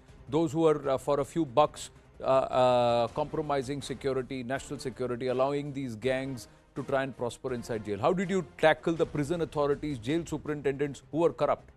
Should they not be treated as gangsters? Anand, we had a absolute feedback system, and moving around in the as senior officers, we were all on the job. Sunil Gupta will tell you how we walked the prison as senior officers daily, and we had a feedback box system. It was locked box where anybody could put in a letter to the IG and the superintendent of the jail. And we also had integrity levels were very high, like K.R. Kishore, Dwivedi, Tarsem Kumar, Jaydev Sarangi, Sunil Gupta, and Meena. We were a very good team of very honest and straightforward officers who all walked the prison, who all walked the, so every day, and the feedback box system was very high. We were getting a lot of information from inside the prisons of what is happening. Unless you have a locked feedback box system, mobile box, which was opening only on my desk at night, I only had the key. So I had full information of what's going on inside the jail. So unless you inculcate systems of confidentiality, and that is contact, that means जब तक आप communication establish नहीं करोगे prisoners, उनका trust नहीं जीतोगे, normal prisoner का, आपको सारी खबर उसके बिना नहीं आ सकती. So we had to win the trust of the normal prisoners. They would tell us about what's happening on the gangsters. So it's a holistic watch. It's not just technology, it's not just integrity, it's also logic, it's also transportation, it's also the way they are connecting and communicating. So I remember उस वक्त एक DIG crime थे, उन्होंने बोला कि जब से हमने पूरा holistic measures adopt किए हैं, तब से अंदर से crime बंद हो गया है, अंदर से control हो गया. I remember Mr. Tiwari then was, I think, the Joint Commissioner Crime. He told me that Kiran, ever since you got all of you have together done all these measures. So हम लोग एक measure पे ना जाएं, सिर्फ कानून. Number 2, अगर कोई detect हो गया officer, then he is out. He was not only suspended, no, we kept him outside the jail. कि तुमको घर में तनख्वाह मिलेगी, you will get your salary at home. Don't enter. He was barred from entering the prison for duty. So we also tried certain other methods, because sometimes the state government would not take action against them. So we said, as an IG, you are barred from entering the jail and you will get your salary sitting at home. So we made many officers sit at home for months together. Jay. But my other question is, and after your answer, I'll bring in Vikram Singh ji and the other panelists also. And Kiran ji, I request you to please stay on for another 4-5 minutes. The aspect is of technology. Now, these people were standing and chatting on encrypted chat platforms like Telegram. They were using Signal. That means the jammers were not working. The jammers perhaps were good to jam 3G, but not 4G. We are now moving into 5G. So, how are we going to deal with this? Kiran ji, your answer, and then Vikram Singh ji, I'll ask him. You asked me? Ji. Anand, no amount of technology cheated. You do not have these comprehensive systems. Technology is one tool, not the only tool. There's a human element in this. The lodging, the policy making, there's a decision, there's a determination that we have to keep our prison not contaminated. Because these gangsters contaminate. They use this lodging as a safe haven to commit crimes unless you dislodge them. You lodge them, but you also dislodge them the way you lodge them. I think that's the key. Vikram Singh ji? Anand ji, yes, I have never felt helpless in my life ever, and UP jails are second to none when it comes to nefarious activities within the confines of jail. You must have heard of the fish ponds of Mukhtar Ansari and the badminton courts of Mukhtar Ansari in Ghazipur jails. You must have heard of what Atiq Ahmed did, called one of the hostages and bashed him up within the confines of the jails. A complicit and a corrupt jail staff, misuse of technology. Madam Kiran Bedi has very rightly said, it is not one thing alone. Madam Kiran Bedi is an isolated example of excellence.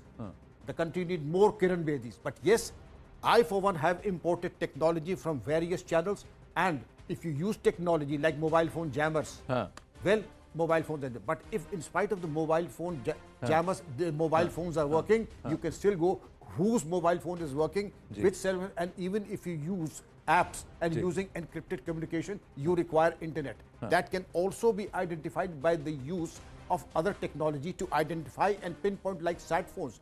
You may recall that Brajesh Singh at one point of time used sat phones also. Correct.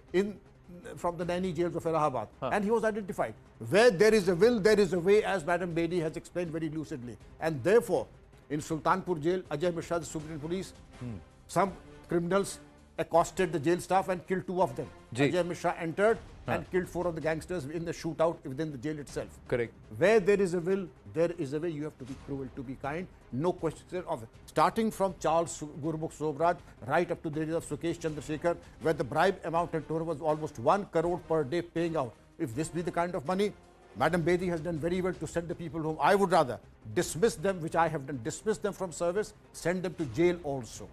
Don't give them the salary, send them to jail, and also ensure that all their dues and other things are confiscated. But here is the problem, Miranji. A lot of them seem to be getting away. I'm just bringing in Miran Borwankar Chaddaji, and then I'll come back to you, Kiranji, for another comment, and then Sunilji. Miranji, how difficult, easy is it to control the flock? And can there be stringent measures put in place where the law says if you are found aiding, abetting, then you will be treated as a terrorist or as a gangster? So the same rules and the same clauses will apply to you.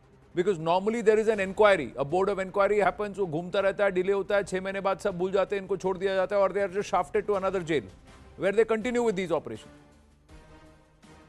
So can you imagine, today I received summons for trial of a case of 2012 where we had suspended an officer under the Anti-Corruption Act. So 17th September I am supposed to give evidence in a case of anti-corruption which took place in 2012.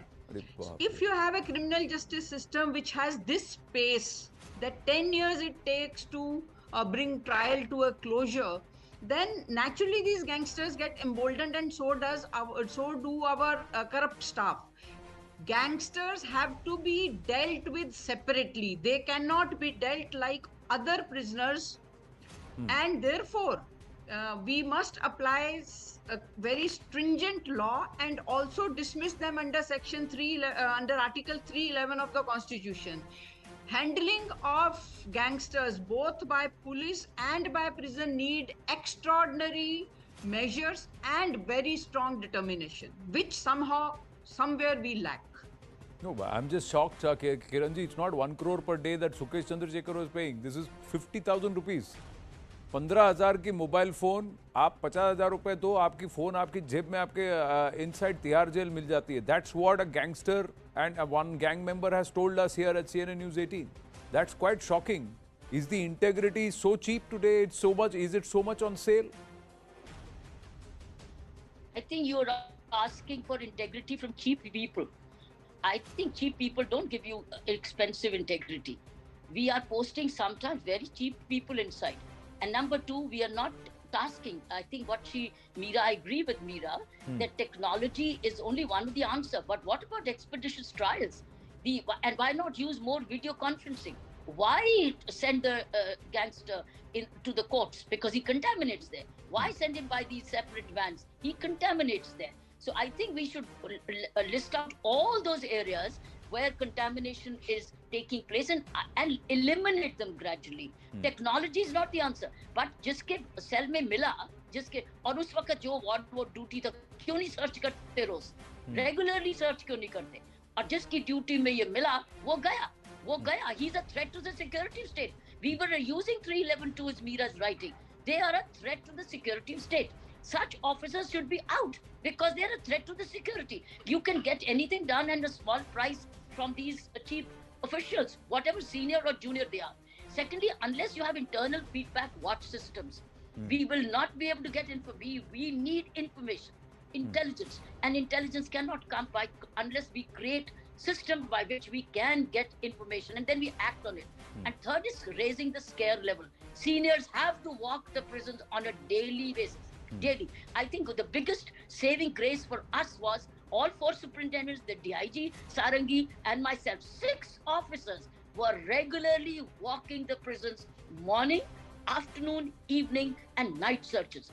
Unless you do that, prison is a very different place where you need a lot of watch, a lot of alertness because it's high money and it's high temptation. So I think it's a senior, it's a human element, it's a technological element, it's a strategy, it's policy, and also the courts. Also courts which expedite their trials, as Meera said. Expeditious trial where they are getting convicted and after conviction, again isolated. Unless the logic is very tight, you will continue to have these challenges. But how do you handle those who call and say ki iska khayal rakhna? Make sure everything goes. Those phone calls. I'm sure you dealt with those pressures too. All of you must have dealt with these pressures. Yes. Kiranji, Meera ji, I did not get even one call to give any special treatment to any of the prison inmates. Not even once. वो तो डरते होंगे आपसे कि इनको phone किया तो हमें ही अंदर कर देंगी. So that's why they may not have called you, Meera ji. But I'm just saying this is also something which the gangster said कि political patronage है. ये सब शहर में साथ में है एक सब. इसको कैसे handle करें? Political patronage, go make it public. Make the political patronage, announce it, make it public. Put it on the social media. किस gangster ने ये कहा? Let that person say no. I think we need to expose the system. Now here, you need more transparency. You need greater openness of the system. See, on one hand, you have to close the system tight. On the other hand, you have to open up the system. That's when he says this, let that person deny it. And let him put him on defamation. So you have to not hide that information. You have to expose that information or write confidential letter to the honorable home ministers or the concerned minister in charge of prisons. Unless you do this documentation again, it will not deter. True. Sunil ji, before I bring in Vikram Singh ji again, Sunil ji, let me ask you this: Is the prison as good as the leader? That is the IG. Does it flow top down? This entire angle of leadership.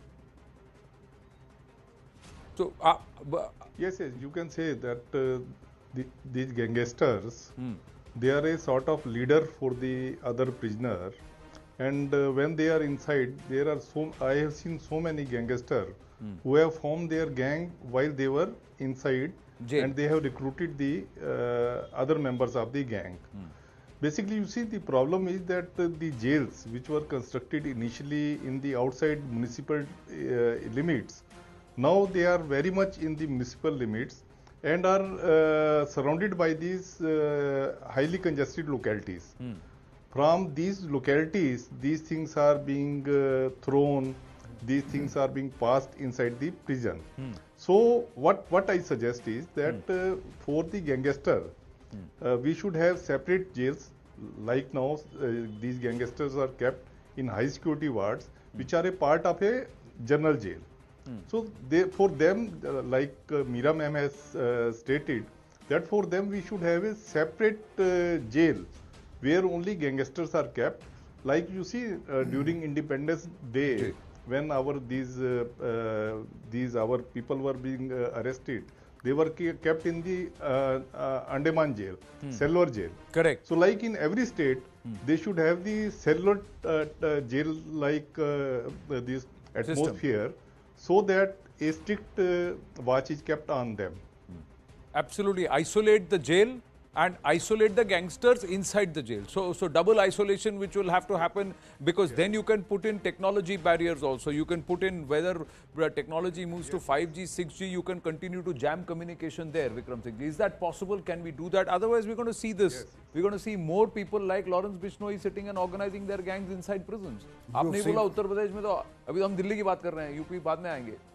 The scene is very different. International best practice as embodied by Madam Kiran Bedi ji, and you very rightly said, a jail is the extension of the principal jailer and of her personality. If I am lax, the whole jail system is going to be lax. And if I am firm and have a no-nonsense, a zero tolerance, it is going to be exactly that within the jail, as Madam Kiran Bedi ji enforced. Lungi prisons of Singapore, where one of our gangsters was lodged when he was picked up the CBI.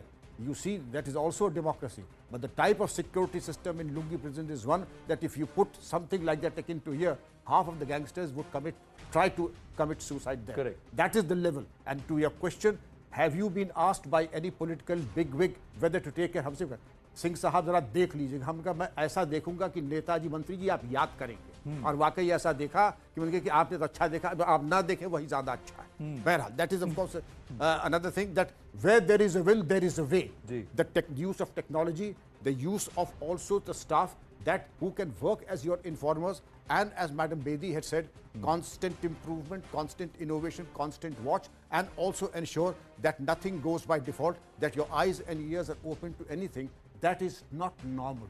And what is not normal should come to your notice. Misplaced mulaqat, misplaced bulges in the pocket, identifying weapons, etc. And any type of gangsterism that plays. They have a caste system within the jail. No caste system should operate within the confines of the jail.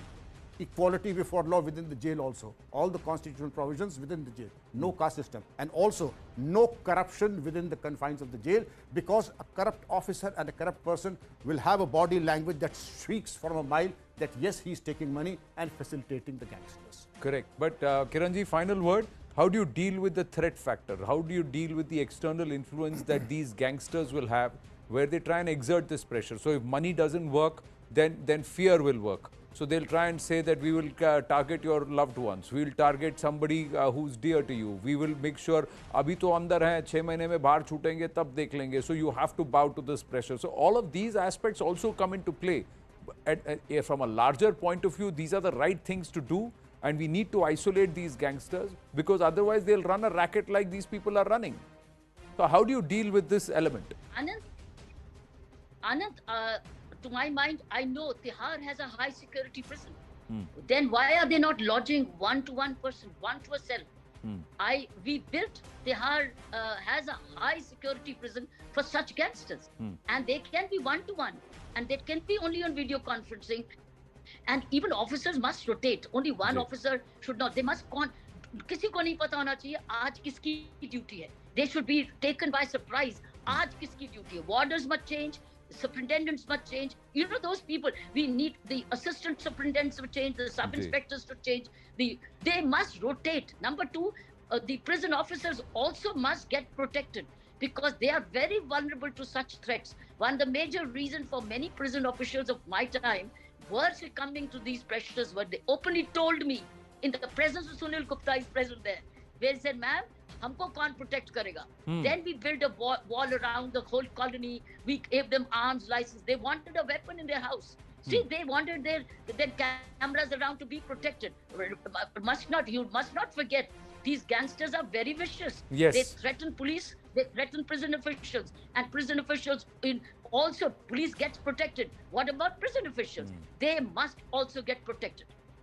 No, very well said, and I thank all of you for making the time. Really appreciate your pearls of wisdom and your expertise in this matter, but there needs to be serious cognizance that needs to be taken. There is a crackdown that's happening. They're saying we have put them all in the jails. But if everything is starting from the jail and they're operating from the jail, then we need to fix the jails first and the way they are working and they are functioning. And Delhi cannot become, and Tihar cannot become the hotbed. The 3 jails in Delhi cannot become the safe haven for gangsters to run their terror activities, their drug activities, their extortion activities, the entire racket. That crime racket, that has to be, and if it has to be nipped in the bud, then of course, then the epicenter cannot be the jail. That has to also improve. I thank you all. Thank you very, very much. We're going to take a very short break. On air, request Vikram Singh ji to stay back because we got a very big development which is of national importance, international importance. And this is the most wanted man for us in this country. And one nation has said, fork him out. We'll get you the details. Stay with us.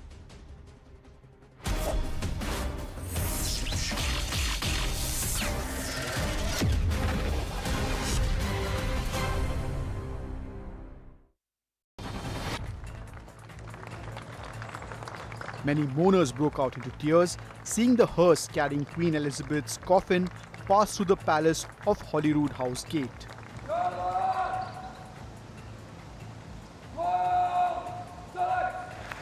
King Charles III led a royal procession transporting his mother's coffin to St. Giles Cathedral in Edinburgh. It will lie in rest at the cathedral till Tuesday, when it will be moved to London.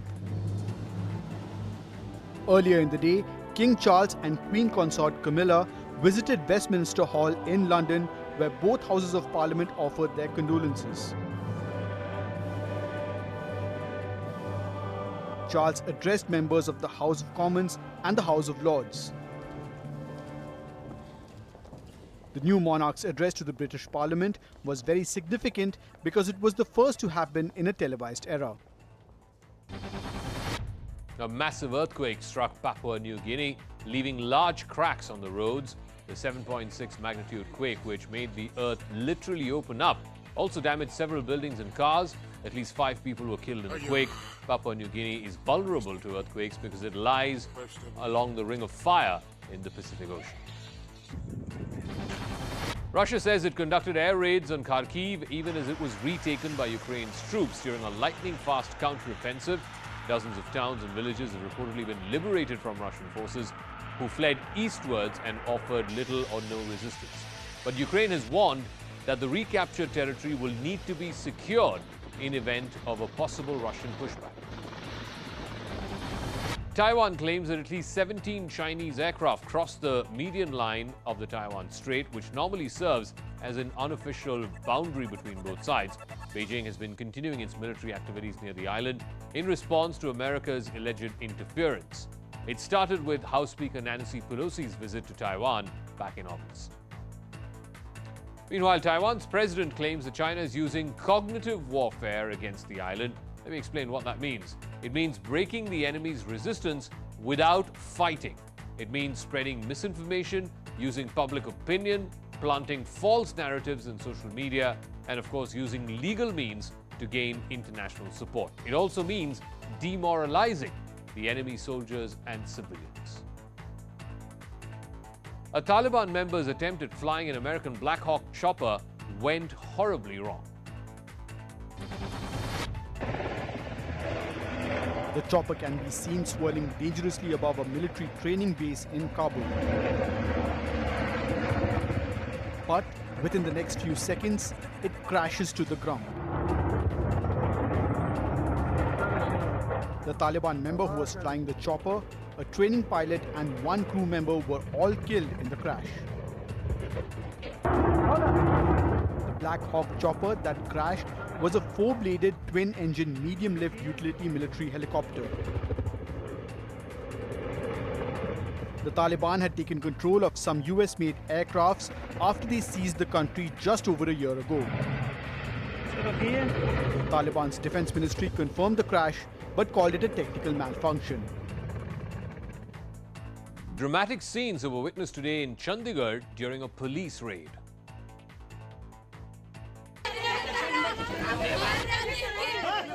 A team of police officers were trying to search this house, but before they could enter, a group of women blocked their way. The family of the accused went on to manhandle the cops, even pulling one of them by the hair and dragged them. The family of the accused gathered in large numbers and confronted the cops as soon as they landed up for the raids.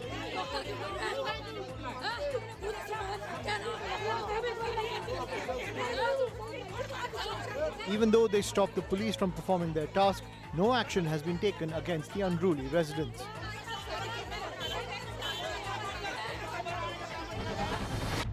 And now to this video of a young woman allegedly under the influence of drugs in Amritsar in Punjab is going viral. The woman can be seen slouching, unable to even stand or walk properly. After the video, cops rounded up 3 people and recovered narcotic substances from them. The woman has been identified and sent to a de-addiction center. This video from Kerala shows an auto rickshaw being struck by a bison. The wild animal can be seen charging at the auto rickshaw before striking it. The vehicle is then raised by the horns of the bison. Even as the driver is perched inside, the angry bison then runs off.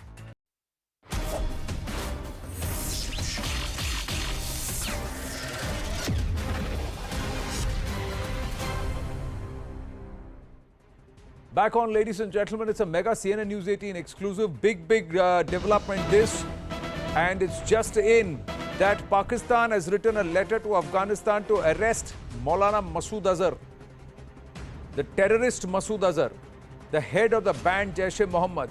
According to the text of the letter written by Pakistan Foreign Office to Afghanistan, Masood Azhar is possibly in Nangarhar and Kannada areas and that he should be found and informed and arrested.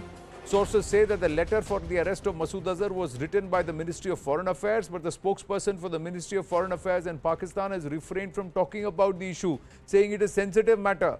So, source in Pak Foreign Office claims that the letter has been written ahead of the arrival of the FATF on-site team in Pakistan. The FATF team has been briefed by Pak authorities that Masood Azhar is not in Pakistan. He's fled to Afghanistan long time ago. That's the information. But the Indian intelligence agencies and top sources telling Arunima that this is just hogwash. अपने citizen को अपने घर में ढूंढने की जगह दुनिया भर को चिट्ठियां लिख रहे हैं. That's what is the response. Arunima joining us live. Yes, Arunima. So you know what Indian agencies are pointing out that if you recall how the Sajid Mir arrest episode happened. Sajid Mir, mastermind of Mumbai 2611, Pakistan told the international community constantly that he is dead and therefore he can't be arrested. Suddenly, when the FATF tightened the screw, and then suddenly Sajid Mir was found and he was found visiting his mother and he was found convicted on terror charges. This is the same script that is being played out. That's what the Indian agencies feel. They are convinced that Masood Azhar is not only in Pakistan, but Pakistani agencies led by ISI are providing him with safe house. He has been repeatedly cited going to Rawalpindi hospitals for dialysis. He's believed to be in Bahawalpur safe house there. So to now write to Afghanistan saying we believe he's in the Nangarhar province is just to play to the gallery as far as FATF is concerned. Once again, to give you the Sajid Mir comparison, just before Bilawal Bhutto went and met Anthony Wilkins in United States, Sajid Mir's arrest was shown. And this letter also, we are told, has been written before the FATF's visit to Pakistan. FATF's visit would have led to Pakistan get off the grey list, but they had to comply with certain basic things, and Masood Azhar's arrest is one of those. That is why this farce is being carried out. That's how Indian government officials are. Right. Thank you for your inputs, Arunima. I've got Vikram Singh ji who stayed back after the debate, and we'll have Brahma Chalani ji, Sushant Sareen, and also Tara Karta ji joining us. Namaste, and thank you for joining us on such short notice. This letter just coming in at CNN News 18, accessing the text of this letter that's been written. Vikram Singh ji, this Masood Azhar and another Al-Qaeda person who you had arrested. So it's ringing a bell that way back in 1996, 3 American citizens were kidnapped under British national, and they, after an encounter in Saharanpur, Inspector Dhruv Lal Yadav died and a constable. These hostages were freed, and Sayyid Muhammad Umar Sheikh, number 2 of Al-Qaeda, was arrested. And it is a matter on record that after some time an Indian Airlines aircraft was hijacked from Kathmandu, taken to Afghanistan, Kandahar, and there the External Minister exchanged Sayyid Muhammad Umar Sheikh, Azhar Masood, and a third terrorist for our passengers in the Indian Airlines aircraft. So that is the depth of this individual, that everything orchestrated by the ISI. Look who is behind. What is the strength behind these three? ISI, and when you say ISI, the deep state of Pakistan. To Pakistan to come out with this kind of hogwash and nonsense that yes, you're writing to Afghanistan, nothing happens in Afghanistan without the knowledge of the ISI in Pakistan.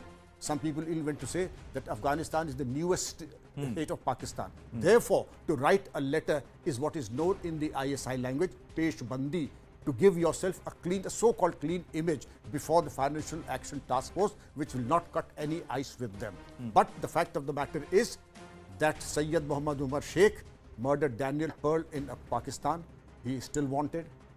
Azhar Masood is also in Pakistan. And as Arunima said, that his movements, it is not possible for a person to go underground, especially of his level. His speeches, his movements are all documented. And therefore to say and wash his hands of the case, Pakistan has too much on its hands to get away so cheaply like this. Bro, Masood Azhar, Rauf Asghar, they will not designate him a terrorist, and that's because the Pakistanis put pressure on the Chinese to exert their veto at the UNSC. And now they're writing to Afghanistan saying, fork him up. Brahma Chalani ji, such big hogwash, why should this bluff not be called? And should the FATF fall for this? Unfortunately, the FATF is likely to fall for this. The reason is American support. In fact, at the last session of the FATF, the report of the Financial Action Task Force said that Pakistan had actually cleared its mess in most matters. Only a couple remain. In other words, Pakistan is close to exiting the grey list. The grey list on which Pakistan has been since 2018. So this whole drama that we are now seeing is drama linked to the approaching plenary session of the FATF next month. In October, there's going to be a plenary session of the FATF. And before the plenary session, the FATF is supposed to conduct an on-site visit in Pakistan. Pakistan is a large state with, with the deep state in charge, and an on-site visit is not going to clear anything. Yet, thanks to American support, and we have seen American support in other areas too. We have seen the recent F-16 deal to modernize Pakistan's F-16 fleet. We've also seen how recently, with American support, Pakistan secured $1.17 billion from the IMF. It was an immediate disbursement so that Pakistan could avert a debt default. So it's because of this Biden embrace of Pakistan that Pakistan very likely is going to be dropped from the grey list, and that will really be injustice to all the victims of Pakistani terror, including those who died in Mumbai and Pathankot and elsewhere. So this will be a travesty of the way institutions work. They're driven by geopolitics, and geopolitics is again working in Pakistan's favor, allowing Pakistan to maintain its close nexus with terrorist groups and yet reap rewards. Ji. But Sushant ji, Afghanistan should write to India that Pakistan wants us to find a citizen. We are unable, so we've got a security cooperation going on. So why don't you come and help us find Masood Azhar? And that is precisely what is likely to happen. I think what the Pakistanis have done, apart from the FATF and everything else and trying to throw dust in the eyes of everybody, this is something the Pakistanis are past masters at. But look at two things which my fellow panelists have not spoken about. One, by saying that Masood Azhar is actually in Afghanistan and he's taken refuge out there under the Taliban. The Pakistanis are effectively throwing the Taliban under the bus. Yeah. And that's pretty clear to me. Secondly, what they're also trying to do is precisely the question which you asked, that now the pressure will be on India. That listen, why don't you guys, talk to the Taliban directly? And this is not that there's any love fest happening between India and the Taliban, but do you not think that this drives, or this is at least an attempt to drive a wedge between whatever attempts are being made between India and Afghanistan or the Taliban to try and get into some kind of a modus vivendi, have some kind of a working relationship, some engagement? How much do you think this fouls up the waters and muddies the waters between what India and the Taliban are trying to do? I think it does significantly, provided India falls for it. Now, the third thing is, of course, that it's rather rich of the Pakistanis to say that we don't know where Masood Azhar is. For donkey's years, he's been living in Pakistan, and the Pakistanis have been saying we have no idea where he is. Everybody knew, and everybody's aunt knew where Masood Azhar was living. But the Pakistanis didn't seem to have any idea. Then Masood Azhar went to Afghanistan last year to felicitate the Taliban leadership. He went to Kandahar. There were reports of that. Are they saying that he never came back? If they came back, why did they not arrest him then? And I think what Arunima said about, the whole Sajid Mir affair, the way, it was played out, that the man was declared that there was no such person. Then he was declared that there is a person, but he's dead. Then they even found his grave. Finally, they came alive and they said, no, that is not his grave. And then they finally shucked up the guy. Correct. So, if after all this, the people in FATF are going to be fooled by these shenanigans of the Pakistanis, then I think what Brahma Chalani is saying, that all of these organizations are basically, tools for an agenda which has nothing to do with terrorism. These are organizations which are there for using terrorism as a tool, a geopolitical and geostrategic tool. And it's not against terrorism per se. They have no problems with terrorism, provided that terrorism doesn't hurt them, does not affect them, and if that terrorism works in their favor or helps them get close to a potential partner, then I think they'll simply close their eyes. They've done it in the past, haven't they?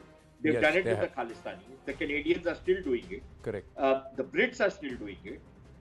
The Americans did it in the past. They've done it with the Kashmiri terrorists in the past. Well, they trained Osama. So as long as it serves a means to them, then it serves a purpose. Right now, do they want to control Shamsi Air Base? Do they want to ensure that, or is it because Shehbaz Sharif is trying to curry favors with the Americans? But I think, Anand, I'll just take half a second.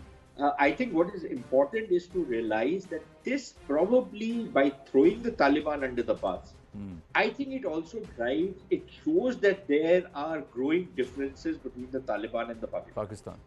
I think those problems are only escalating. They're not ending anytime soon. Correct. And I think the Pakistanis sense that maybe by going towards the West, by fooling the Americans all over again, and the Americans are ever ready to be fooled by the Pakistanis, especially the US State Department.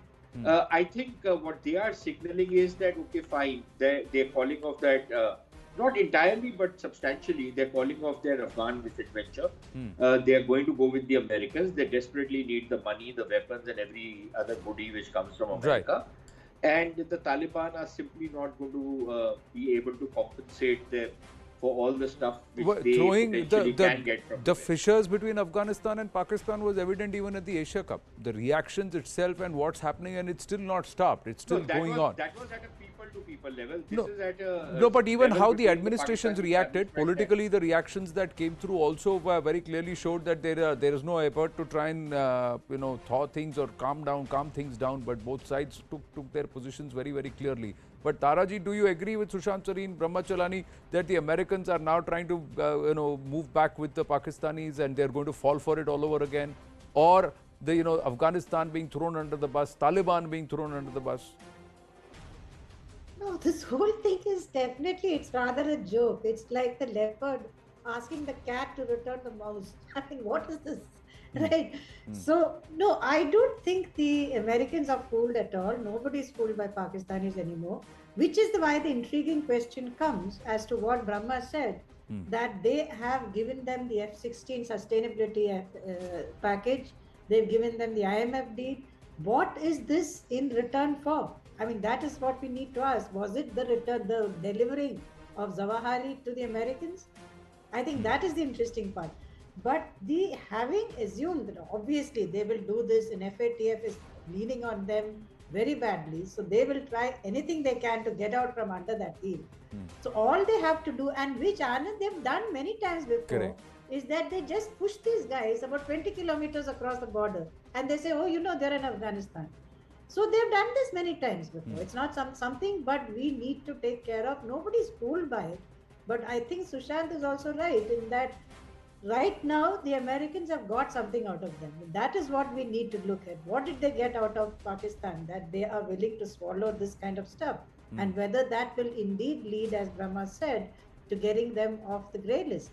I hope not, because this is going to be a very, very dangerous thing if this is what they're allowed to get away with by saying, our guys have all gone across. No, we should. Now you also got someone like Sirajuddin Haqqani, who immediately after Zawahiri was killed, comes right across and sits along the border. There's a bunch fled of to coast. He fled to coast. Yeah, they all fled to coast because he thought he will also be taken out. He was actually looking for a drone that will take him out, because if Zawahiri is being taken out, they'll take me out too.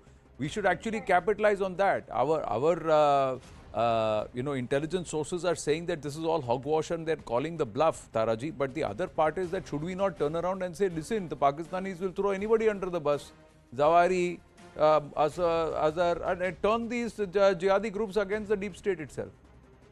Yes, I think that is in fact a very good suggestion. We need to put that about because it's true. There's no need to make the story up. It is clearly true that these guys will sell.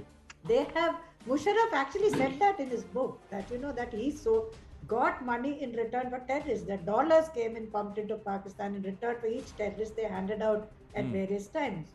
But this is, Masood Azhar been writing to the Taliban is it's beyond being a farce. I don't know what else to call it.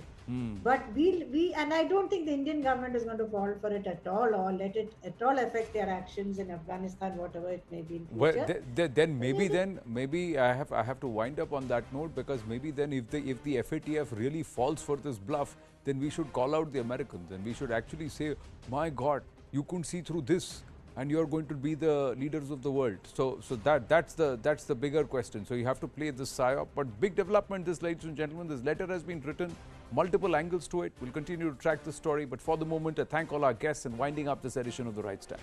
Zakir Reddy with Brass Talk.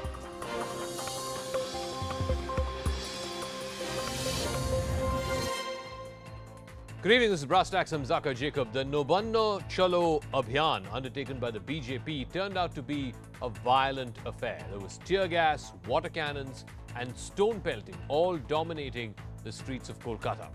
To the ruling TMC, there's a very simple question. Why do you have to bring down the iron fist of the state on a democratic protest? After all, wouldn't the TMC brook the same thing if they were in opposition and they wanted to protest against a quote-unquote autocratic regime? The BJP is the principal opposition party. They have every democratic right to protest. And to the BJP, is looting, arson, setting police vehicles on fire, causing inconvenience to the general public, is all of this construed as a democratic protest? First, let's get to the story and then we'll open this up to our panelists.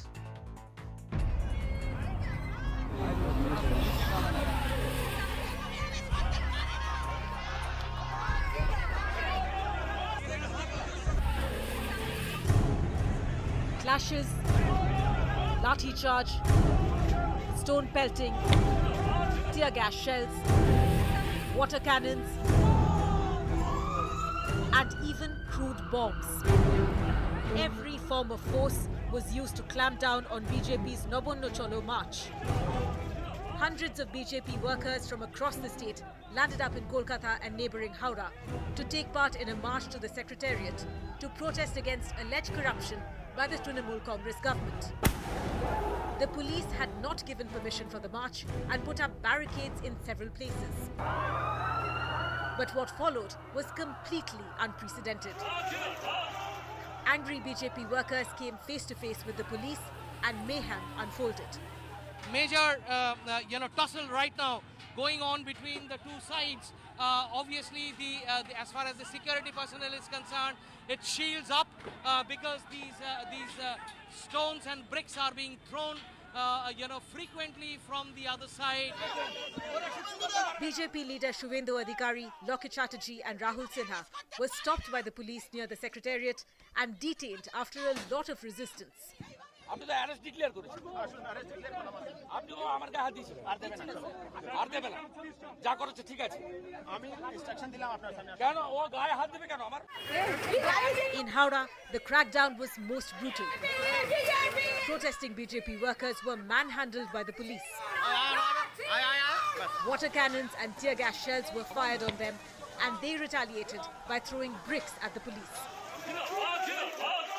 Protesters were lathi-charged and rounded up by the cops. Unfortunately, I've been hit on my shoulder over here, on my left shoulder, but I think I'm okay. And you can see, the police now right in my backdrop. They are now retreating for a bit. Consistent brickbatting that's happening on them. The BJP has accused the Mamata Banerjee government of trying to forcibly stop a democratic protest. ममता जी का साथ आदमी नहीं है, बंगाल का जनता नहीं है, इसलिए जैसे नॉर्थ कोरिया में करता है तानाशाही, इस तरीके से बंगाल में भी तानाशाही कर रहा है. The TMC defended the crackdown and accused BJP goons of destroying public property. The TMC has been cornered over corruption, with several party leaders, including ministers, being arrested or raided over scams. And now, with this shocking use of force, is the Bengal government on the back foot? All right, a full panel joining us this evening on the talking point. Sanju Verma, BJP national spokesperson; Saket Gokhale, spokesperson of the TMC; Abhijit Majumdar is contributor with First Post; Tausif Ahmed Khan, advocate and political analyst; and Shom Mondal is also an advocate. Since we have a full panel of able and capable spokespersons, my humble request and the ground rules before we start the debate: please speak at your time. Please try and not interrupt when another fellow panelist is speaking, and try and please answer the questions that are asked of you. Let me start with Saket Gokhale, because the TMC is the ruling party in Bengal. Why resort to the use of force to stop what was a scheduled democratic protest by an opposition party? The BJP is, whether you like it or not, the principal opposition party in Bengal, and they have every right to protest peacefully. By cracking down on them in the manner in which the police today have, aren't you giving the impression that you are not broking peaceful democratic protests? First of all, let me refer to the line that you used, which is peaceful democratic protests. Everybody has the right to protest peacefully. The BJP, there was no crackdown. The police had imposed barricades. Nabanna is a high security area, and the BJP had been denied permission to go to the state executive office where the chief minister sits. This is the norm, not just in West Bengal. This is everywhere around the country. Anywhere you go, there are designated spots. I can't go outside the Prime Minister's office and protest. I have to go to Jantar Mantar in Delhi. Number one. Number two, force was used by the police when absolute hooliganism was displayed by the BJP. BJP goons started pelting stones at the police. They've set a police PCR van on fire. ACP Devji Chatterjee, his fractures, hand has been fractured. There are shocking visuals of how an entire mob has surrounded police personnel and are beating them and throwing stones at them. Now, please tell me, you are asking about democratic protests. If this kind of a protest had happened anywhere else in the country, wouldn't the bulldozers be out right now? So then, in that case, should we bring out the bulldozers tomorrow against everybody who's involved in destruction of government property and violence against the police? Sanju Verma, please respond. Setting a police vehicle on fire, arson, inflicting a fracture on a police officer, stone pelting on the streets of Kolkata. That's clearly not a democratic protest. That is certainly not a peaceful protest. And the police are saying they had to resort to tear gas and water cannons because BJP Karyakartas were unruly. You know, Zaka, I believe that the proof of the pudding is always in the eating. And while I will completely answer the question that you put to me in terms of what happened today, let us not fool ourselves. Let truth be told. The TMC dispensation for over a decade under the Mamata Banerjee regime has been draconian, to put it mildly. And each time the bluff is called, you know, the narrative is almost identical. You know, shoot and scoot. Instead of owning up to what they've done, they actually try and make a scapegoat of the BJP, but it is not going to happen any longer. I remember after the post-poll violence, they said nothing happened. After the Santragachi gang rape, they said nothing happened. After the Birbhum massacre earlier this year, in which 12 people were burnt alive, they said nothing happened. But their lives were actually called out by none other than the Kolkata High Court. And imagine the audacity of the Mamata Banerjee government, that despite the Kolkata High Court handing over the post-poll violence case to the CBI, the Birbhum massacre case to the CBI, the Santragachi gang rape case to the CBI, till today, Zaka, put a hand on your heart. Anyone who follows politics even remotely knows Mamata Banerjee has shown no regret or remorse for the violence in Bengal over the last decade or so. Because if it was any of us, you No, would interrupt. one second. I'll come back to you. I requested both of you not to interrupt each other while the other person is speaking. I'll come back to you, Sakit. 1 second. Let her finish. Please, come on. I said this at the top of the show. Don't make me repeat it, please. Yeah, Sanju Verma, finish. Thank you, Zaka. And I found a very interesting statement, Zaka, today, before coming on your show. Kunal Ghosh, the General Secretary and National Spokesperson of the TMC, you know what he said? He said actually the people protesting and the people who were, tear gassed by the police and had water cannons thrown at them and lathis rained on them, they were not BJP workers. They were actually, unfortunately, some of our own policemen in plain clothes and media people who were trying to create a ruckus. In fact, this statement of his, which is quite in contrast to what the top leadership is saying, is all over the local news and print media in Bengal. So the fact of the matter is that let the TMC first decide internally who are the people who today vandalize public property. Were they plainclothesmen? No, for the record, Sanju Verma, Verma, your leader Amit Malviya also said that it was actually TMC fellows who were in BJP costumes who came and burned the vehicle. But anyway, I don't want to get into that. But Sakit, you said that, okay, Nabanna is a high security area and therefore, people are not allowed to protest there. But these people were stopped in Howrah, 20 kilometers away. Surely that's not a high security area. Zaka, you always, every time on your show or even the beginning of it, you always say, questions should be answered when asked. Did the BJP spokesperson answer your question about the involvement? I mean, your reporters were on the ground here. You saw that the BJP workers were clearly involved in violence. They're clearly involved in throwing stones at the police. They're clearly involved in injuring police personnel. The PCR van was burned down by BJP workers. Are you seriously going to not even show a semblance of neutrality and demand an answer from the BJP spokesperson for that? No, my job is to ask the questions, whether you answer or not. I mean, I can't force you, no. I mean, it's a television show, not Big Boss. No, but they're talking about 100 unrelated things. Are you not going to do your basic job as a journalist? I asked her the question. I asked her the question just like I'm asking you the question. So can we come back? Can we come back to the question that I asked you, Sakit? Admittedly, one at a time. No, the violence happened. BJP indulged in violence. Yeah. Can I list out the sequence of events? Can I list out the sequence of events? No one is justifying the violence. It's absolutely reprehensible. But the violence happened post. No, the violence happened post facto. The violence happened because the BJP workers were stopped 20 kilometers away in Howrah. And I'm asking you, yes, Nabanna, no, you can't march to Parliament. You can't march to Nabanna. That's fine. But why are you stopping them 20 kilometers away? Tell me, Zaka, you never asked this question when people going to Hathras were stopped in Noida itself, not allowed to proceed on to Hathras. Then the BJP was completely okay when they were doing that. At that time, none of these questions were asked. When Okay. people were merely mentioning So, Hathras Sanju were a Verma, crime last had year happened. when the farmers came to protest, you did not even allow them into Delhi. You stopped them at Delhi's borders. So how different is what Mamata Banerjee's police did today from what you did last year, or your government did last year?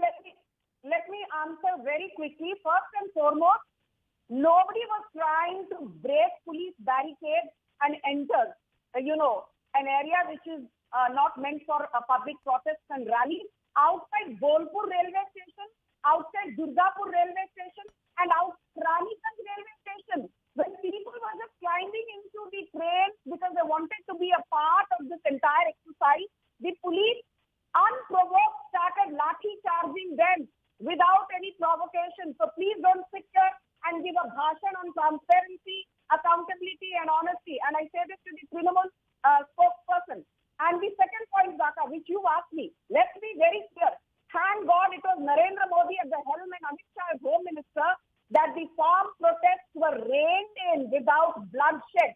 Had it been a Trinamool Congress dispensation or somebody like a Rahul Gandhi, I don't know what would have happened on the day we saw that insurrection at the Red Fort. Thank God there were 600 kids inside the Red Fort, but a policeman acted with a lot of alacrity. Okay, I want to now move away from the political spokespersons. I want to go to Abhijit Majumdar first and then Tausif Ahmed Khan. Abhijit Majumdar, put in context the politics for us, because this is coming a few weeks after we saw pictures of Bharatiya Chatterjee first and then Anubrata Mondal, and all those images of those wads of cash are still fresh in people's memories. Is this an attempt by the Trinamool to try and wrest back some of the lost political narrative or the high ground that it seems to have lost over the last couple of months or so because of these corruption allegations? Now, these images, and you can look at it any which way you want, but these images of violence, of police vehicles being set on fire, arson, looting, etc., that's not exactly going to do the BJP any favors. Zaka, from where I see it, it seems to me like a carnival of irony. And at the center of this irony is the CM herself, Mamata Banerjee.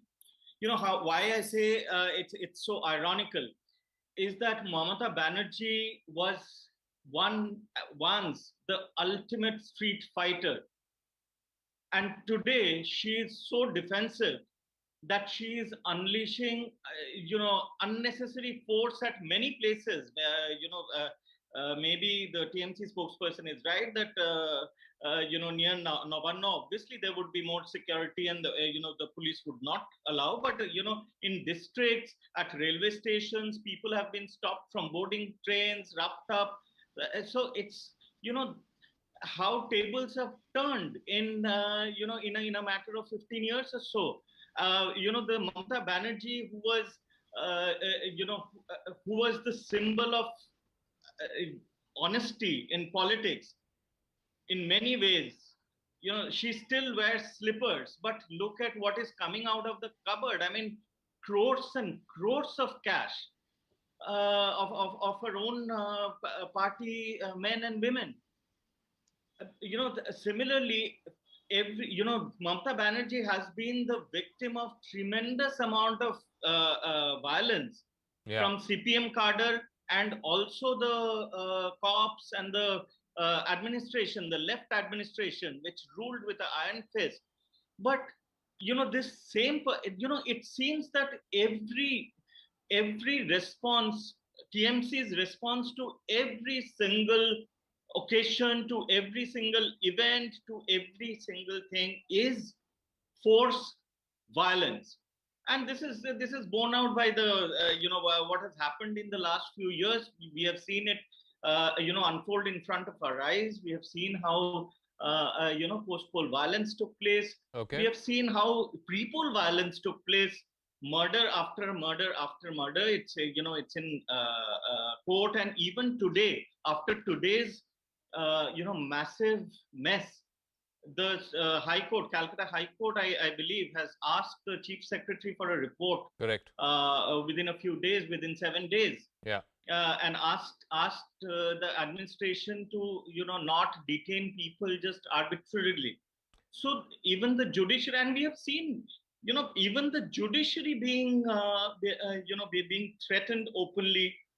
by the party. We have seen the cops, the police force almost behaving like TMC cadre. It is pretty unfortunate, and I am just wondering what is making the TMC government so nervous, so defensive, so Tausif Ahmed Khan, your party, your claim to fame, I mean, Mamata Banerjee shot to fame nationally on the 21st of July 1993. You guys even celebrated today as Martyrs' Day, when I think a dozen of your supporters were killed in a police shootout. You are the party of Shingur and Nandigram. If you do not allow a protest to happen and bring down the iron fist of the state with water cannons and tear gas, and today I believe there is a female worker of the BJP who's battling for her life. If she were to lose her life tomorrow, the party of protest is responsible for the iron fist of the state. You see, Zaka, whether iron fist was used against the hooliganism of BJP worker today is debatable. But what we have seen is that Mamata Banerjee successfully thwarted an attempt by the BJP to take the city, the twin city of Kolkata and Howrah, for a ride today. No police did not open any fire.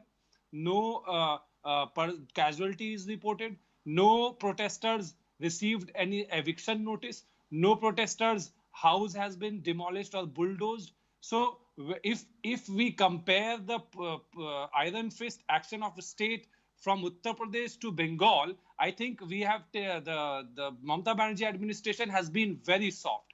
Now one second. This is a political protest. Now you could argue that there was violence, but I think the violence happened because these people were not allowed to demonstrate.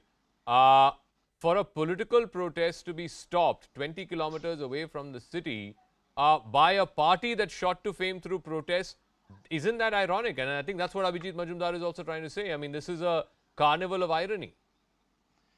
Now, how can you call this a political protest when the permission sought for was not given? When the section 144 is imposed in secretariat, everyone knows no route was approved by the police from which route the rally will go. And when we all know that I'm not sure if it has been debated on your channel, but it has been public statement has come from various Trinamool police official and Trinamool leaders and police official that this protest today, a so-called protest, a violent protest, was orchestrated. Days ago in Vedic village, there was a meeting where 11 crore rupees was distributed, and people have been brought today with the sole purpose to create a ruckus, to burn and damage the public property. How is this a democratic peaceful protest? Let me ask Som Mandal, the fact that the High Court has had to weigh in. The High Court today has asked the Home Secretary of Bengal to file a report by the 19th of September, asking him very specifically as to who all were arrested, what were the grounds for arrest, and whether there were any arbitrary arrests. We have seen in the past, in the post-poll violence case, in other cases, where the Calcutta High Court, even in the corruption cases, whether it's Partho Chatterjee or Anubrata Mondal, the Calcutta High Court has had to intervene in a way so as to correct, at least in public perception, some of the wrong steps that were being taken. So is this also yet another in those steps where the court is not convinced that all of the arrests and detentions happened today were in line with democratic practice? Zaka, what I feel, I was listening to Tausif, and he said something correct, that all political parties have the right to protest. And I think BJP has been protesting with full legal rights. And I think there is totally violence from TMC workers which instigated the whole thing to flare up.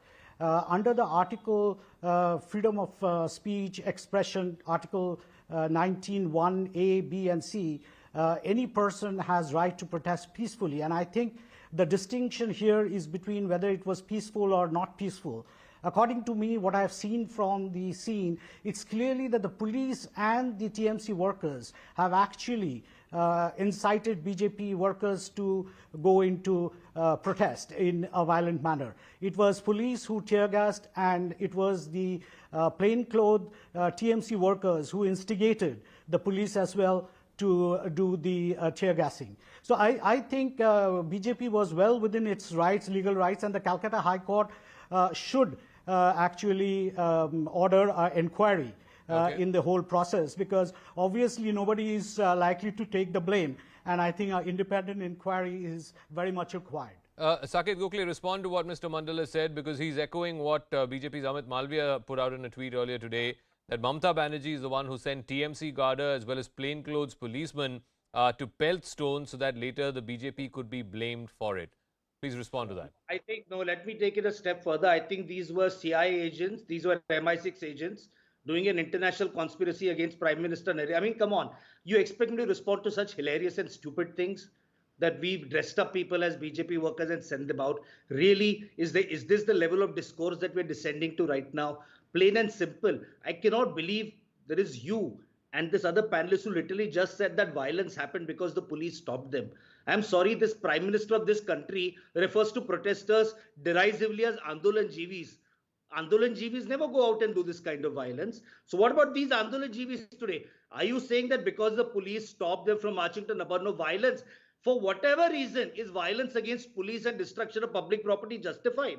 And if you're going to justify it, it just shows that the BJP is a party of hypocrites. BJP is a party where they have a different standard for their own workers and different standard for everybody else. Destruction of government property must be punished. Okay, Sanju Verma, respond. Destruction of government property. You can't throw stones at police persons, you know, set police vehicles on fire and then expect the police not to do anything. You know, Zaka, let me lay down some facts. Even before there was any provocation, 20 kilometers from the supposed rally which the BJP was planning to hold, the police had already started tear gassing peaceful protesters, had started raining lathi charges, and started showering water cannons at them. Point number 2, Mamata Banerjee talking about transparency, honesty, accountability in public life is such an oxymoron, because let's not forget, Mamata Banerjee is the same chief minister who is so rattled, and she simply does not, get into the skin of her role. She denied Mohan Bhagwat. He wanted to hold a rally at parade ground. She denied Amit Shah's stopper just prior to landing at the helipad. She refused to acknowledge that there was an attack, a murderous attack at Diamond Harbour when JP Nadda was carrying out his... So Mamata Banerjee has a lot to be accountable for. Till date, I have not seen Mamata Banerjee show an iota of regret for people like Abhijit Sarkar, Mithun Bagaria, Amit Sarkar, Shobha Rani Majumdar, Trilochal Mahato, Dhulel Kumar, Ganesh Roy, Devendranath Ray. These are all BJP workers who were either found hanging from trees or brutally hacked to death. And the TMC panelists, who I have had the misfortune to share a panel with on umpteen debates, have actually come. Sorry, this is a personal attack. And geodatic killing. Please shut up. I did not heckle you. Shut up. I did not heckle you. Tell your horses. Ma'am, please. No, Zaka, I will not allow this man to heckle. No, but no personal attacks. Come on, you know that. That's a basic rule. Yeah, go on. Yeah. It's not a personal attack. If he keeps heckling me, I have to show him his place because he does not understand any other language. I will end by saying this. Be it the Bhauduria riots, be it the Boshirhat riots of 2016, be it the Kaliyachak violence, be it the Asansol violence of 2018, be it the Jabalpur violence of 2019, or be it the Sita Tulsi violence of 2020-21, or be it the violence that we saw today unfolding in Bengal. The DNA of Trinamool Congress has not changed, and the DNA thrives on violence. Saket, respond. Saket, if you're there, respond to... All right, we've lost Saket. We'll try and re-establish his link. But Tausif, respond to what Sanju Verma has just said. See, I did not follow most of what she said, and I'm not alien to her bad mouthing the other panelist. So anyway, the fact today is... You have been Okay, ma'am, we all patiently heard you. Let him make his point, please. Let him make his point. Let him make his point, please. Thank you. Yeah. Tausif. You see, Tausif, yeah. Zaka, the violence which took place today, let us, even if I buy the argument that the protesters were provoked, then if the protesters were provoked, then it was the duty of the protesters not to be provoked. What gives them the right to go and burn public property, beat policemen? There are videos, senior policemen like assistant commissioner, from the rank of assistant commissioner to the rank of constable. Everyone has been beaten up. They have been taken in the side and beaten up. You know, dozens of people, dozens of protesters pouncing on one police officer. All the images are there. All the videos are available. Tausif, the point that the BJP is making is the violence happened, I think, around 3 o'clock, 4 o'clock. But BJP workers were stopped from 10 o'clock in the morning, 20 kilometers away from Nabonno. And had all the BJP leaders not been arrested, maybe things would not have gotten this violent, because then the cadre did not know what to do and they went berserk. No, they were under instructions perhaps, because we saw even when the BJP leaders were arrested, escorted in the van, taken to Lal Bazar, they were talking on the phone. They were in touch with their followers on the phone. And they could have instructed not to resort into violence. See, This is a lame excuse. This was a pre-planned attack. They knew that we have to go out on the street and we have to create this ruckus. So that's, I don't know what political point they want to prove. Whether it is the coal scam, the cattle smuggling scam, the teachers recruitment scam, clearly the TMC seems to be on the back foot when it comes to these corruption cases, or at least perception of these corruption cases, because let's face it, none of these cases have been proven in a court of law yet. Particularly after the wads of cash that were recovered from Arpita Mukherjee's residence. Do you think that this is an attempt by the TMC to settle scores or to try and wrest the narrative back from the BJP to show that, look, the BJP is a party of violence, so whatever they say about corruption allegations against us, take it with a pinch of salt? No, Zaka, the impression that I'm increasingly getting from Bengal, it may be just me, but it is that TMC is running out of any kind of political imagination. It heavily relies on violence. Violence has been its stock response to everything, from political to civic, challenges, it also heavily depends on the politics of demography to sort of stay in power. But violence is also a thing of diminishing returns. It cannot go on forever. Yeah. And it will also, at some point of time, when people turn against you, it will beget violence. The point is that in all this, the state of Bengal suffers immensely because it has been bleeding for over a century now in different ways, in partition, riots, genocide, massacres, political violence, everything. So it is very, very unfortunate that Mamata Banerjee has not actually done anything. Also her political think tank doesn't seem to have any kind of a response to political challenges other than street violence, whether it is by people who are cadres and who are goons, or people who are uniformed. All right, Mr. Mondal wanted to come in. Yeah, Mr. I think there is no rule of law in Bengal. I have been observing that in Bengal, that Mamata Banerjee, while she cries out for rule of law for her own partymen, but actually she does not follow any rule of law for BJP workers or any opposition for that matter. And I think as citizens in Bengal, things are getting in such a situation that everybody has to go to court to seek relief. And I think even in this case, as you rightly pointed out earlier, that the court is looking into it. It's very unfortunate that in a democracy, for everything the court has to decide. because it is the government's duty to look at things independently. But unfortunately for Mamata Banerjee and Bengal and the people of Bengal has to go to the court or seek a relief from the court, which is very unfortunate. Okay. But let me go back to Tausif. And Tausif, you know, it comes back to, again, if the BJP activists, as you say, all of them indulged in stone pelting, your Twitter handle, your party's official Twitter handle also mocked these workers, saying 56-inch chest model busted. Clearly, that's an instigation when the situation is already volatile, isn't it? No, there is no editing in that video. I've seen that video. It is the, it is the words of the leader himself. He is himself giving the opportunity to others to mock him. What can one do?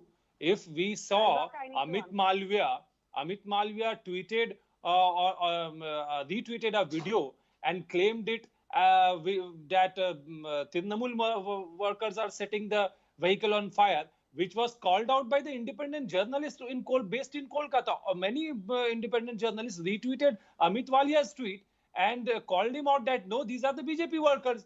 And then by the evening, all the videos started circulating, and we all know that it was BJP workers who torched the vehicle. So, this attempt to peddle fake news comes from BJP. We have seen that time and again. Sanju Verma, final word. I got to wrap up after that. Did not peddle any fake news. I need to make a comment because he's spoken against the PM. Yeah. Zaka, I just want to say one thing. जो हिंदी में कहावत है, उल्टा चोर कोतवाल को डांटे, चोरी ऊपर से सीना जोड़ी. So I don't want to dignify this man, hate-mongering bigot called Tausif, who sits on every debate and gives integrity certificates to the BJP, whereas his eyes are closed to the Bashirhat riots, the Bhaduria riots, the Asansol riots. Today has not even expressed regret for condemning the violence in West Bengal. I want to say to all Trinamool Congress leaders who say that BJP is rattled by the TMC's successive victories in Bengal. Excuse me, the TMC was saying we will come to power in Goa. What happened? They won 0 seats. The TMC said we will win with a thumping majority in the Tripura local body election. They won 1 seat out of 333 seats. The BJP won 330 seats. So don't challenge us. We are doing well. We will get better. But the Trinamool is only limited to being a small vernacular party, whether breathe while you talk. Like Tausif, agree or not? Okay, I'm going to wrap up. I want to leave it at that. Sanju Verma, Tausif Ahmed Khan, Abhijit Majumdar and Som Mandal, and also Saket Gokhale, who left us midway through this debate. But one thing is clear, that it can't be one rule in Kolkata, another rule in Delhi. A peaceful protest is a peaceful protest. It's a democratic right. It's an expression of frustration, if you will. It's an expression of protest. It's an expression of opposition against policies of a government, and that is a legitimate right of any opposition party. Of course, things should not descend to violence like the way they did, but then the violence happened a good 2-3 hours after the detentions began, and perhaps it was because of the fact that the BJP workers were not allowed anywhere close to Nabanna. That's why the violence happened. Not seeking to justify it. It is unacceptable in a democracy that there should be violence, but one was post facto, the other happened before. I'm going to take a break. When we come back, we've got a story from Bengaluru, as well as, of course, Brass Tack Superfast. All of that right on the other side of this break.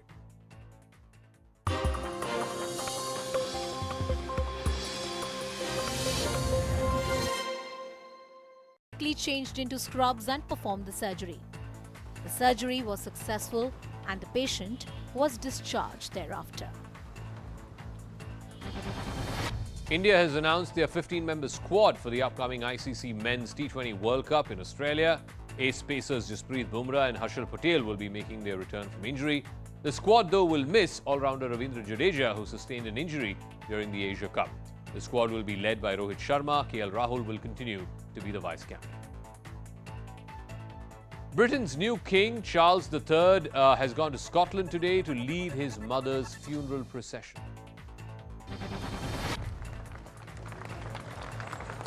Many mourners broke out into tears, seeing the hearse carrying Queen Elizabeth's coffin pass through the palace of Holyrood House Gate.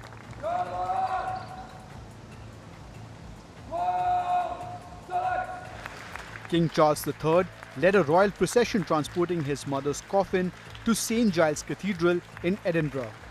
It will lie in rest at the cathedral till Tuesday, when it will be moved to London.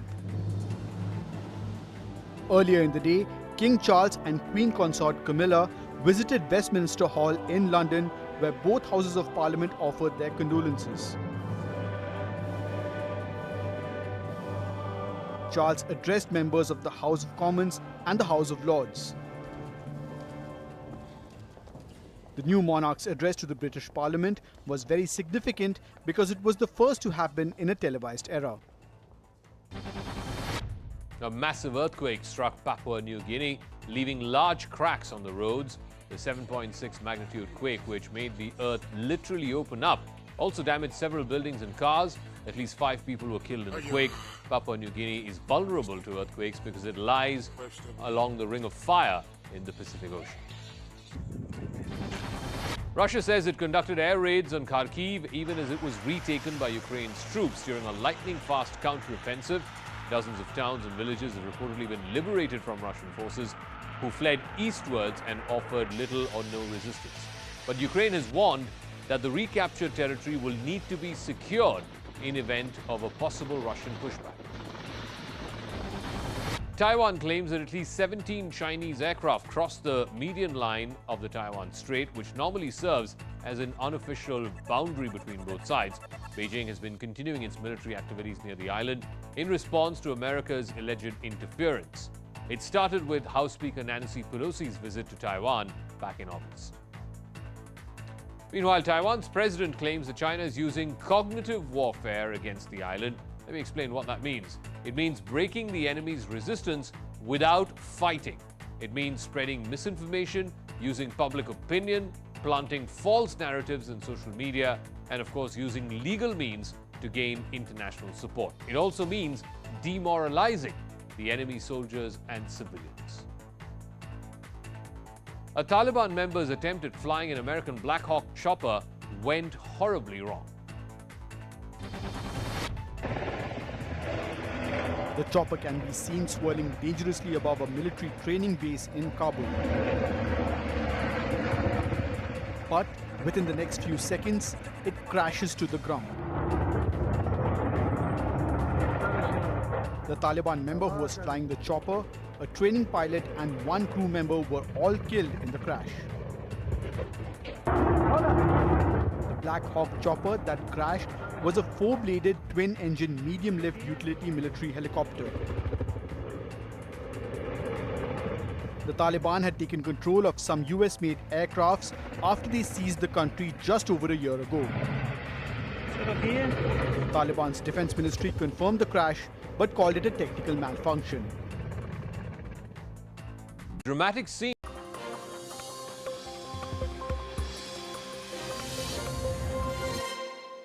Welcome back. Our second story tonight is from Bengaluru, where a week after floods wreaked havoc in the city's IT corridor, the BBMP has been carrying out a demolition against stormwater drain encroachments. But residents are alleging that the authorities are acting only against the common man and not going after the mighty and well-connected who have encroached on the stormwater drain land.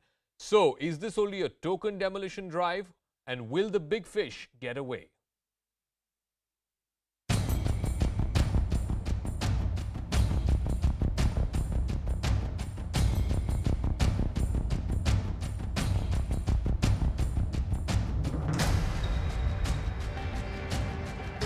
Buildings that have been identified by the officials, and now they are removing those encroachments.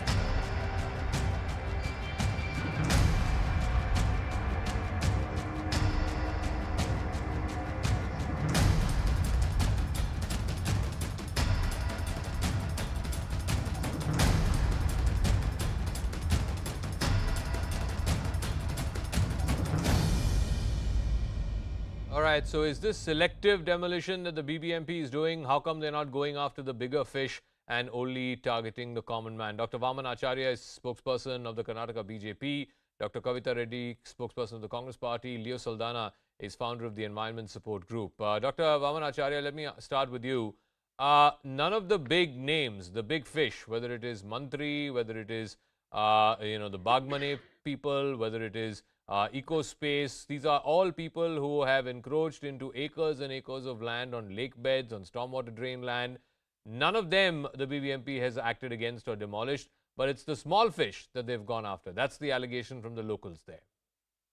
No, BJP has not been selected there.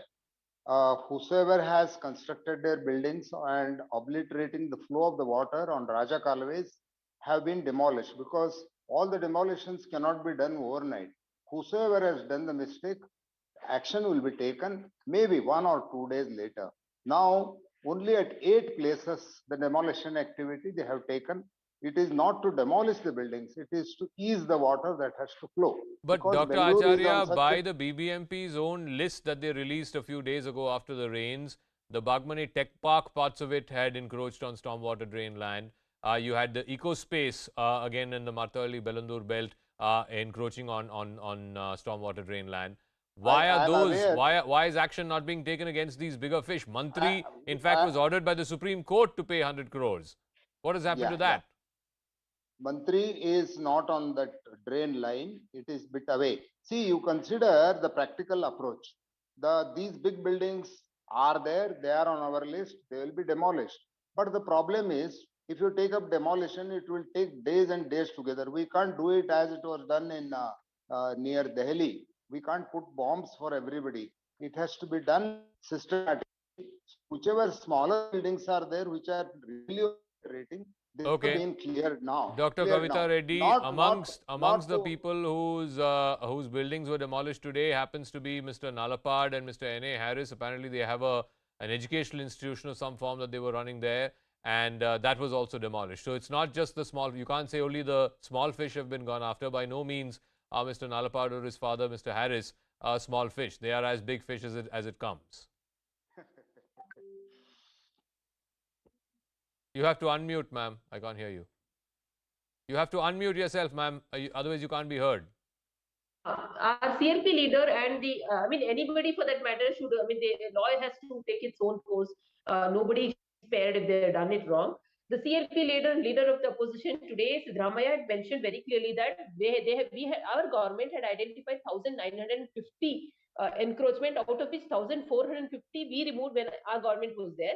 So he has requested for the white paper on the balance, why the balance have to not yet removed, because by then our tenure was over. Whatever the balance is, which is about 500 odd, encroachments, that has to be removed. So the first thing, the government has to come out with a white paper saying that these are the encroachments which has been identified in the previous government. This was what was demolished in this particular duration, and this is what is pending. I think that gives a lot of transparency to the work which the government does, so that it's eases out all these kind of problems which are coming. It shouldn't be a thing like Congress versus BJP, because brand Bangalore should not suffer. No, I want to ask Leo Saldana, because, the moot question is, ma'am, 1 second, with your permission, let me ask Leo Saldana. The moot question that needs to be asked is, who gave permission for all of these buildings to come up in the first place? I mean, these should not have come up on lake beds. These should not have come up on what is the natural flow of stormwater drains. But it came up, and big buildings have come up. IT parks have come up. Who gave the permission for this to come up in the first place? Government has given in the Leo Saldana, I'm asking him. Nabanna Chalo was the chairman of the Pollution Control Board, and I did not see him act against any pollution of any of the calways and the lakes during his term. That said, he was also chairman of the Infrastructure Committee in the Ministry of Environment and Forest, and there too I don't see him acting on the environmental violations that have taken place. And therefore the Supreme Court and the NGT and the High Court have been hard pressed to get in. The Santosh Hegde committee is also there. Santosh Hegde committee is also there, which went into the aspect of encroachment of calways as an outcome of an NGT proceedings. But I want to bring attention to a March 2020 order by Chief Justice Abhay Hoke, in which he said enough is enough. Now get the surveyors, go and find every little encroachment that has taken place of all the calways, the canals, the stormwater drains, and the lakes, and enforce the order of the High Court of 2012, April 2012, in a case which I filed and I fought, in which Justice N.K. Patil committee gave an extraordinarily detailed set of guidelines on how to rescue the calways so there is no flooding, and how to rescue the lakes so that they are not contaminated and they don't remain brimming with sewage water, unable to receive flood waters whenever that happens. But and I'm Mr. talking in Saldana, 2022, one there is question. hardly any Courts visibility. can give whatever order they are Therefore, giving, but if BBMP officials are not going to implement those court orders, as we've seen in the case of Mantri, then how can courts help it? And then where does the common man turn to? I want to say also that yesterday there was a hearing on the same aspect. And, the courts are like, wondering what else can we do? We can issue orders. If they don't comply, if a government does not comply with court orders, what is a private real estate developer or BlackRock or one of those big developers taking a lesson from? They say government is violating, so let's also go with the violators. Dr. Nabanna Chalo, this is something that the High Court also took up recently, that if BBMP officials are not going to implement their orders, then what's the point of them passing orders in the first place? The BBMP is on its way. It is doing the demolition activity. Such things are so much that there are political pressures, there are social pressures, and in these big apartments which have been built, there are thousands of people staying there. You can't go and demolish overnight all these buildings. Sir, but would you rather still have those buildings stand and Bangalore be flooded again next year? No, just like what we saw this year. They have to be demolished. They have to be demolished. So has not been given on the March 2020 order of the High Court. High Court gave a detailed order. We can't do it overnight. Sir, these buildings have not come up overnight. These buildings have also taken 5-10 years to come up. These are all the sins committed by Congress governments, one after the other in the past. Who permitted them? The question you asked is very, very nice and timely. Who permitted them to build such buildings? It was during Congress period that all these were built. Fair enough. I'll ask Dr. Kavita Reddy that question. But the point is also that for the last one second, sir. For the last 5 years, who's in power? You're in power. What have you done? No, see, that's what Sidramaya told. We had identified 1,950 encroachment. Out of his 1,400 has all. That's what he's demanding, a white paper on all the encroachments which are pending. Out those 500 which are pending is what he's demanding. So let them come out the white paper. Ma'am, it's not 500 encroachments that are pending. There are way more than that that are still standing in Matahalli and in those places in the IT corridor. I'm sorry. It's not just 500 encroachments that are there. Thousands of encroachments are there. Courts are passing orders. Nobody is implementing those orders, and people of Bangalore are drowning. Based on the list which is what is this list you're talking about? No, you go. Please go speak to the people there in that part. No, listen. I mean, this list is a sham. I'm talking about the court-ordered one. These are the court-ordered ones. Ma'am, whether it is court-ordered or not court-ordered, fact is there are thousands of encroachments, none of which the BBMP is acting against, other than that of the small fry and the people they can afford to go after. Anyway, I got to wrap up. Thank you very much. I got to leave it at that. Thank you very much to all our guests. It's an utter travesty. It's an utter travesty that the city of Bengaluru has to go through this every monsoon season. Simply because of the incompetence, because of the utter incompetence of BBMP officials who allowed these buildings to come up in the first place. It should never have happened, but it continues. It continues. Courts are giving orders one after the other, but nobody is willing to implement those orders. We'll be on top of that story through the course of Brass Tacks over the next few days as well. But let's move on now to Brass Tacks Superfast, where at least 8 people were killed in a massive fire that happened in Secunderabad in Telangana. A fire broke out in an e-bike showroom and quickly spread to the hotel located above. The hotel staff and guests noticed the fire and the smoke emanating from the showroom below. They alerted the fire department. There were 25 occupants in the hotel when the blaze engulfed the building. Some tried to climb down their room windows using the drain pipe. Firefighters used crane ladders to rescue guests who were trapped in the hotel. Most of the people who unfortunately died were suffocated to death. Prime Minister Modi announced a compensation of 2 lakh rupees for the families of the deceased. A high-level inquiry has been ordered into the matter. There was high drama in Hyderabad as police lathi-charged village revenue assistants who had gathered near the Telangana Assembly. They were demanding promotions and implementation of the Pay Revision Commission. Later, State IT Minister KTR met with the village revenue assistants and assured them of an early resolution to their issue. Heavy rains in Andhra Pradesh's Srikakulam left large parts of the district under water. Vast stretches of roads and highways were inundated. Cars were seen submerged as residential areas were flooded. People were seen wading through knee-deep water. The incessant rains have also led to a rise in water levels in rivers in and around Srikakulam. In Bihar's Begusarai, unidentified bike-borne assailants went on a rampage for at least 40 kilometers, opening fire and randomly shooting at people on the road.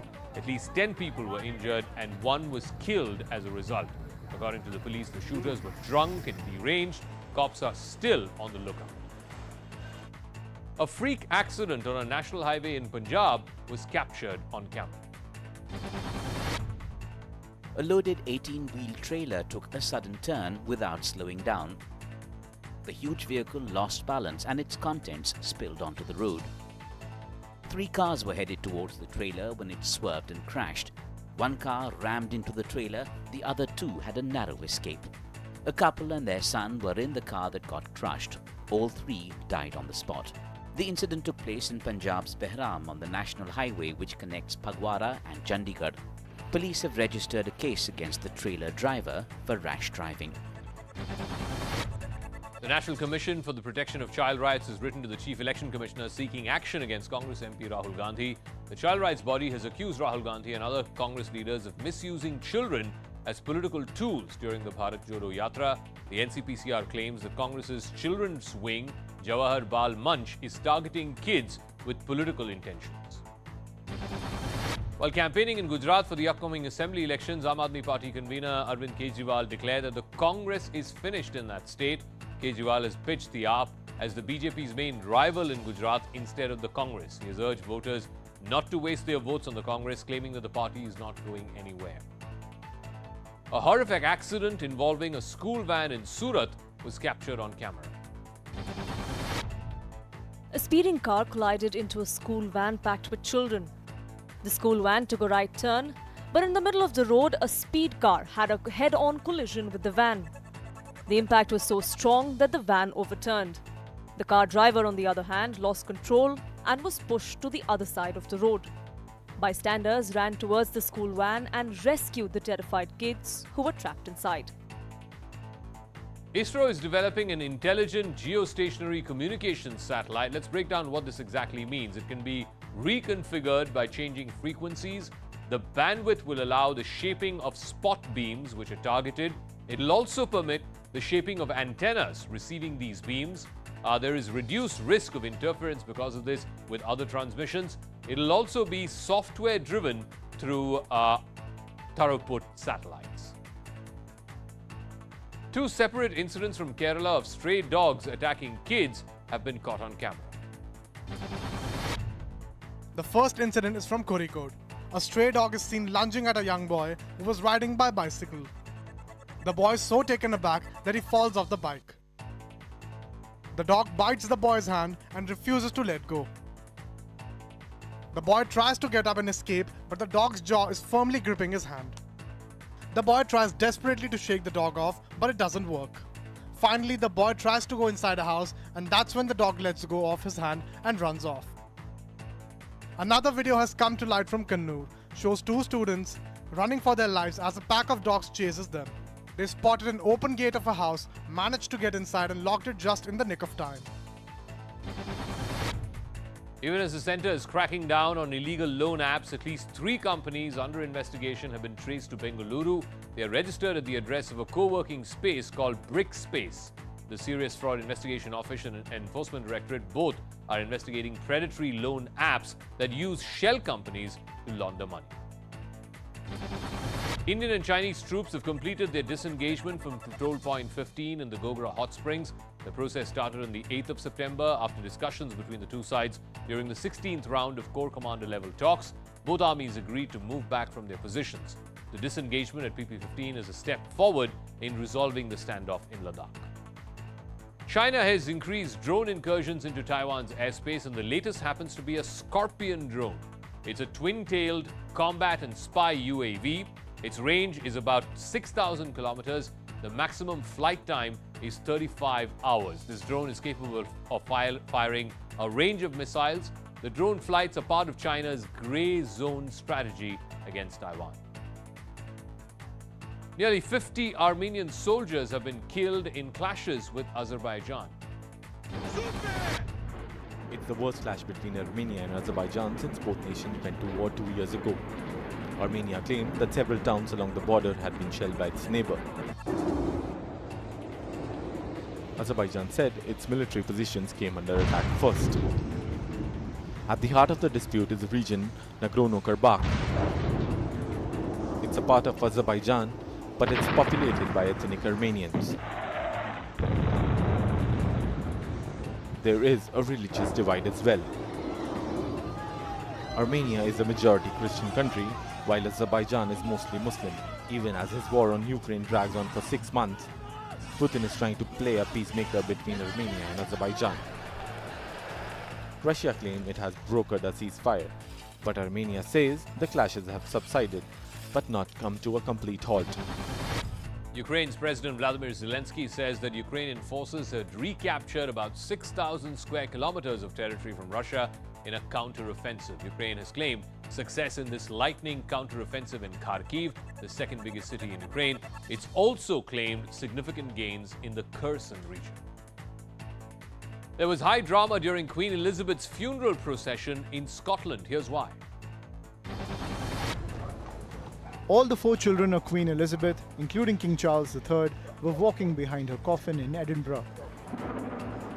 The streets were lined with mourners and well-wishers who were mostly silent as the somber procession passed. But suddenly one man was heard shouting, "Andrew, you're a sick old man." Police quickly swooped in and removed the man from the crowd. The 22-year-old was later arrested for breach of the peace. Meanwhile, preparations are underway for the Queen's funeral in London next week. Outside Buckingham Palace, a full-scale rehearsal procession took place, complete with the coffin on a horse-drawn carriage.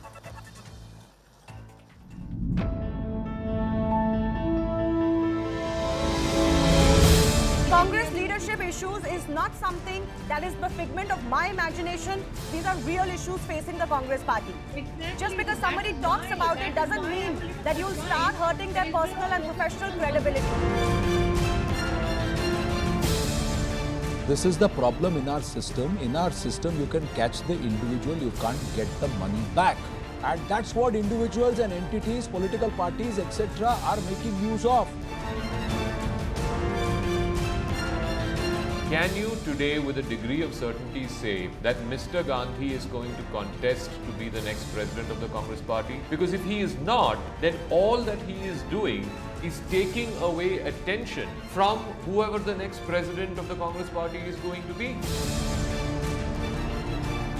The easier solution that the BBMP has taken so far is destroy the slums, but the builders, they have been given a free run. The political class is appearing to be subservient to the money power of the builder mafia.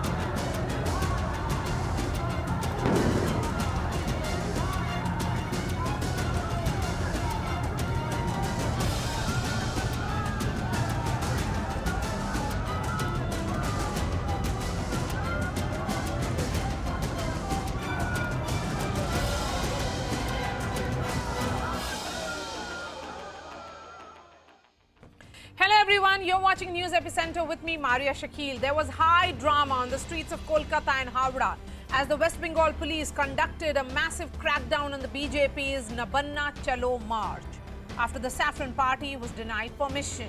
The march was led by top BJP leaders of the state to protest against the corruption scandals that have rocked the Mamata Banerjee government. Hundreds of BJP workers from across West Bengal descended on Kolkata and started the march towards the state secretariat in Howrah.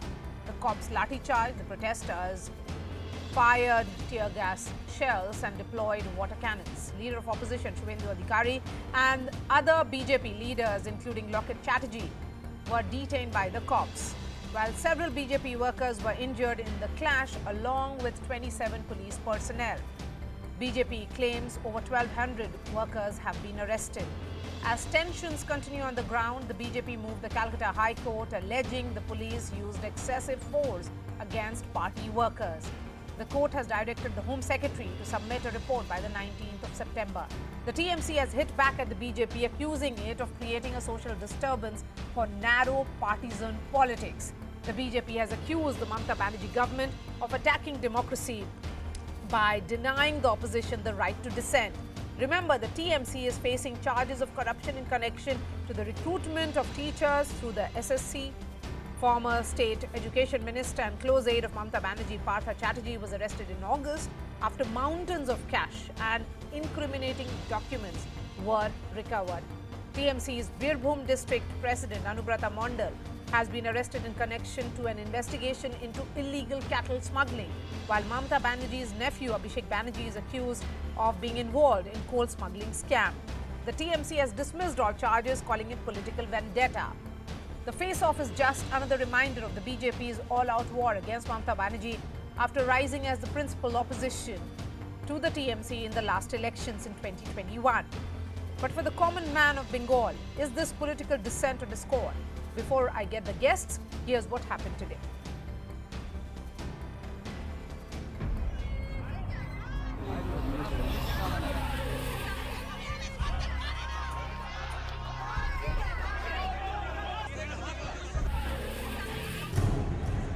Clashes, lathi charge, stone pelting, tear gas shells, water cannons,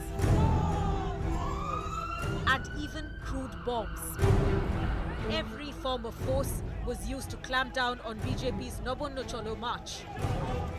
Hundreds of BJP workers from across the state landed up in Kolkata and neighbouring Howrah to take part in a march to the secretariat to protest against alleged corruption by the Trinamool Congress government.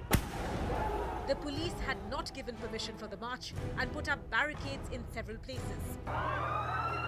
But what followed was completely unprecedented. Angry BJP workers came face to face with the police and mayhem unfolded. Major, tussle right now going on between the two sides. Obviously, as far as the security personnel is concerned, it shields up because these stones and bricks are being thrown, frequently from the other side. BJP leader Suvendu Adhikari, Locket Chatterjee and Rahul Sinha were stopped by the police near the secretariat and detained after a lot of resistance. আপনি তো arrest declare করেছেন আপনি তো আমার গায়ে হাত দিয়েছেন আর দেবে না যা করেছে ঠিক আছে আমি ইনস্ট্রাকশন দিলাম আপনার সামনে কেন ও গায়ে হাত দেবে কেন আমার In Howrah, the crackdown was most brutal. Protesting BJP workers were manhandled by the police. Water cannons and tear gas shells were fired on them, and they retaliated by throwing bricks at the police. Protesters were lathi-charged and rounded up by the cops. Unfortunately, I've been hit on my shoulder over here, on my left shoulder, but I think I'm okay. And you can see, the police now right in my backdrop. They are now retreating for a bit. Consistent brickbatting that's happening on them. The BJP has accused the Mamata Banerjee government of trying to forcibly stop a democratic protest. ममता जी का साथ आदमी नहीं है, बंगाल का जनता नहीं है, इसलिए जैसे नॉर्थ कोरिया में करता है तानाशाही, इस तरीके से बंगाल में भी तानाशाही कर रहा है. The TMC defended the crackdown and accused BJP goons of destroying public property. The TMC has been cornered over corruption, with several party leaders, including ministers, being arrested or raided over scams. And now, with this shocking use of force, is the Bengal government on the back foot? And joining me now, Sudipta Guha is the national spokesperson of the BJP, Riju Datta, spokesperson of the Trinamool Congress, Loknath Chatterjee is lawyer of Calcutta High Court. We also have Radhika Ramaseshan, columnist. Riju Datta, I'm going to begin with you. Right to protest, right to hold rallies is something that the Trinamool Congress really believes and has shown it through its own politics. TMC's rise is through this mode of politics. Then why object to it being done by your political opponent? You are in government and you have just won with a landslide margin. Thank you, Maria. You know, everybody has the right to dissent. Everybody has the right to protest. But today what we saw, not just Bengal, but the nation, we saw a glimpse of BJP Bengal's hooligans, their stone pelters and their riot mongers. If in the name of protest rally, you throw stones, you destroy public property, you destroy government property, you set ablaze police vehicles, you break the hand of an assistant commissioner of police by beating him black and blue, then the government will use the strict arm of the law and they will take action. Because it is their duty to maintain law and order, and I salute Kolkata Police and Bengal Police for that. Not only that, these rioters have been framed in every media channel, and I will urge the Chief Minister of West Bengal from your show that to unleash bulldozers on them so they get a taste of their own medicine. So, Dipta Guha, there was a footage that was put out by the Trinamool Congress. A number of channels have picked it up as well, which shows that image on our television screens, which shows that the BJP workers are hitting cops. A cop is caught in this crossfire. What explains this action? You saw what you saw, that is the last scene of the movie. You need to concentrate on the first scene of the movie, which started yesterday. Actually, not yesterday, it started around 11 years back. You know, this government is without police, this government is practically zero. And they followed the same tradition, and from yesterday morning they started the hooliganism through this police. Let me tell you, our party has booked 3 trains for our workers to travel from North Bengal to South Bengal. You'll see, you can get the footage of your Bengali channel, the News 18 Bangla. This police stopped all our workers from entering into the station. In all these stations like Alipurduar, Coachbihar and all, this cadre police, this bias police, this police of Miss King Zone, they stopped our people to enter and they arrested our so then the party workers or protesters will attack the cops. No, why they protested cop? Today it was a program of just 1 hour, it was a rally only. They stopped this rally, they made 3 barriers, and not only that, these TMC goons, they started pelting stones from various buildings and all. Not only that, in the morning, they arrested our MPs or opposition leaders or state president and all. You know very well, this government is absolutely corrupt government. Can I come in? Yes, Riju, what really justifies the administrative high-handedness that we saw today? I will tell you very clearly, Maria. Thus, Nabanna is the West Bengal secretariat where section 144 is there. It is not a dosa shop that anybody can walk into, like nobody can just go and gherao the parliament. You have to understand that they did not have permission to do rally in Howrah, number 1. Number 2, their senior leaders, not a single one of them has a single scratch on their body. And the sorry excuse of leader of opposition, Suvendu Adhikari, simply said, don't touch my body, got in the police car, ran away to the headquarters and unleashed the rioters and the hate mongers on the streets of Calcutta. We will not allow them. We shudder to believe what will have happened if they would have come into power in Bengal. Bengal rejected them, and it's time India will reject them because we have seen their true face today. Enough is enough. But Riju Datta, we have seen, but we look, we are playing the footage that has been put out by the Trinamool Congress as well, while we are looking at the footage of BJP workers, being stopped and manhandled as well. So there are 2 sides of this story, and both these sides are playing out on the television screen. One moment, Riju. My question is... One simple question, 10 seconds. Can I please say that? Please. Okay. Last 2 weeks, the entire BJP high command was doing prachar in different parts of Bengal for this rally. They spent last 3 days for this particular rally, spent 12 crores. Nothing happened. Why everything happened today? If Trinamool or its police would have stopped it, it could have done happened. If you were looking at mobilizing crowd for so long, nothing happened, then what really justifies? Because there are reports that are suggesting also that there were attacks on the local cops, not just local cops, but also on the shopkeepers. You see, they are not at all shopkeepers. They are basically goons of TMC. Everybody is a goon of TMC. Police, who is also basically a goon. Man said they are basically, I'm telling you, this Miss King Jong-un government. Please, allow me, please. I'm not interested. Please allow me. This government is zero without police. These goons, they are also zero without police. So when these goons, they accompanied their police on. And let me tell you what this police did from the very beginning today. The male police, they attacked our lady opposition leader of not a shred of evidence. And you will see the footage today. Lies. And the female ladies, the lady police, they were sent to harass our opposition leader. But they did just the opposite. But what you should do, they are doing just the opposite. Mr. Guha is a part of the why you are talking here? I am not. Why you are interfering? Why you are interfering? No, I am asking you. Do you have a single shred of evidence? You have the video. Don't take like this. Okay, let me bring in Radhika Ramaseshan now, because Swapan Das Gupta, former MP, will also joining me shortly. Radhika, it's BJP versus TMC on the streets, something that has been building up since 2019, I would say, because TMC recognized BJP perhaps as a political force only when they won those number of MPs in 2019 Lok Sabha elections. Do you think this will only get bitter and more violent from here onwards? Because despite the elections of 2021, the political violence played out, then there are raids by central agencies which are being said as political vendetta by the state government, this back and forth that we are seeing between the two sides. Yeah, this is quintessential Bengal politics being played out on the streets, being played out here on the TV screen between the two spokespersons. You know, first of all, I think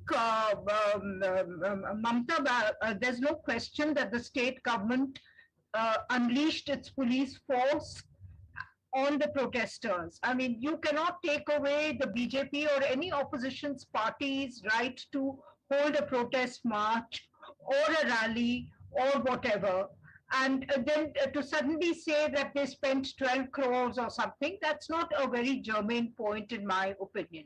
If the march was relatively peaceful, why did she have to unleash the police, the cops? This Mamata Banerjee seems to be, to me, comes across as a leader under siege. There's a certain desperation to her approach, to her attitude, to her moves. Then whatever happened, the BJP, yes, there was violence on the part of the BJP workers as well. I mean, you know, we can't sort of obliterate that from the whole scene. But that was a retaliation. It was a blowback to what had happened earlier. So it's really a question of, did the administration have to overreact in this case?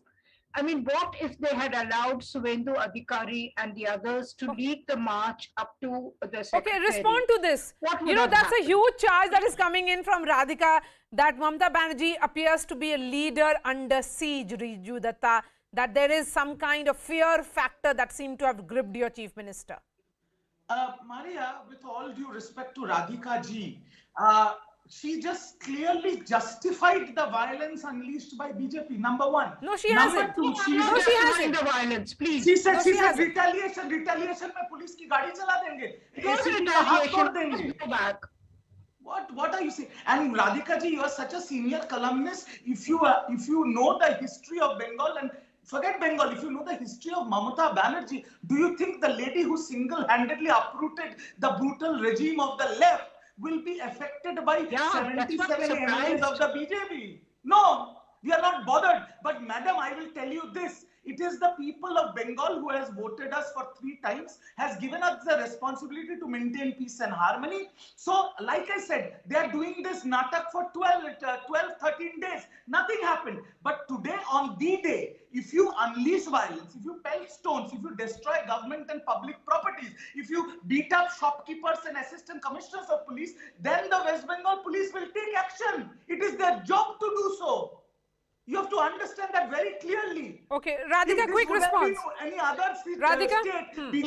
state, I can only give a perspective from this afar, but from whatever I have seen, the sequence and things, I think the first the stone was cast by, metaphorically, not literally. The first stone was cast by the police, by Mamata Banerjee. I cannot stand by. And then came the retaliation, the blowback. Okay. There's no question about that. There is a picture of a BJP leader, Swapan Das Gupta, that has also gone viral on social media, and Swapan Das Gupta is joining me now. Swapan Das Gupta, thank you so much. I'm going to ask my producer to put that photograph of yours as well, where you look injured. Let me begin by asking you about your health. I hope you're keeping well, and what really happened.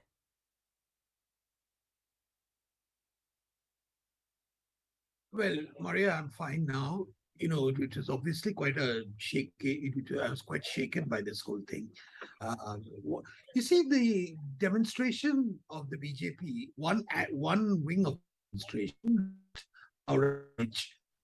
as soon as we near the barricades that were put up, they put water cannon, followed that up with tear gas, almost simultaneously, back to back, and followed it up with a lathi charge.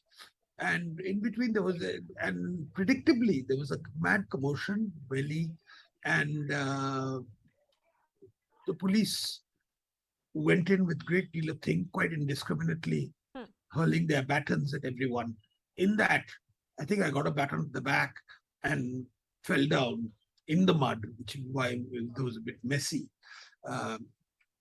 No, more than anything else, there were people who were there who saved me from further injury.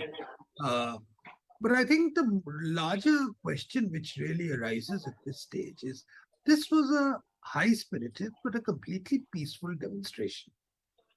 And in this demonstration, the police might have its job to prevent people from assembling at the West Bengal government headquarters, which is across the river in Howrah. But under the circumstances, you cannot use indiscriminately tear gas, water cannons, lathi charges, etc., to disperse crowds like this. As it is, they made a lot of things like stopping trains, getting people off trains, all the people who were coming in from different parts of the state. This is no way. This was an organized, prearranged protest rally, and I think there's no place for that. There is a place for that in politics. Yes. Mr.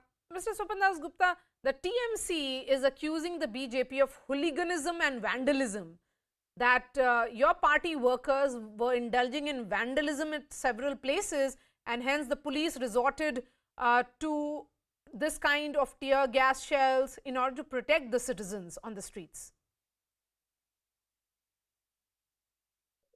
If at all they can point out, in Santragachhi, the police closed off National Highway, actually put barricades, they built things on the roads.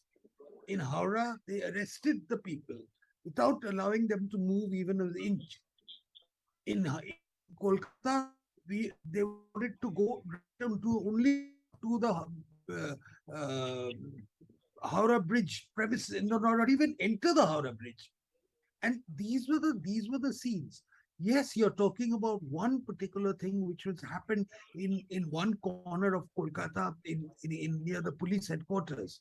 I think this doesn't distract from the fact that despite intense provocation, this was a pre-arranged rally. The mobilization for this rally has been going on for a very long time, for at least 3 weeks. I can't see this to be categorized and labeled as some sort of a, hooligan hooligans day out. It wasn't that. It was just ordinary workers. You look at the footage yourself. Okay, so my last question to you, sir. Permissions is the question that is being also spoken about. Were permissions sought? And because the scale of mobilization and the entire movement towards Nabanna, of course, it requires permission. So, because you were holding protests, you were holding rallies. So, my question is, what about the permissions? The permission was sought. It was denied subsequently last night in Howrah. It was allowed in Calcutta. It was allowed in Calcutta. Today, the Kolkata police put out traffic advisories in the morning. When someone puts out traffic advisories, it obviously means a certain, and they said in ready, traffic diversions because of this rally, etc. So it's very much there. So I think the state government being disingenuous when it takes recourse to administrative subterfuge to prevent what is essentially a political movement. I think I don't have to mention and talk about the phenomenal wave of corruption and the evidence of that, which is being unearthed almost on a daily basis in the state, and the complete revulsion which is being felt by large sections of the population. And this, as an opposition, as the main opposition party in the state, it was our duty, and it was our dharma to actually to organize protests, take it out, and have a peaceful demonstration to show our determination to oppose it. All right, Swapan Dasgupta, I appreciate your time. Thank you so much. Riju Datta, it was a peaceful demonstration till the time it became about provocation. Riju Datta, if your political opponents are holding protests, you should have been a little more circumspect rather than using all kind of administrative force in curbing this entire protest. I mean, protests, rallies are forms of democracy. That's how political parties oppose their political opponents. So what was so unnatural about it happening in Bengal?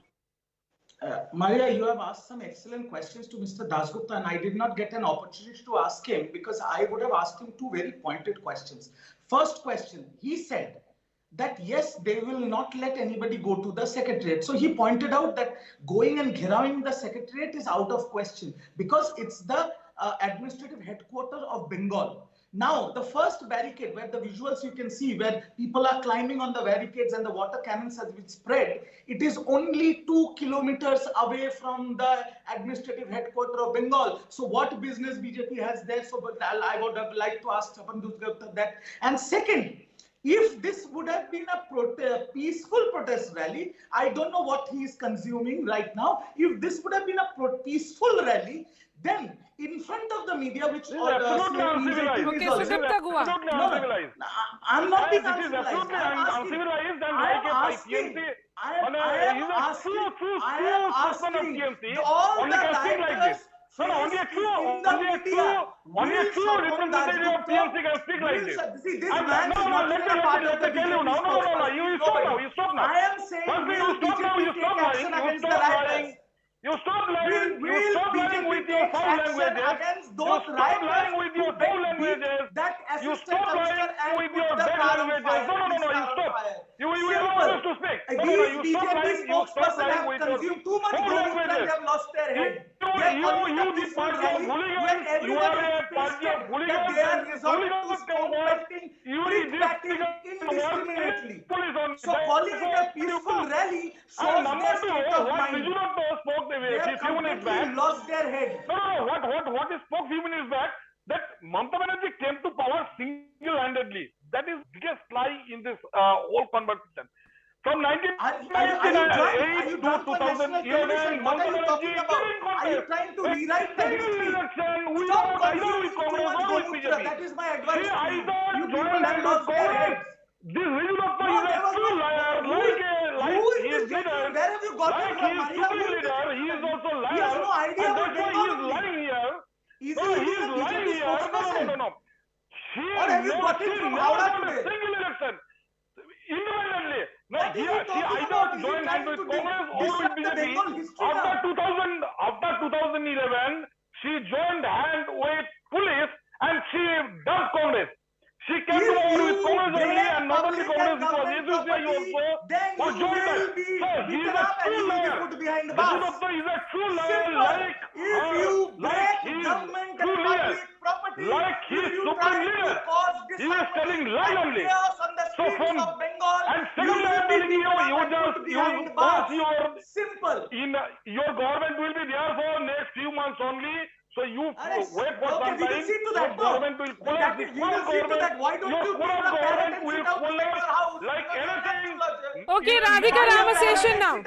No, no, no. The government question will be here is, collapsed. okay, let's, because the larger point being made here by the BJP, Radhika Ramaseshan, is that they are holding protests against the corruption of the TMC government and they are looking at some kind of a clean-up. That's why it was Nabanna Chalo, going straight to the seat of power. The question is that could it have been less administrative force than what we saw? Action, reaction, retaliation, whatever you may say, but the images that are coming from Calcutta also in the last 1 year is also showcasing that the BJP is desperate for power. That they have not really resigned to the fate that as far as the state politics is concerned, they may have increased from 2 to 60 something now because several of their party MLAs left them. But it is also that the BJP is going all out to ensure that in 2024 they increase their tally. So their desperation is also evident. Certainly, Maria, I completely agree with you. I think the BJP hasn't gotten over the fact that it lost the assembly elections after, taking things to such a pitch that it almost seemed like the votes were waiting to be counted and a BJP government was to be sworn in. That didn't happen. I mean, it was a convincing victory for Mamata Banerjee. There's no doubt about it. And you mentioned corruption. Corruption was also an important plank on which the BJP fought the last elections. I mean, quite a few of Trinamool ministers and functionaries were embroiled in corruption the last time, but clearly the issue did not have much of a popular impact on the ground. Mamata was nonetheless voted in. So this time but I have to say this, the BJP is so persistent. It refuses to give up, and you have to say something for a party which refuses to be put down by a defeat, and is carrying forward its battle. So we just have to see how far it takes the whole corruption issue and whether it plays out politically to the Trinamool's disadvantage and the BJP's advantage. And certainly the BJP would not like to lose even a single seat, less than 18 in the Lok Sabha elections. I think the whole endeavor is to retain its tally or perhaps hope to improve on its tally. So I see the battle intensifying by the day, and it's all preparatory to 2020. And also Radhika, immediately after the elections, was there a sense also within the BJP, because of political violence that played out and the observations, and several of its party MPs, also, ministers, there was an example as well in Babul Supriyo who quit, joined the TMC, all of them leaving the party, that it's difficult to defeat Mamata Banerjee or make themselves a significant player in the state of Bengal. And now this is also trying to charge up their workers, sending a message that they matter because of the images that have come in already of those cash mounts and everything, that you can put the sitting government also on a back foot. Yeah, absolutely. It's important for the BJP to keep its cadre surcharged or its workers. I really don't know if they have much of a cadre force in Bengal. Also, I think there is a problem within the BJP between the newbies and the old guard, which you see even in the Congress. But the entire strategy, the entire approach, everything in the BJP's politics in West Bengal is pinned on one person, and that is Suvendu Adhikari. That's right. The leader, the Delhi brass is somehow convinced that Suvendu alone will be able to deliver the goodies, that I'm not very sure whether it's wise to put all the eggs into one basket and depend so much on Suvendu Adhikari to deliver, the results. All right, Radhika Ramaseshan, always a pleasure to have you on my shows. Riju Datta and Sudipta Gua, thank you so much. Also, thanks to Sopan Das Gupta. Shifting focus to our big news maker. India's retail inflation touched 7% in August, up from 6.7% in July. This was fueled by a 7.62% pickup in food prices as industrial production growth in July dropped to the lowest level since April at just 2.4%. This is the 8th successive month that retail inflation has stayed above the central bank's upper threshold of 6% and constitutes a setback to the spending power of households. Rural inflation, which was at 6.8% in July, saw a sharper rise than urban inflation in August, rising to 7.15%. Urban inflation moved up from 6.49% in July to 6.72% in August. The combination of inflation and a tripping industrial recovery has prompted economists to expect a fresh interest rate hike during the monetary policy review at the end of this month. But the Indian equity market looked up past the higher consumer price inflation data and surged for the fourth straight session, with analysts expecting the rally to continue, driven by foreign investors. At the open, the BSE Sensex hit a high of 60,551 points, while the Nifty 50 touched the 18,000 mark for the first time since April.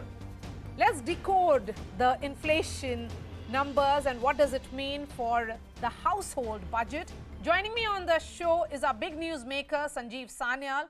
He's the member of Economic Advisory Council of the Prime Minister. Mr. Sanyal, really appreciate your time.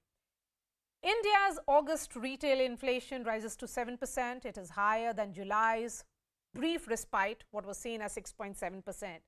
But it remained above the Reserve Bank of India tolerance band of 2.2 to 6% for the 8th consecutive month.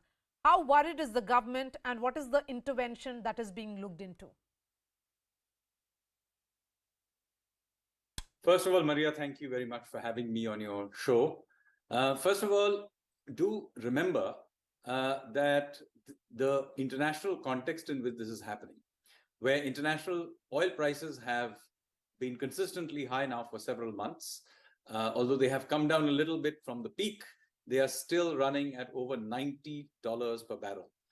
That is feeding through to domestic everywhere around the world. This includes India, of course, because we do import the bulk of our energy requirements. So consequently, we are not immune to this. And it is filtering through to food prices and other prices as well. So with that context, do remember that, yes, inflation has been an issue that we do take very seriously. Inflation indeed is running above the 2 to 6% range that the Monetary Policy Committee has been given to target. So it is something that the Monetary Policy Committee will indeed take into account when it does next monetary policy evaluation. As far as the government is concerned, certainly there are certain inputs that the government will consider, whether it's in terms of how we think about food stocks, for example, and there are, as you know, concerns about the upcoming crops because of rain variations across the country. So we will be managing this very actively. However, in a world where, you know, even in developed countries, double-digit inflation is, you know, almost every developed country is seeing double-digit inflation, and in emerging markets like and others, you are seeing inflation in the 60, 70, 80% range. With that background, I think India has managed to do rather well, and there is no major domestic supply-side driven inflation that we can yet see. Mrs. Sanyal, the food prices is something that impacts the household budgets. And also you have highlighted that there has been an uneven monsoon which could keep the food prices high. The statement that came from the ministry was about adverse base effect. For a common man, explain how worried should he or she be, and when will the household budget stabilize? Is it happening in the next few weeks, or we have to wait a little longer?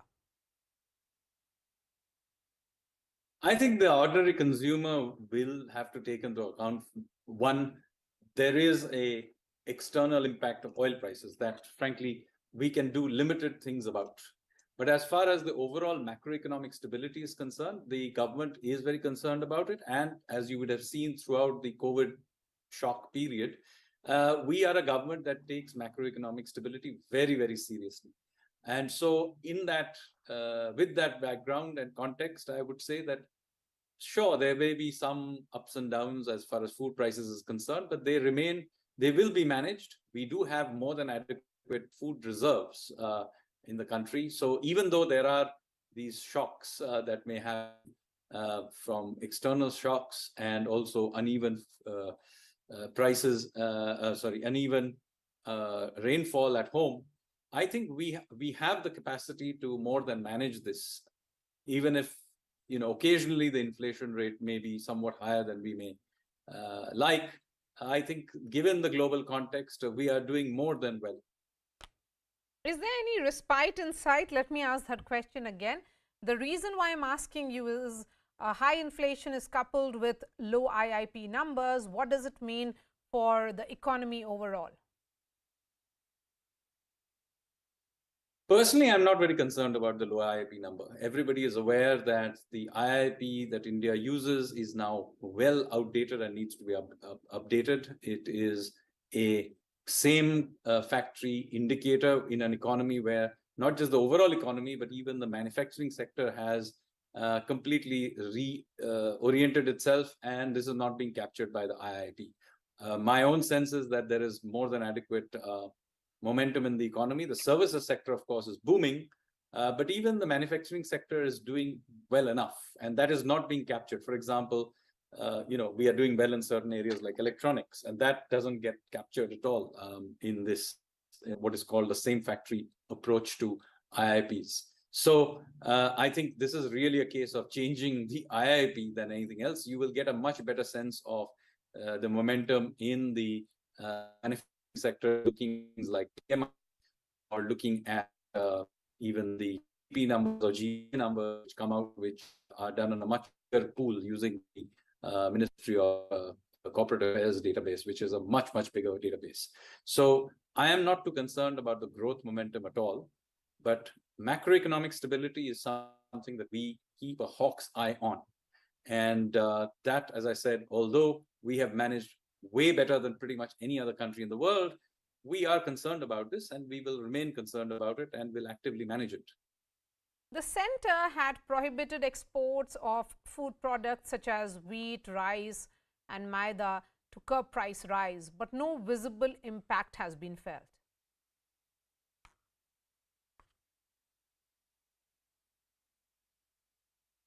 Now, of course, this is something you actively manage. This is not some grand plan about how to manage prices. There are weather-related variations. And by the way, those weather-related variations are not just in India. Do remember that China is facing a major drought and therefore will be importing rice. There have been all kinds of disruptions in Europe from drought, not just the war. So in that context, we need to manage not only domestic supplies, but do take into account the fact that pressures on food prices may vary even externally, and therefore have a blowback into our markets. We do, after all, export significant amounts of food to the rest of the world. This is not to suggest that we should completely ban it, but we do need to actively manage it. And that is precisely what we are doing.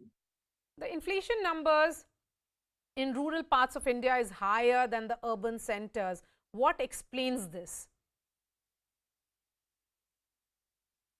So again, as I said, there may be variations across the country, including in rural areas. As I said, food prices have variations as well. But we also have seen in certain parts of the food market very recently prices crash. I have seen, for example, tomato and garlic prices in just the last few weeks come down sharply, and farmers being annoyed about this as well. So this is something that has to be actively managed, and there is no sort of one button that we need to press in order to solve it. Having said that, overall food stocks remain comfortable. Given the context of disruptions globally, inflation in India is still very well managed. The Reserve Bank of India and the Monetary Policy Committee are more than capable of managing whatever pressures may come, because overall growth momentum is strong. The banks are in a very good shape. And so if necessary, if they do tighten a little bit more, the system in general can more than take it. The inflation is skyrocketing, as I've been saying, and tripping industrial recovery. Will all this mean another rate hike by RBI in its month-end policy? Well, I can't comment for Monetary Policy Committee. That is for them to take decisions. As I said, I actually disagree with you that the momentum in the growth is slowing very sharply. There is good growth momentum in the economy at multiple levels. So I am not too concerned about specifically what the IIP is showing at all.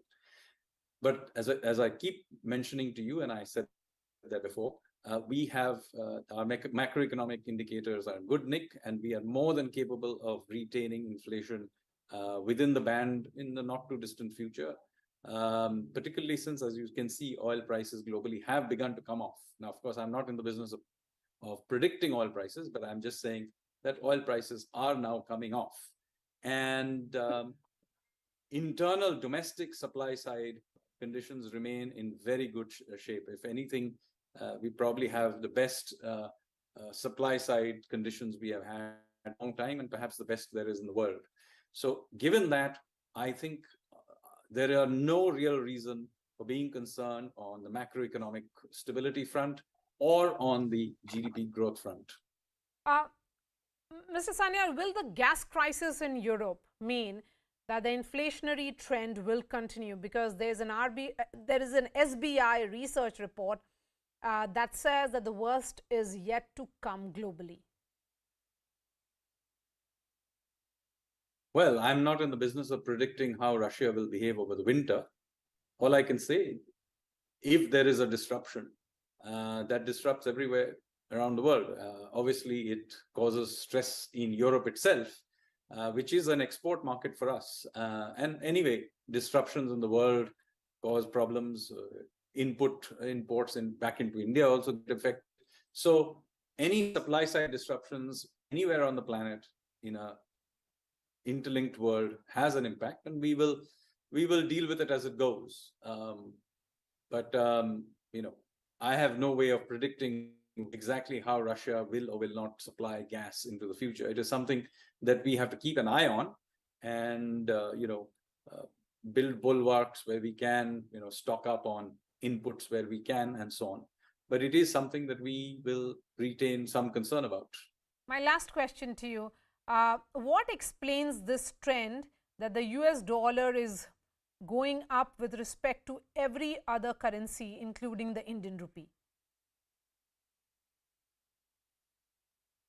Well, the US and printed a large amount of dollars through the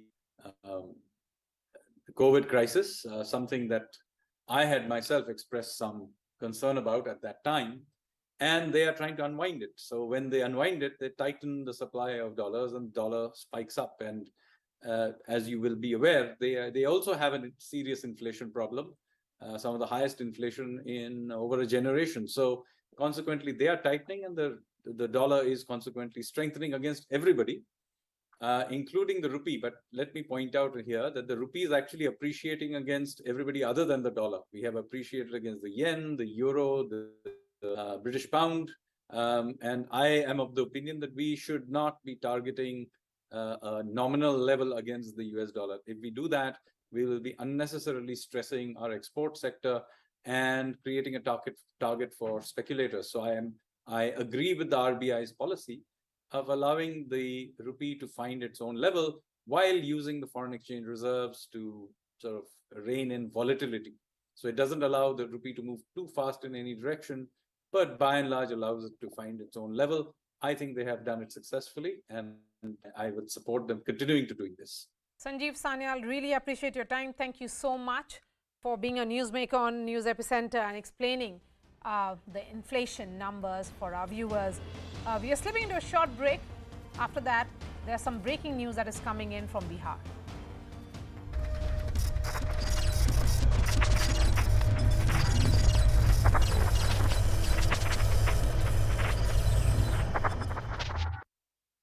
Have been caught on camera.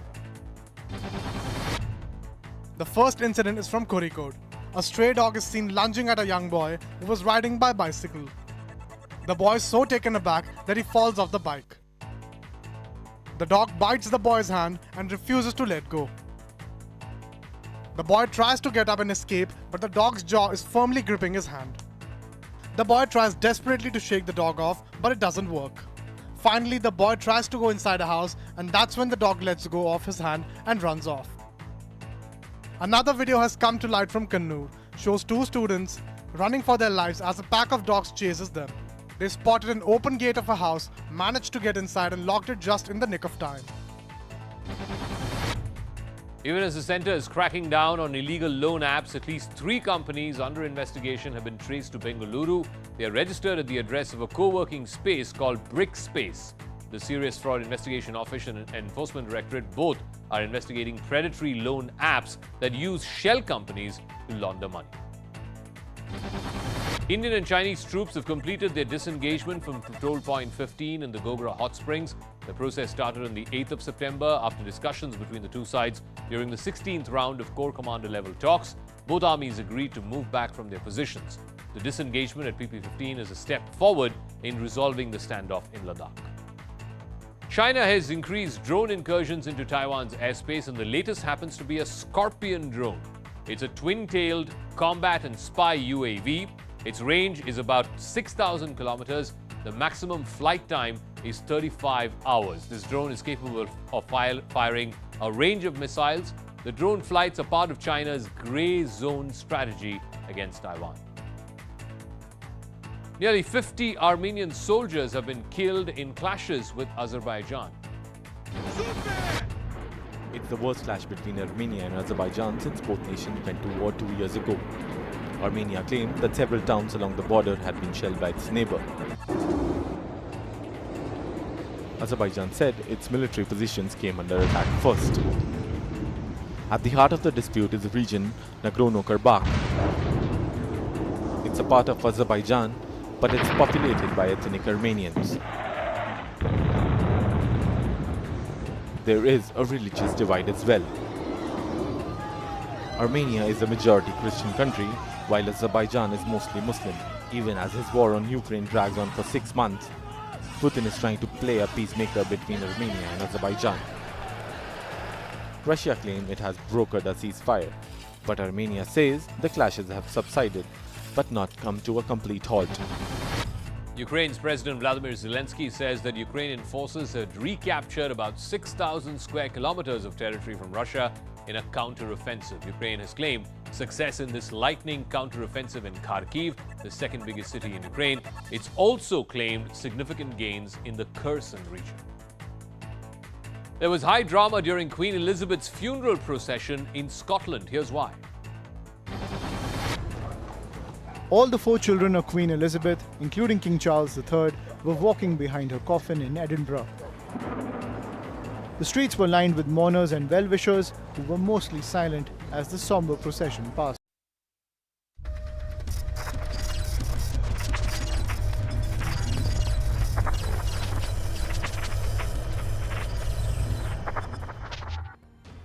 Breaking news coming in from Begusarai in Bihar.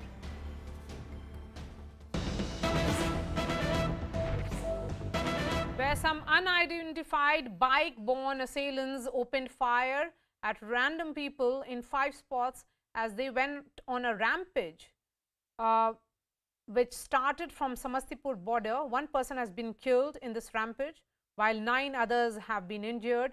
Police are at the spot and CCTV visuals are being examined. Let's listen in to the reactions that have come in and then I bring in the reporters.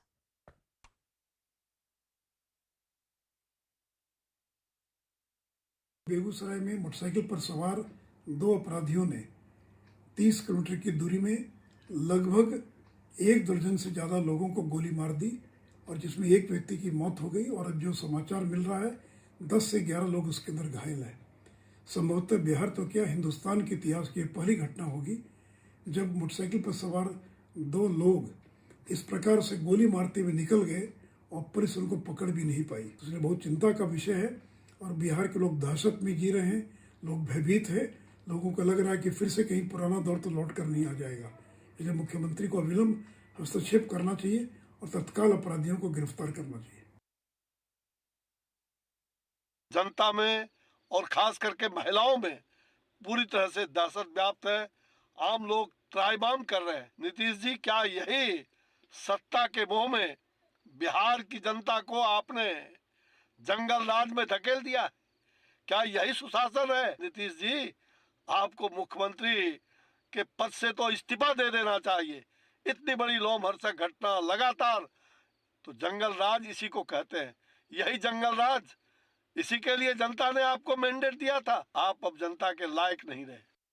This is shocking what is coming from Bihar, and the state government has much to explain as to what is leading to this rising crime in the state now. Saurav is joining me on the phone line. Saurav, when did this incident actually happen, and what is the motive behind this rampage? See, Maria, this incident happened late evening, and it's almost 5 hours that these two criminals who were on rampage and they started firing, arbitrarily to anyone they could find on NH28 and NH31 of Begusarai district. And in fact, they crossed 4 police stations and they kept on, shooting people wherever they could. So it's been more than 4 to 5 hours, and no clue of the suspects, although the police have found CCTV footage, but they are not identified yet. Neither any clue of them for their identification has not been made. The police gave the statement that around 11 people were, they suffered bullet injuries, in which one was killed. And barricadings are being done at all the police stations area and also the nearby districts. So the police are on their job, but it's been too late and they have no clue about the criminals. If we talk about the motive behind this, according to the police, they are saying that the motive was prima facie was to create fear, and this was the real motive behind the incident that happened. All right. Thank you so much for joining us. This will be our top focus tomorrow because this is shocking that's coming from Bihar, and we are seeing a lot of political reactions. You heard from Sushil Modi and others. Our top international story now. Tributes continue to pour in, honouring the life of Queen Elizabeth II ahead of her funeral on September 19th. Here's a CNN special report. Even though the next few days of events have been planned for decades, it will still be a massive logistical undertaking. Already barriers are being brought in for road closures around the city as London prepares for the Queen's arrival. Preparations and rehearsals are already underway in London for the funeral of Queen Elizabeth II next Monday. Her coffin will be moved from St. Giles Cathedral in Edinburgh, Scotland, Tuesday and flown to Buckingham Palace in London. Then on Wednesday, the Queen will lie in state at Westminster Hall until her funeral on the 19th. The most eager are already queuing up to see their Queen, despite being urged not to, bracing for a long, at times chilly, wait. We came last night, we've been sleeping here, whether it's cold or not, we don't mind. If you don't love somebody, you won't do anything for anyone. On Monday, crowds in Scotland watched her coffin move from the Palace of Holyrood House to St. Giles Cathedral, where they lined up to say their own goodbyes. I always thought the Queen would live forever, and I was so gutted when she passed away. So I had to make the journey here to pay me respects. She's part of our everyday lives, and she set the example of how to lead life, and she's just worth the respect. And while people are already trying to get a good spot to see the Queen lying in state, the government has asked that they do not do the same along the procession route her coffin will take on Wednesday from Buckingham Palace to Westminster Hall. They say if anybody goes down early to try and get a close spot, they'll probably be moved.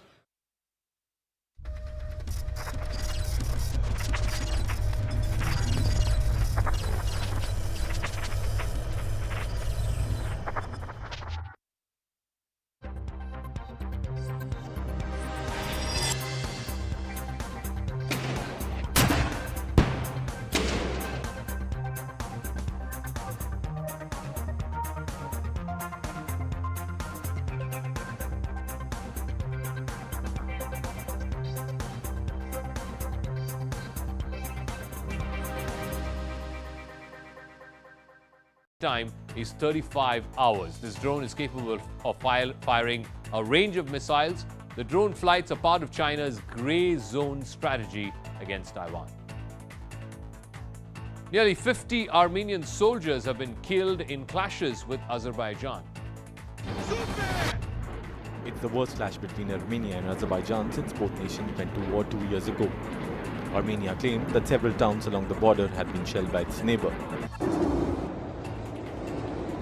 Azerbaijan said its military positions came under attack first. At the heart of the dispute is the region Nagorno-Karabakh.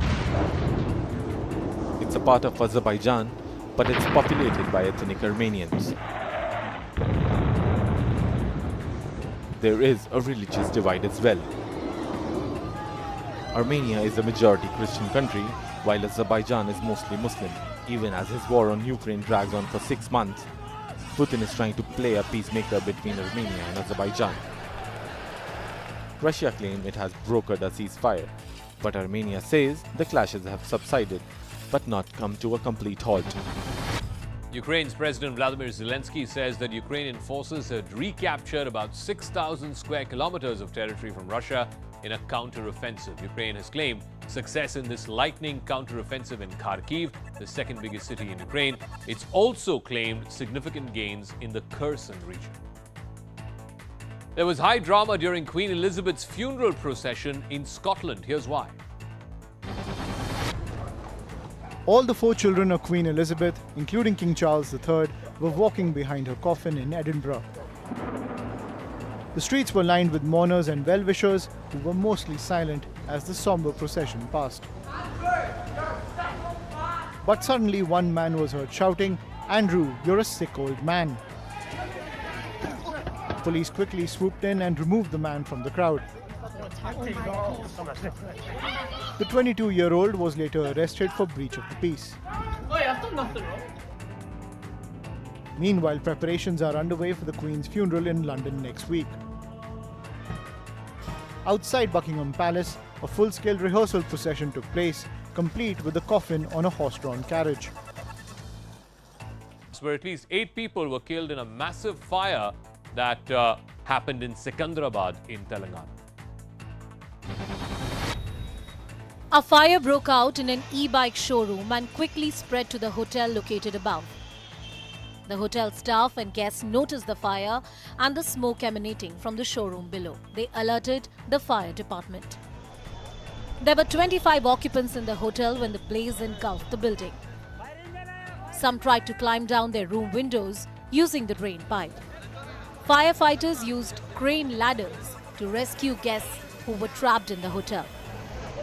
Most of the people who unfortunately died were suffocated to death.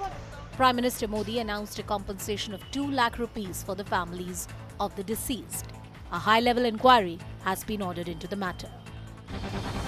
There was high drama in Hyderabad as police lathi-charged village revenue assistants who had gathered near the Telangana Assembly. They were demanding promotions and implementation of the Pay Revision Commission.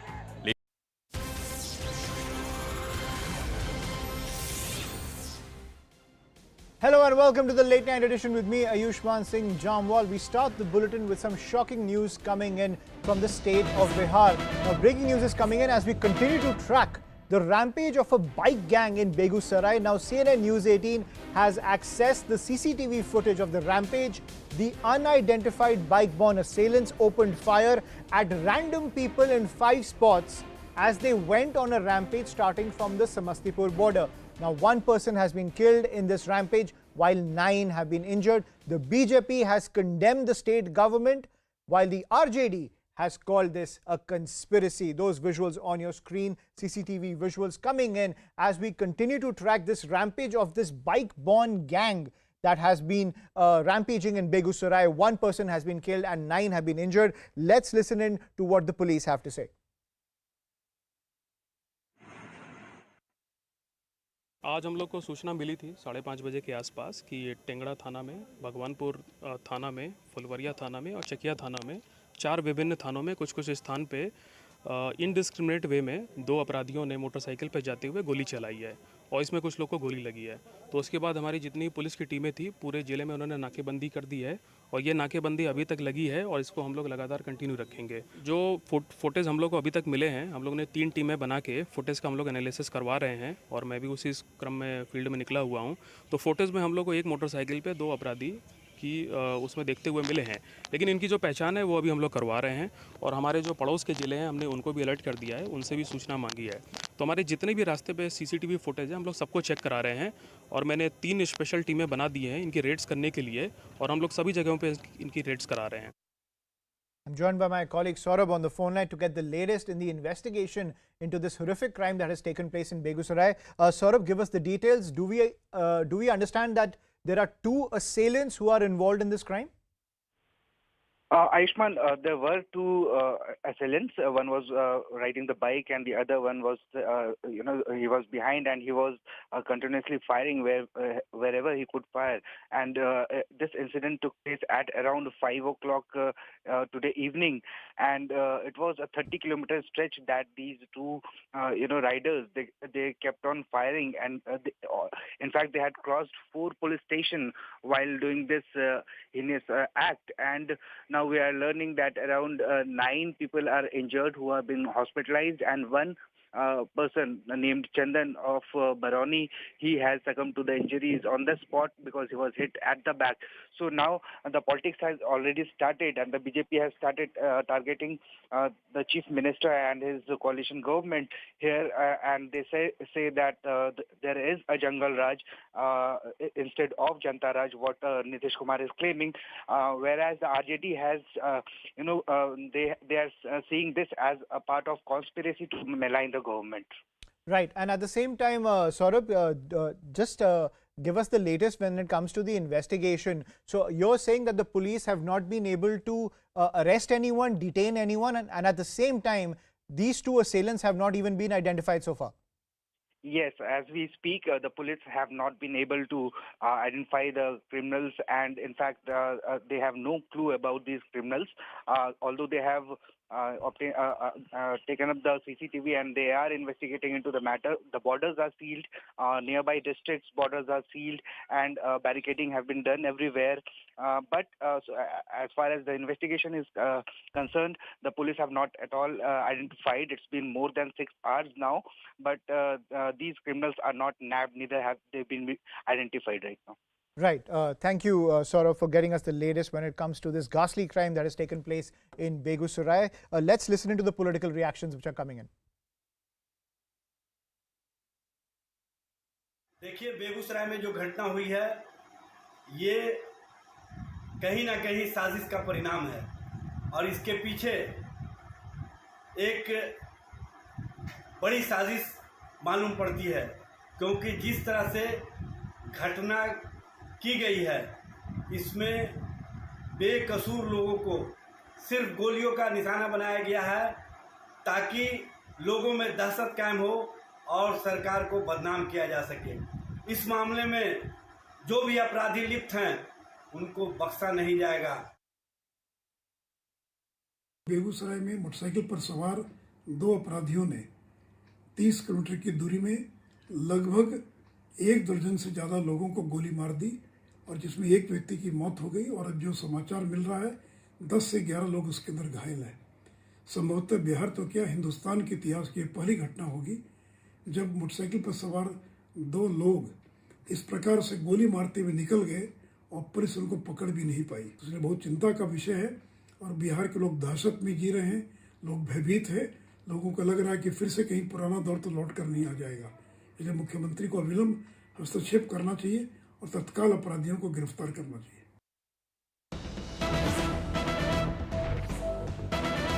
Shifting focus to some more breaking news, singer Zubin Nautiyal has cancelled his show in Houston in the United States, which was allegedly being organized by an absconding Khalistani supporter named Jai Singh and a blacklisted Pakistani event manager named Rehan Siddiqui. Now, for the last 3 days, Nautiyal was being trolled on Twitter over the organizers of his show. That's the piece of breaking news coming in, and Zubin Nautiyal has now cancelled his show in Houston. I'm joined by my colleague Siddhant, who's getting us this piece of breaking news. Siddhant, give us the details. Well, yes, so we don't have independent confirmation of the show being cancelled by Zubin Nautiyal, but we have spoken to the president of Federation of Western Indian Cine Employees, Mr. B.N. Tiwari, and he has confirmed to us that that post his organization, his federation, which has imposed ban on Zubin Nautiyal, this decision has been taken by singer to cancel his Houston show. He was being trolled on social media, in fact on Twitter, and there were hashtags that were being run against Zubin Nautiyal for doing show with absconding Khalistani criminal Jai Singh and Rehan Siddiqui. Now you remember last year, G. Krishna Reddy, who used to be the Home Minister of the country then, had issued a letter banning 3 of the event managers, those who are Pakistani singers and allegedly have direct links with ISI. Now, the same Rehan Siddiqui is said to be participating in this Houston concert of Zubin Nautiyal, and this is perhaps the reason that netizens reacted strongly on social media, especially Twitter. And in fact, today late in the evening, Federation of Western India Cine Employees, the largest federation in Mumbai, has imposed blanket ban on Zubin Nautiyal for agreeing to do show with Khalistani forces and Pakistani forces in Houston. But we have again been confirmed by the Federation President, Mr. Tiwari, that immediately after the ban was imposed on Nautiyal, they received a call from Mr. Nautiyal's office that he has already cancelled the show and is not going to do the show in Houston. Suppose that the ban has also been revoked by cine employees. Now, we are still waiting for an independent confirmation from Zubin Nautiyal, because no statement, no soundbite has been issued by him.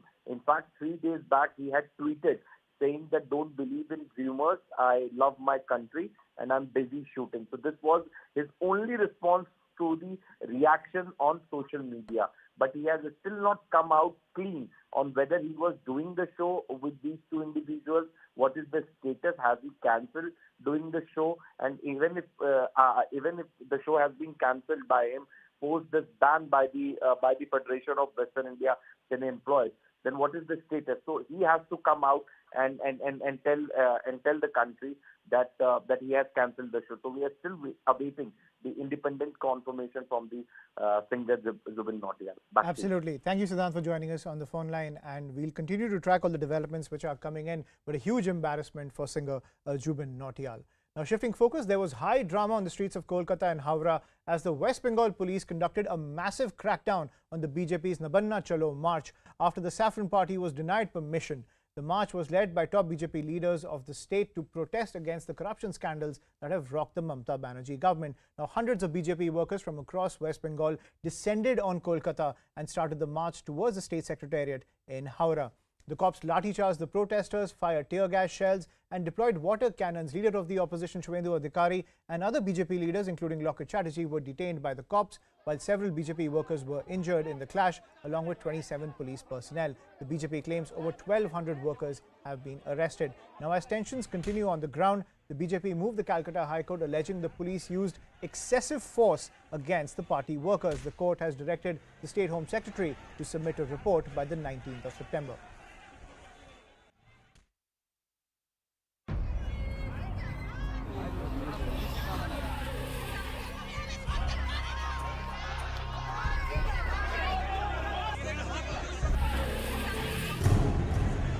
clashes, lathi charge, stone pelting, tear gas shells, water cannons, and even crude bombs. Every form of force was used to clamp down on BJP's Nabanna Chalo march. Hundreds of BJP workers from across the state landed up in Kolkata and neighbouring Howrah to take part in a march to the secretariat to protest against alleged corruption by the Trinamool Congress government. The police had not given permission for the march and put up barricades in several places. But what followed was completely unprecedented. Angry BJP workers came face to face with the police and mayhem unfolded. Major, tussle right now going on between the two sides. Obviously, as far as the security personnel is concerned, it shields up because these stones and bricks are being thrown, frequently from the other side. BJP leader Suvendu, Adhikari, Locket Chatterjee and Rahul Sinha were stopped by the police near the secretariat and detained after a lot of resistance. আপনি তো arrest declare করেছেন আপনি তো আমার গায়ে হাত দিয়েছেন আর দেবে না যা করেছে ঠিক আছে আমি ইনস্ট্রাকশন দিলাম আপনার সামনে কেন ও গায়ে হাত দেবে কেন আমার In Howrah, the crackdown was most brutal. Protesting BJP workers were manhandled by the police. Water cannons and tear gas shells were fired on them, and they retaliated by throwing bricks at the police. Protesters were lathi-charged and rounded up by the cops. Unfortunately, I've been hit on my shoulder over here, on my left shoulder, but I think I'm okay. And you can see, the police now right in my backdrop. They are now retreating for a bit. Consistent brickbatting that's happening on them. The BJP has accused the Mamata Banerjee government of trying to forcibly stop a democratic protest. ममता जी का साथ आदमी नहीं है, बंगाल का जनता नहीं है, इसलिए जैसे नॉर्थ कोरिया में करता है तानाशाही, इस तरीके से बंगाल में भी तानाशाही कर रहा है. The TMC defended the crackdown and accused BJP goons of destroying public property. The TMC has been cornered over corruption, with several party leaders, including ministers, being arrested or raided over scams. And now, with this shocking use of force, is the Bengal government on the back foot?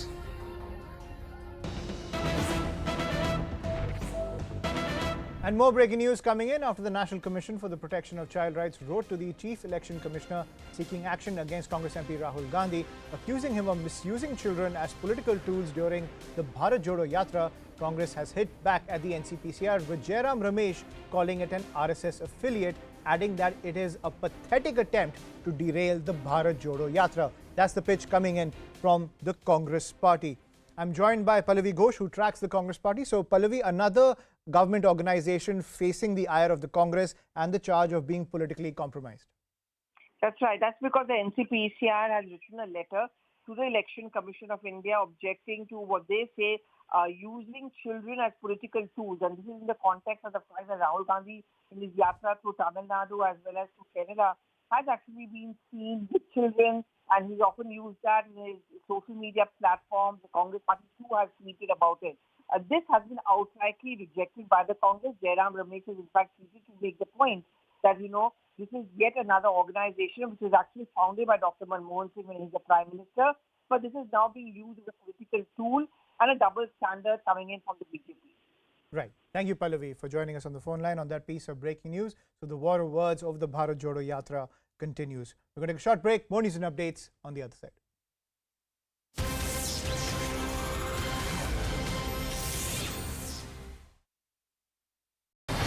Ukraine's President Vladimir Zelensky says that Ukrainian forces had recaptured about 6,000 square kilometers of territory from Russia in a counter-offensive. Ukraine has claimed success in this lightning counter-offensive in Kharkiv, the second biggest city in Ukraine. It's also claimed significant gains in the Kherson region. There was high drama during Queen Elizabeth's funeral procession in Scotland. Here's why. All the 4 children of Queen Elizabeth, including King Charles III, were walking behind her coffin in Edinburgh. The streets were lined with mourners and well-wishers who were mostly silent as the somber procession passed. But suddenly one man was heard shouting, "Andrew, you're a sick old man." Police quickly swooped in and removed the man from the crowd. The 22-year-old was later arrested for breach of the peace. Meanwhile, preparations are underway for the Queen's funeral in London next week. Outside Buckingham Palace, a full-scale rehearsal procession took place, complete with the coffin on a horse-drawn carriage. Where at least 8 people were killed in a massive fire that happened in Secunderabad in Telangana. A fire broke out in an e-bike showroom and quickly spread to the hotel located above. The hotel staff and guests noticed the fire and the smoke emanating from the showroom below. They alerted the fire department. There were 25 occupants in the hotel when the blaze engulfed the building. Some tried to climb down their room windows using the drain pipe. Firefighters used crane ladders to rescue guests who were trapped in the hotel. Most of the people who unfortunately died were suffocated to death. Prime Minister Modi announced a compensation of 2 lakh rupees for the families of the deceased. A high-level inquiry has been ordered into the matter. There was high drama in Hyderabad as police lathi-charged village revenue assistants who had gathered near the Telangana Assembly. They were demanding promotions and implementation of the Pay Revision Commission. Later, State IT Minister KTR met with the village revenue assistants and assured them of an early resolution to their issue. Heavy rains in Andhra Pradesh's Srikakulam left large parts of the district underwater. Vast stretches of roads and highways were inundated. Cars were seen submerged as residential areas were flooded. People were seen wading through knee-deep water. The incessant rains have also led to a rise in water levels in rivers in and around Srikakulam. In Bihar's Begusarai, unidentified bike-borne assailants went on a rampage for at least 40 kilometers, opening fire and randomly shooting at people on the road. At least 10 people were injured and 1 was killed as a result. According to the police, the shooters were drunk and deranged. Cops are still on the lookout. A freak accident on a national highway in Punjab was captured on camera. A loaded 18-wheel trailer took a sudden turn without slowing down. The huge vehicle lost balance and its contents spilled onto the road. 3 cars were headed towards the trailer when it swerved and crashed. 1 car rammed into the trailer, the other 2 had a narrow escape. A couple and their son were in the car that got crushed. All 3 died on the spot. The incident took place in Punjab's Behram on the national highway which connects Phagwara and Chandigarh. Police have registered a case against the trailer driver for rash driving. The National Commission for the Protection of Child Rights has written to the Chief Election Commissioner seeking action against Congress MP Rahul Gandhi. The child rights body has accused Rahul Gandhi and other Congress leaders of misusing children as political tools during the Bharatiya Janata Yatra. The NCPCR claims that Congress's children's wing, Jawahar Bal Manch, is targeting kids with political intentions. While campaigning in Gujarat for the upcoming assembly elections, Aam Aadmi Party convener Arvind Kejriwal declared that the Congress is finished in that state. Kejriwal has pitched the AAP as the BJP's main rival in Gujarat instead of the Congress. He has urged voters not to waste their votes on the Congress, claiming that the party is not going anywhere. A horrific accident involving a school van in Surat was captured on camera. A speeding car collided into a school van packed with children. The school van took a right turn, but in the middle of the road, a speed car had a head-on collision with the van. The impact was so strong that the van overturned. The car driver, on the other hand, lost control and was pushed to the other side of the road. Bystanders ran towards the school van and rescued the terrified kids who were trapped inside. ISRO is developing an intelligent geostationary communications satellite. Let's break down what this exactly means. It can be reconfigured by changing frequencies. The bandwidth will allow the shaping of spot beams which are targeted. It will also permit the shaping of antennas receiving these beams. There is reduced risk of interference because of this with other transmissions. It will also be software driven through throughput satellites. 2 separate incidents from Kerala of stray dogs attacking kids have been caught on camera. The first incident is from Kozhikode. A stray dog is seen lunging at a young boy who was riding by bicycle. The boy is so taken aback that he falls off the bike. The dog bites the boy's hand and refuses to let go. The boy tries to get up and escape, but the dog's jaw is firmly gripping his hand. The boy tries desperately to shake the dog off, but it doesn't work. Finally, the boy tries to go inside a house, and that's when the dog lets go of his hand and runs off.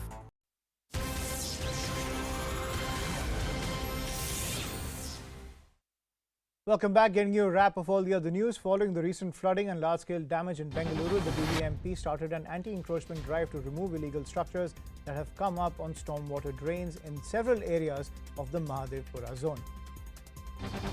Delhi Chief Minister and Aam Aadmi Party convener Arvind Kejriwal attended a town hall with sanitation workers in Gujarat and declared that the Congress is finished. He further said that the Aam Aadmi Party will be contesting all the seats in Gujarat in the upcoming assembly election.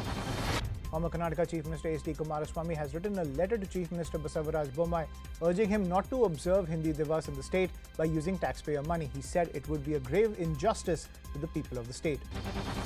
Squid Game continues the winning streak as creator Hwang Dong-hyuk won the Best Director at the Emmys in Los Angeles. Earlier this year, Netflix announced Season 2 owing to the massive success of the first season. And the new British monarch, King Charles III, visited Northern Ireland today, where people honoured the life of Queen Elizabeth II. Tributes continue to pour in ahead of a funeral on the 19th of September. CNN's Riley Carlson gets us this report. Even though the next few days of events have been planned for decades, it will still be a massive logistical undertaking. Already barriers are being brought in for road closures around the city as London prepares for the Queen's arrival. Preparations and rehearsals are already underway in London for the funeral of Queen Elizabeth II next Monday. Her coffin will be moved from St. Giles Cathedral in Edinburgh, Scotland Tuesday and flown to Buckingham Palace in London. Then on Wednesday, the Queen will lie in state at Westminster Hall until her funeral on the 19th. The most eager are already queuing up to see their Queen, despite being urged not to, bracing for a long, at times chilly, wait. We came last night, we've been sleeping here, whether it's cold or not, we don't mind. If you don't love somebody, you won't do anything for anyone. On Monday, crowds in Scotland watched her coffin move from the Palace of Holyrood House to St. Giles Cathedral, where they lined up to say their own goodbyes. I always thought the Queen would live forever, and I was so gutted when she passed away. So I had to make the journey here to pay me respects. She's part of our everyday lives, and she set the example of how to lead life, and she's just worth the respect. And while people are already trying to get a good spot to see the Queen lying in state, the government has asked that they do not do the same along the procession route her coffin will take on Wednesday from Buckingham Palace to Westminster Hall. They say if anybody goes down early to try and get a close spot, they'll probably be moved. It's truly the end of an era in Britain. That's all we have to pack in on the show. Good night and take care.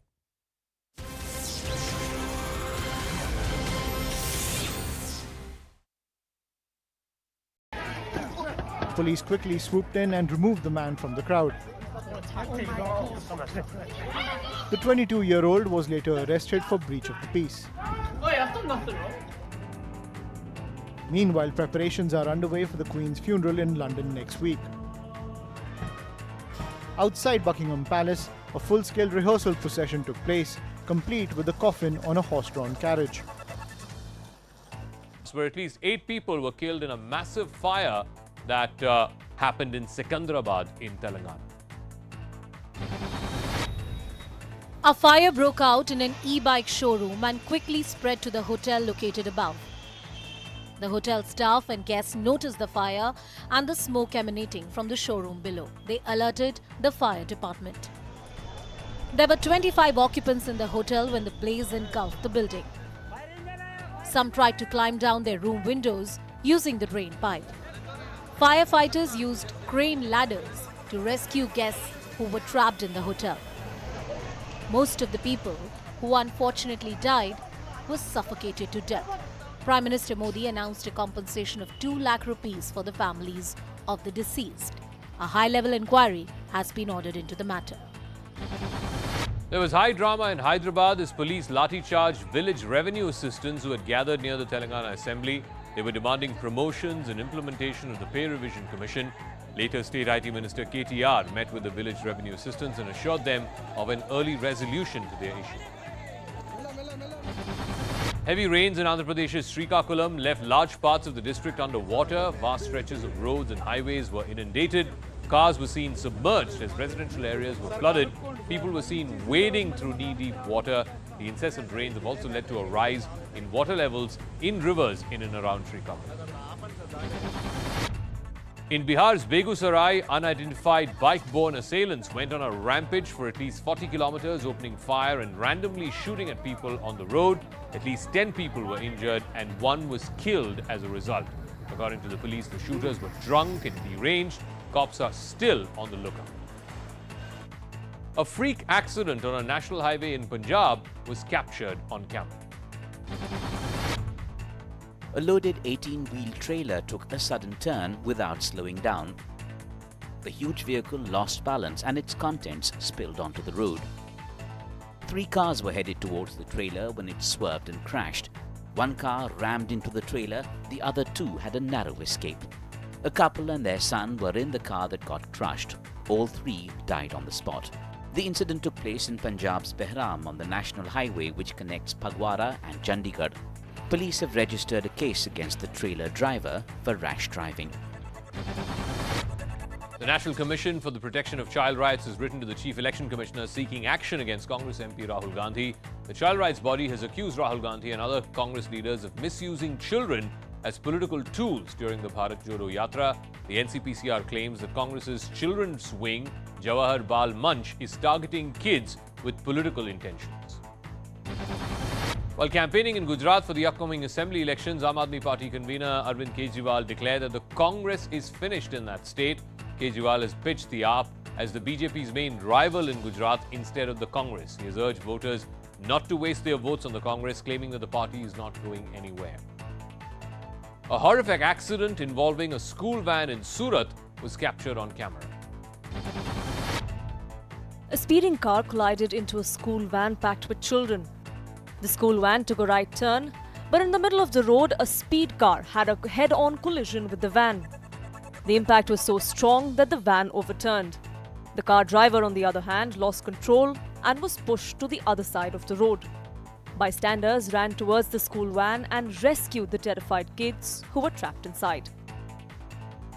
ISRO is developing an intelligent geostationary communications satellite. Let's break down what this exactly means. It can be reconfigured by changing frequencies. The bandwidth will allow the shaping of spot beams which are targeted. It will also permit the shaping of antennas receiving these beams. There is reduced risk of interference because of this with other transmissions. It will also be software driven through throughput satellites. 2 separate incidents from Kerala of stray dogs attacking kids have been caught on camera. The first incident is from Kozhikode. A stray dog is seen lunging at a young boy who was riding by bicycle. The boy is so taken aback that he falls off the bike. The dog bites the boy's hand and refuses to let go. The boy tries to get up and escape, but the dog's jaw is firmly gripping his hand. The boy tries desperately to shake the dog off, but it doesn't work. Finally, the boy tries to go inside a house, and that's when the dog lets go of his hand and runs off. Another video has come to light from Kannur, shows 2 students running for their lives as a pack of dogs chases them. They spotted an open gate of a house, managed to get inside and locked it just in the nick of time. Even as the centre is cracking down on illegal loan apps, at least 3 companies under investigation have been traced to Bengaluru. They are registered at the address of a co-working space called Brick Space. The Serious Fraud Investigation Office and Enforcement Directorate both are investigating predatory loan apps that use shell companies.